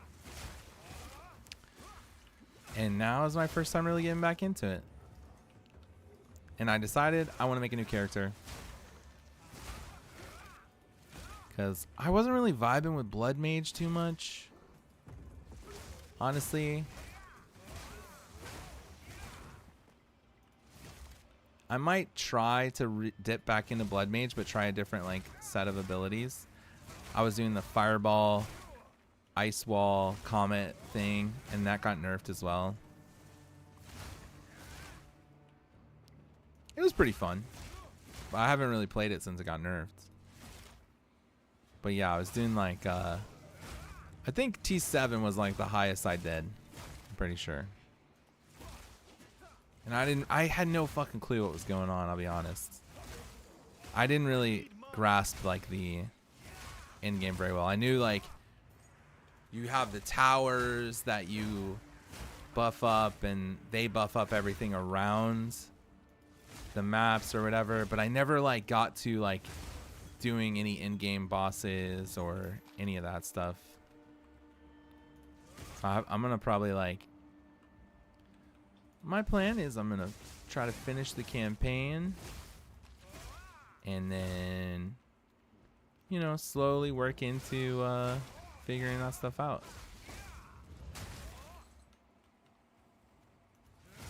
Maybe watch a few videos of some people who are smarter than me explain it so I understand it.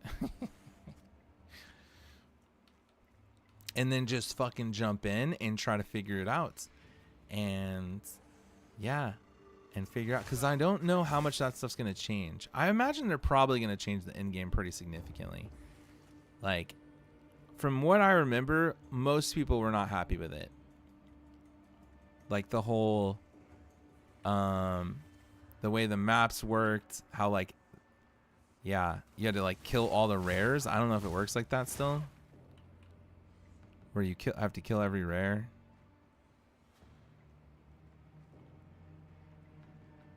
Jungle Ruins. Okay. And this is new too. I don't think that this existed last time. This whole checkpoint thing, like this wasn't in the game from launch, or I just didn't know about it. Like where you can click on the checkpoints, was that there like right away, or was that something they added? Like I don't know, because I don't remember ever doing that before. Which honestly, it's a little weird, but it does help when you do have to backtrack and to be able to just teleport to the checkpoints. I think it helps a lot, considering the maps are like really big. I don't know. Feels weird being so slow and having to backtrack a lot. I was just talking about this. I feel like it would go a really far way to have like every class to kind of have like some sort of mobility, but I guess they're really scared about the mobility creep. And it makes sense. And I was talking to Bihon too. It's like, you know, you give players too much mobility and then you have these like intentional movement, like telegraphed bosses, and then it really removes the difficulty if everyone can just fucking teleport and zip around all over the place. Like, it doesn't really matter. Just fucking blink through everything. So it makes total sense that they want to slow the game down a little bit. But traversing these maps without some sort of mobility can feel a little exhausting. And I don't know if it's just like habit or whatever it is. Dude, I don't know.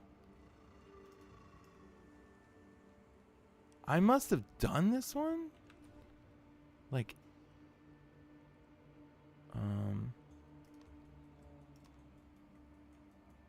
the Venom Crypts. It says I can still get it.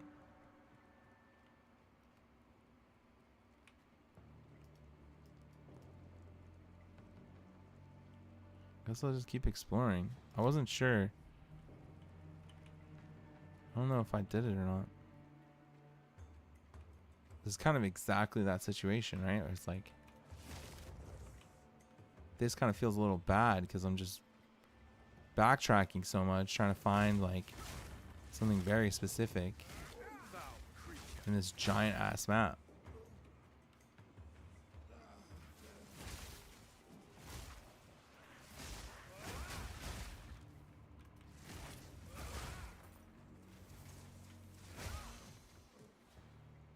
I got a checkpoint.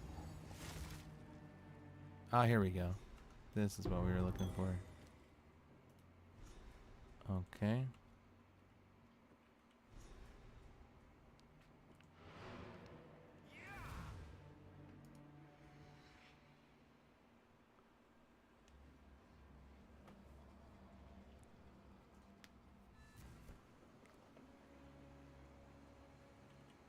Okay, so I think we get a little bonus here. Chaos Res, 5 attributes, or reduce slowing potency of debuffs on you. I like the Chaos Res. I think I'm gonna go with that.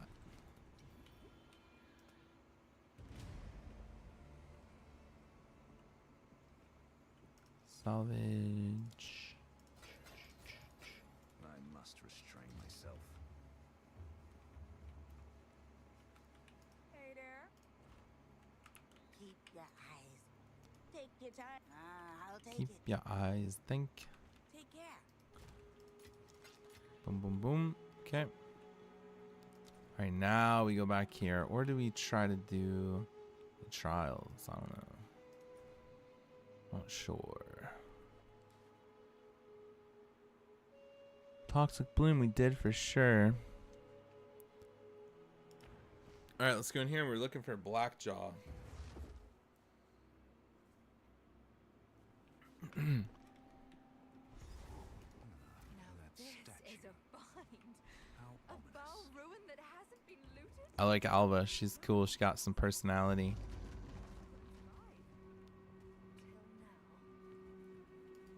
She's a good character. Honestly, a lot of the characters in the story are really good. I think the campaign is so good. I might be a simp, dude. I like I just like stuff, but it's so fun. Like I'm having so much fun just playing through the campaign again on Cruel.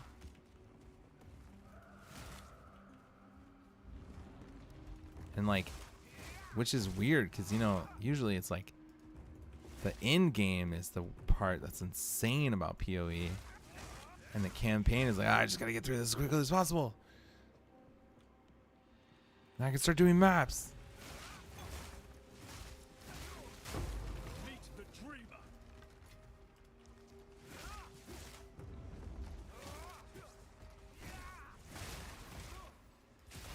But it's kind of reversed this time. I'm out of mana. No mana. I've got no mana. Yeah, I got some real mana problems. I gotta figure that out. I think the fact that I got +3, +4 on my staff, +2 on my neck. I'm using level 15 gems. I'm using a level 20 of everything right now.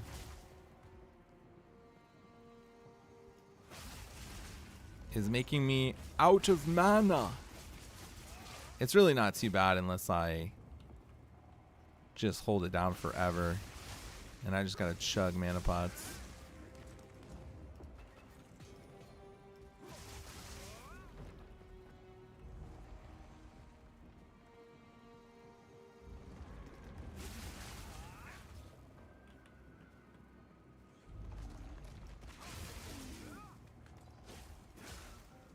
Oh, did I only need to get one of these? I remember vaguely having to get 2 of these.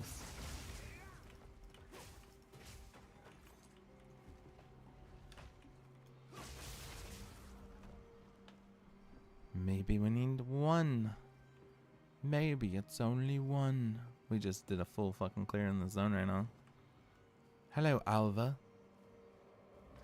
Oh, goodness. It moves. There's no stone on God, I'm feeling powerful.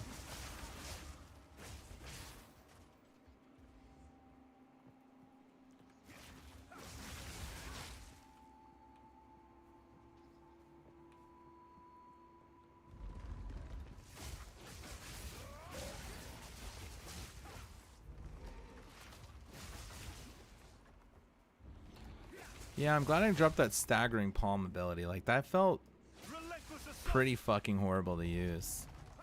I think if the buff lasted longer than 7 seconds, it would feel good. Like, if it was like a 20-second, 30-second thing, like, oh, every 20 or 30 seconds, you get this, like, you know, little buff if you stun something with staggering palm.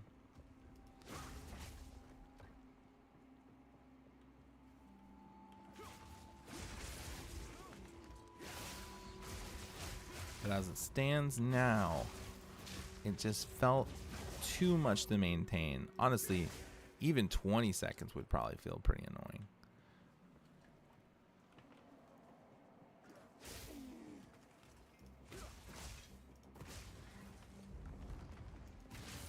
Especially because I have 2 things. Like, I got to get my power charges going and the staggering palm.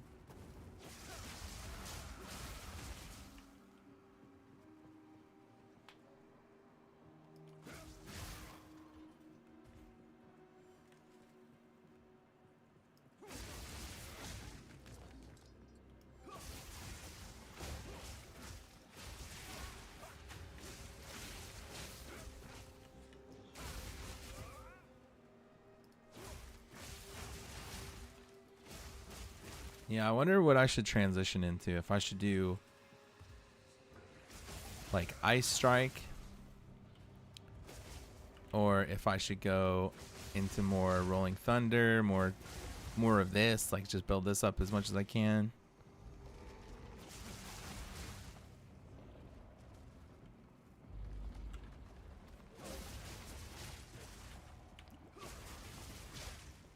Because this is pretty fun.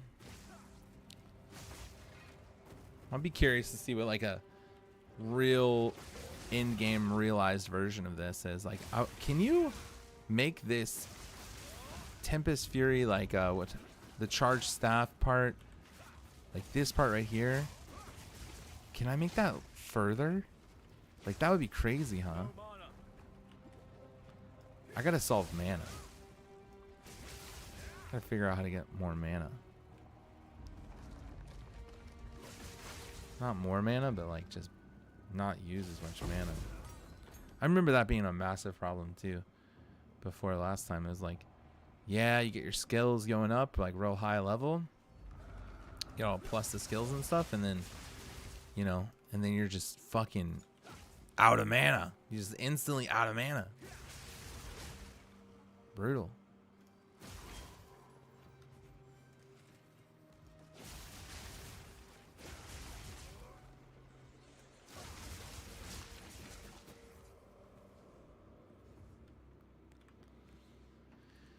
I'll have to look and see what I can do about that.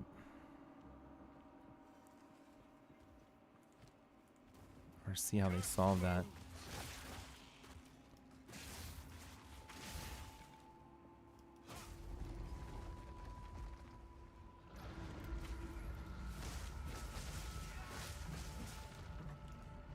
Checkpoint.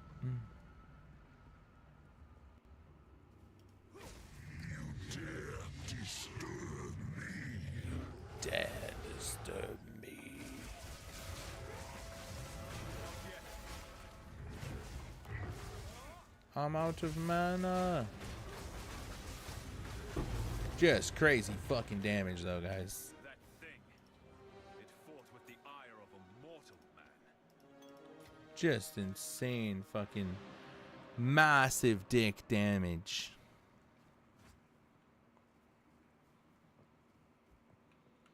Crazy. Crazy big damn.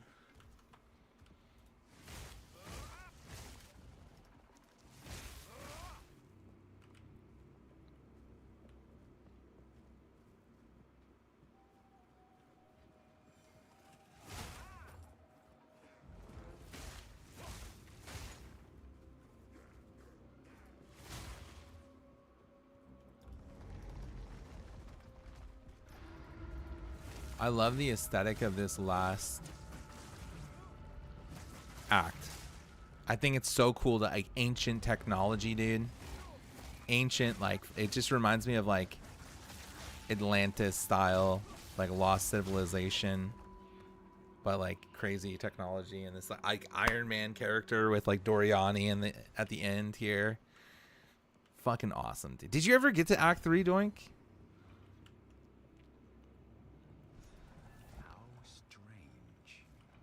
I love all this stuff. The vowel and stuff is very cool.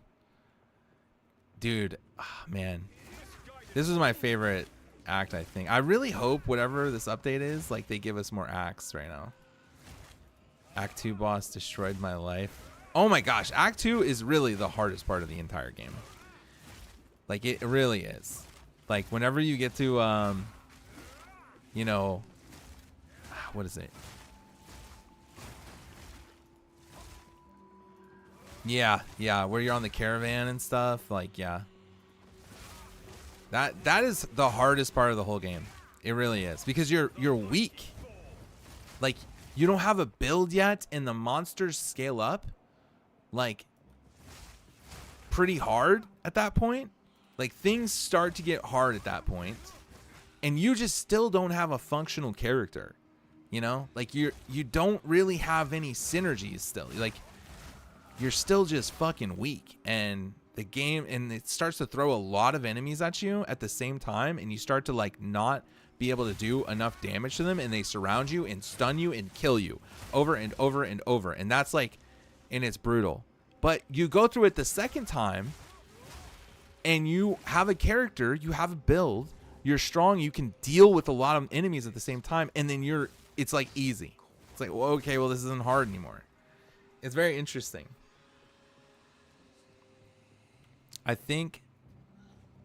I'm not sure how they're going to fix that, because really, it's not really a problem in Act 1. No escape. I don't know, but I know the announcement's tomorrow, so I'm not sure if it's actually like released when it's happening. I think it is.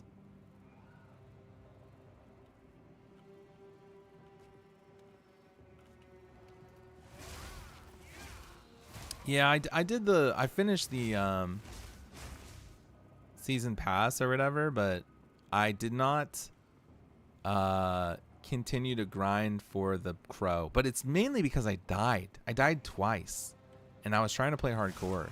I would have finished the crow thing out, the season journey, but I did finish like the battle pass.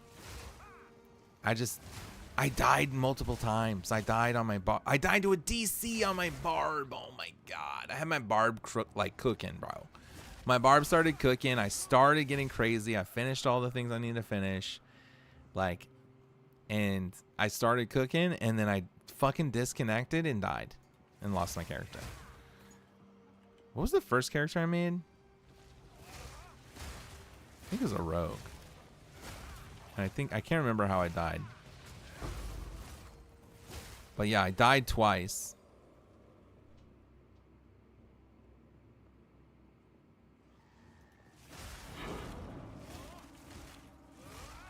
Oh yeah, the spinning knives build was pretty sick. Yeah, I just disrespected the game a little bit.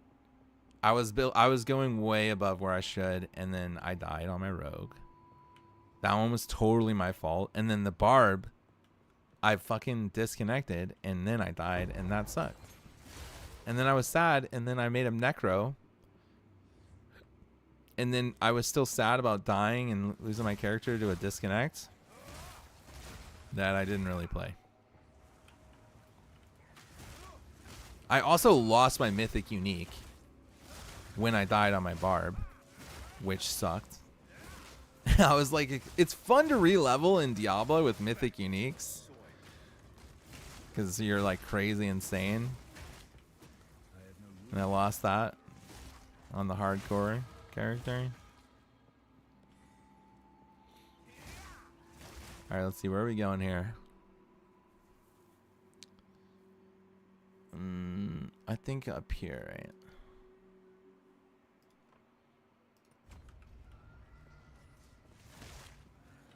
Yeah, I really liked the Dancing Knives build. It was pretty fun.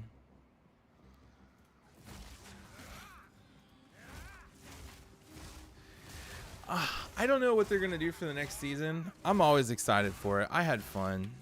I don't regret playing. But I'll tell you what, they have a lot of competition. Like PoE coming out with new shit. Last Epoch coming out with new shit. D4 better bring some heat or else it is going to drown. But apparently the game makes a fuck ton of money. Did you hear that? Like apparently like D4 is wildly successful like monetarily.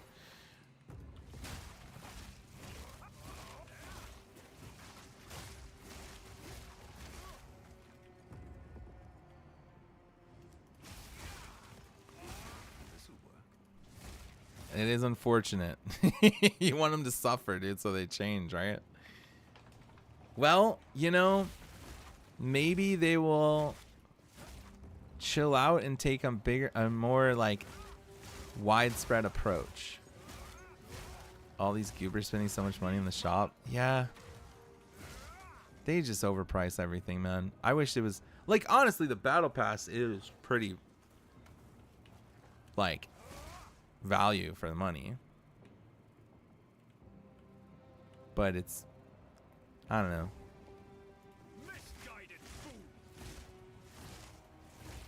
That's why I'm so shocked with Rivals monetization.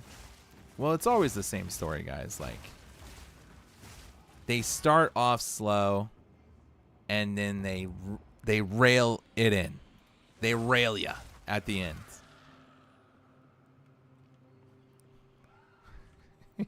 Did you summon me to bitch? No. Hey, man. No, I was basically... Okay. Let me get back to home base, okay? Doink was saying Diablo isn't it, so we kind of started talking about Diablo. And he was talking about how he wants to reinstall this game, and I'm telling him he should. Yeah, and I don't know exactly when the new thing is happening, but I know they're doing like an announcement tomorrow.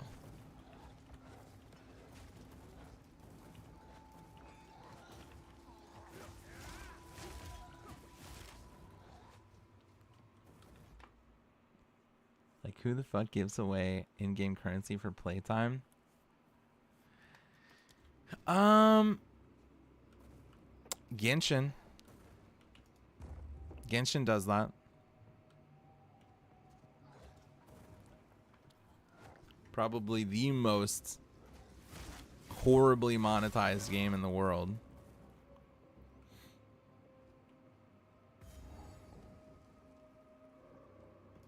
Corruption altar. Guys, what do we corrupt? I like all of my items. My items are all really good. I'm gonna corrupt my gloves. Good luck. Item is currently equipped. Fuck.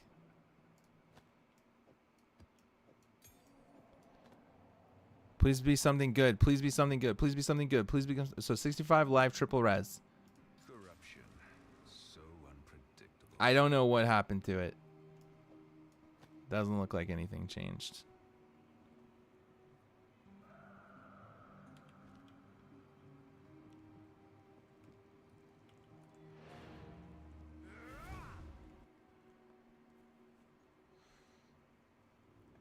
It is funny. I always feel like anytime we start talking about monetization of games, Yakum is like, fucking here, bro. Like, somehow you literally get summoned. Somehow you get summoned. Anytime we start talking about shitty monetization in video games, Yakum is literally right here. That's so funny.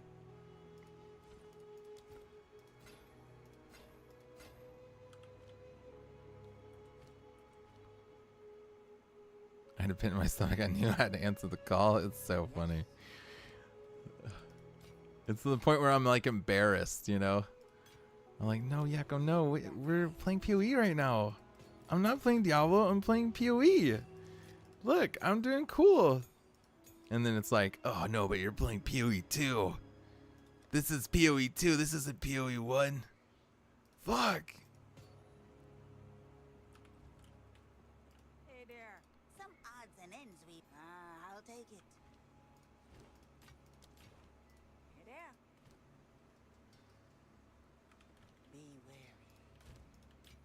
I'm getting hungry. We made it really far today, guys.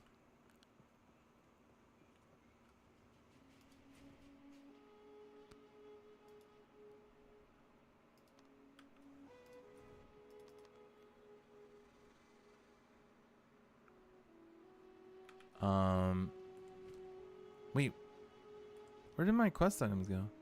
Cannot wait for the depth of PoE 1 to be in PoE 2. I love the mechanics of PoE 2, but it needs depth. Yeah. How strange. Yeah. Are you excited for the announcement that's supposed to happen? Like, do you have any insight on that? Like, you're my PoE guy, you know? You're the PoE pro. Do you think something cool is going to happen? Are we going to see new acts? Are we going to see new classes? Are we going to see new ascension types? Any of that stuff? Are we going to see more in-game, new in-game, something? Something? I mean, Chris Wilson is gone. That makes me sad. That is sad. That is sad. He has no more hand in anything? It still functions. After all this time. I mean, I don't really know. No escape.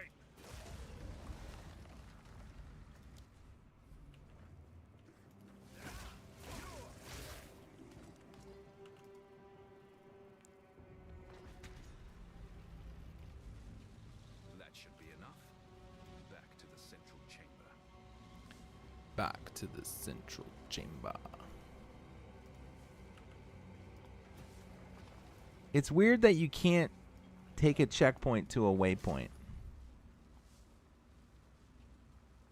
Is that just me? Chat? Am I cooked? Nope, he announced he's gone. I liked a lot of his ideas on how PoE should be played. Yeah, I mean, he built a beautiful game, you know? It is sad. But I think...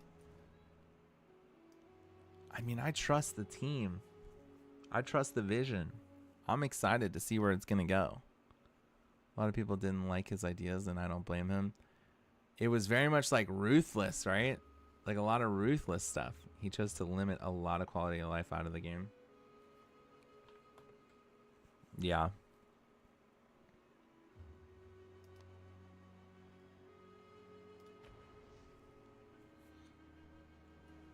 I never played Ruthless. How strange. I never did any of that. I should ask Alva about this.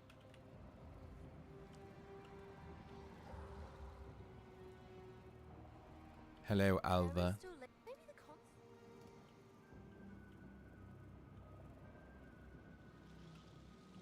I made it here before it finished glowing. Isn't that cool? Oh dear. Now we just have to remove it from that giant construct. Good luck. Dude, Alva is cool. I like Alva. Oh! I thought that was going to be a big explosion right there.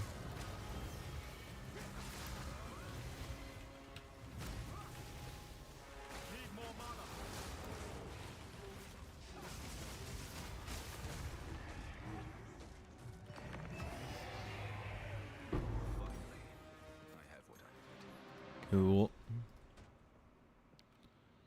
Return to the infested barrens and activate the stone altar. Hey-ya!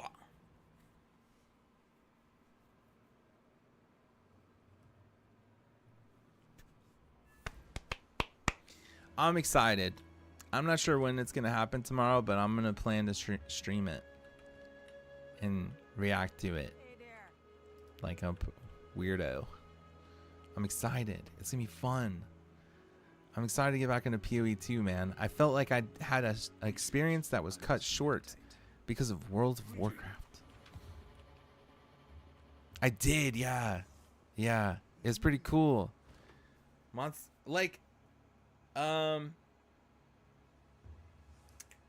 New monster, new arc tempered thing.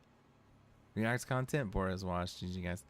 New arc monster, the new hub, which is cool. You know, I heard some people complaining like they wish they had like a good big hub like they had in Worlds, and it was cool that everyone was there and hanging out and stuff, and like all the new cosmetics and stuff. You get to fight the new and like, you know, all the events coming up or whatever, and it looks cool. Nothing that's like insanely exciting in my opinion, but I think it looks cool.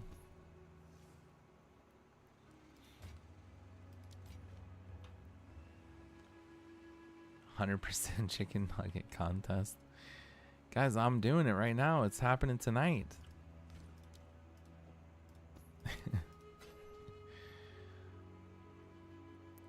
I'll do anything you guys want.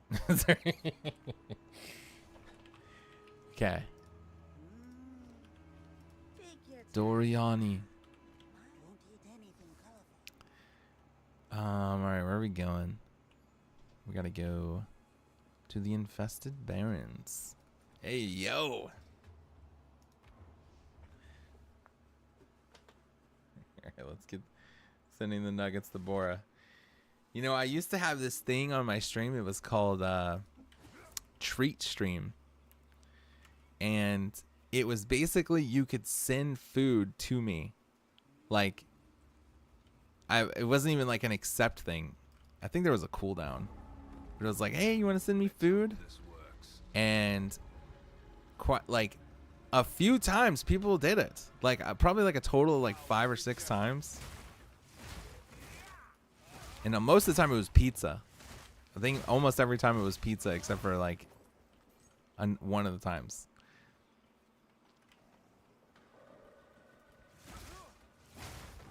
Yeah, buy me a coffee. Yeah, that one's cool. Ko-fi or whatever.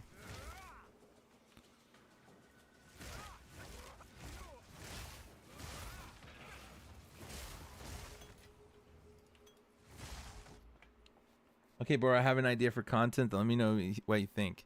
It's called Cooking with One Hand, where I make whatever with only one hand because I'm holding the camera. That sounds funny. That's a good idea. You should do it. I would watch it. I would watch it. What are you cooking? Need more mana.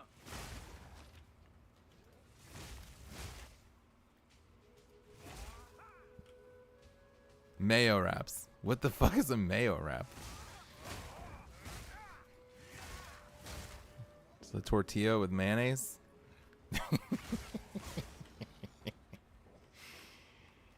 Something tells me I think you can do that with one hand pretty easily. Although the wrapping might be a little tough.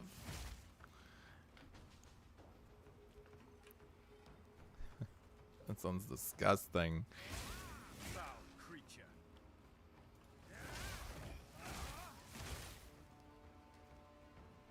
Foul creature. Wait, what am I doing? I'm clearing this whole zone right now.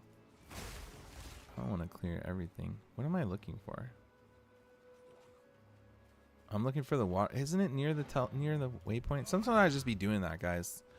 I just start fucking clearing everything.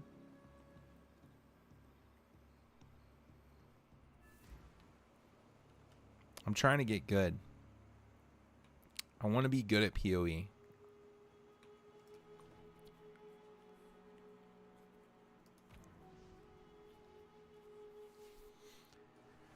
Okay.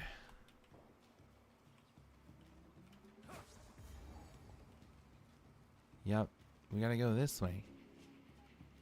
What was I thinking?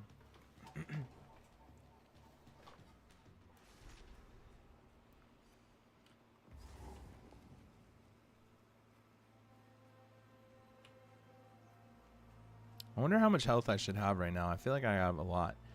The thing about Monk that I've noticed, or at least specifically, I don't remember, like, They're here.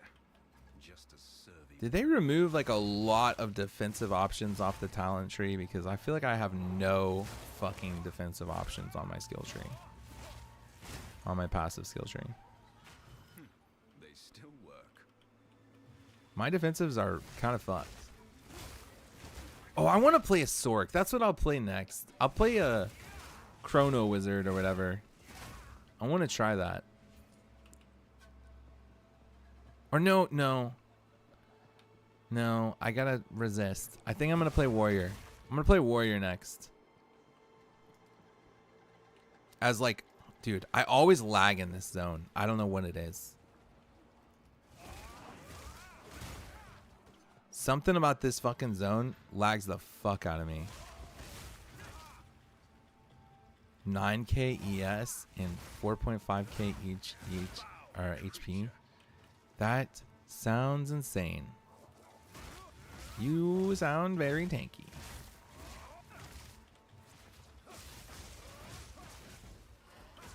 No mana.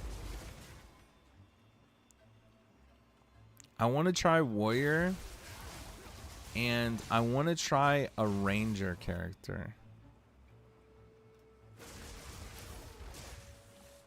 I kind of want to try everything, to be honest.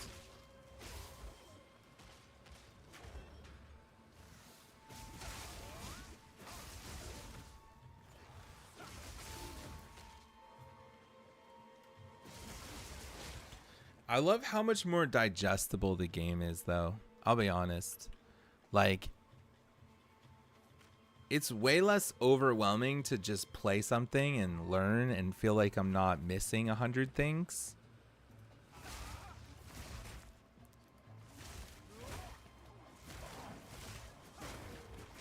I think they did a good job of making the game a lot more accessible.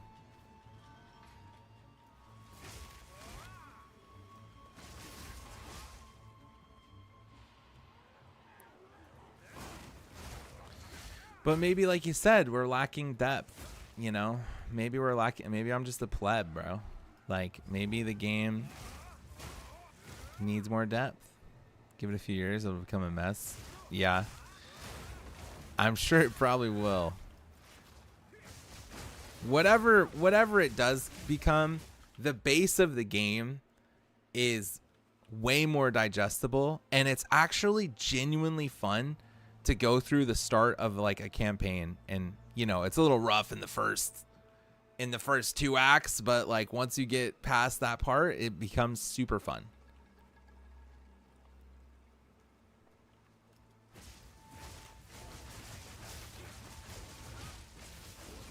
And I think that's a majority of what, like, you know, I mean, I don't know, I'm just kind of speaking out of my ass, but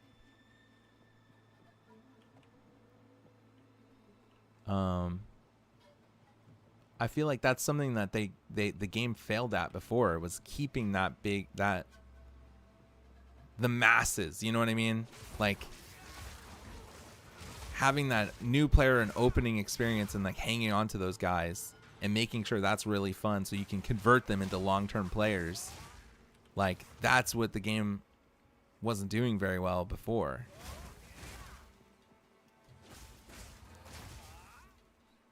Like it took a really specific kind of person to really want to continue to play the game. But it's kind of, you know, I don't know, it's interesting. Because like sometimes accessibility is a curse. Blizzard is guilty of trying to make games for everyone. And making games for no one. Well, I mean, you talk to any PoE player and they instantly want to show you their Excel spreadsheet and geek over it, so people don't come in. Yeah. Yeah. It's intimidating as fuck. It's super intimidating.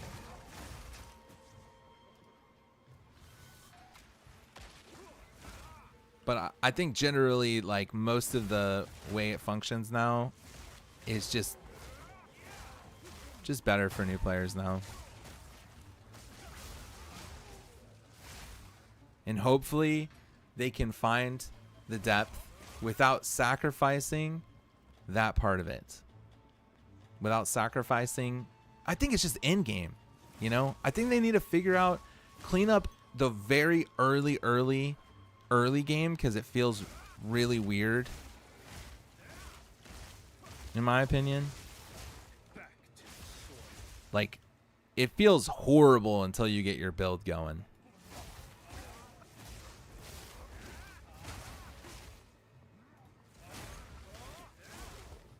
But that's kind of the point, right? Like, it's a character builder. Like, because it feels so bad at the start, it makes it way more fun once you get it going a little bit.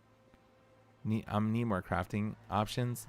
Yeah, they really did. Like, it's sad. It's really sad, actually, because the crafting system was so insanely beautiful. And now it's like Legos, you know? I feel like it's really so small. They like really stripped it too hard, probably.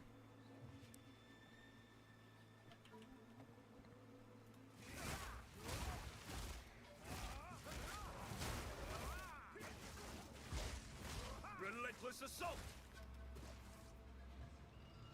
I'm sure they will continue to add way more in that direction. They said they'll build it up over time. Yeah, that would make sense. Like, I'm sure they will. Yeah. And they're probably very scared of adding, of everything that they add, because, like, when those systems become, I don't know the terminology, but I guess evergreen or whatever, and they exist forever, like, that's where the overwhelming part comes for new players, I think. It's just like constant addition of everything and having to know every aspect of the game. And if you don't consistently play, it's like, oh, you didn't use this, you didn't use that, you didn't use this. Like, you had the most amazing item and blah, blah, blah. I don't know. I'm a fucking noob, so my perspective isn't great, but just speaking from like a noob perspective. I'm not even a noob. I have 2,000 hours. Speaking from a person who's not a PoE pro, it was very intimidating. I don't have 2,000 hours. I have 1,700 hours. Guys, I'm 300 short, okay? I'm 300 short. It's like when people say they're 6 feet tall. I'm almost 6 feet tall. I almost have 2,000 hours. I'm rounding up quite a lot. By 300 hours.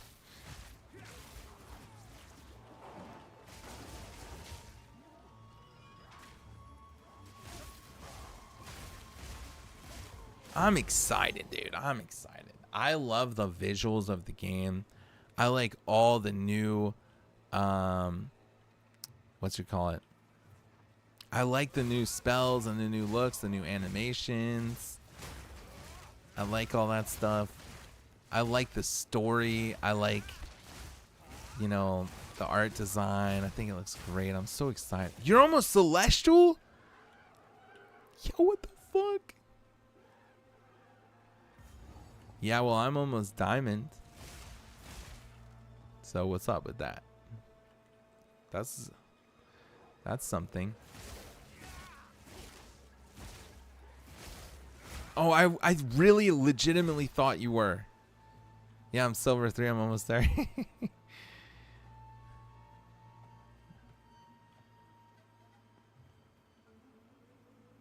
I legitimately was like, damn, you've been grinding. I'm so gullible.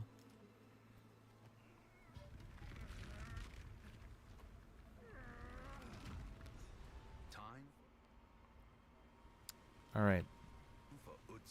Return to the encampment.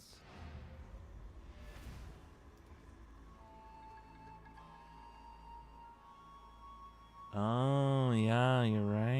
I got lost. You're right. I'm almost Celestial in Marvel Rivals. I almost have 2,000 hours in PoE.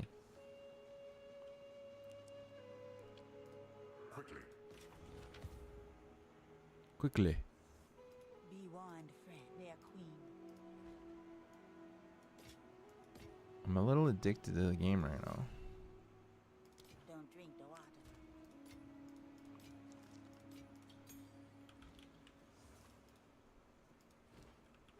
Take your time. It's a deal. Take care. Okay, let's see.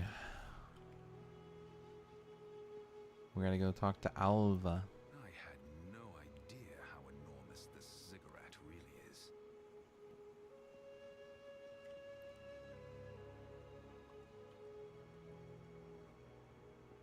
Hello, Alva. Beyond this sealed door. However, there's a piece missing from the door. Knowing the Val, it'll be made of gold, of course. I recommend heading into the city to search for it. Try looking around the Agarat area, as that is well known for its opulence in the golden tributes. I'm making it pretty far. The main temple's apex. Hurry back if you find it.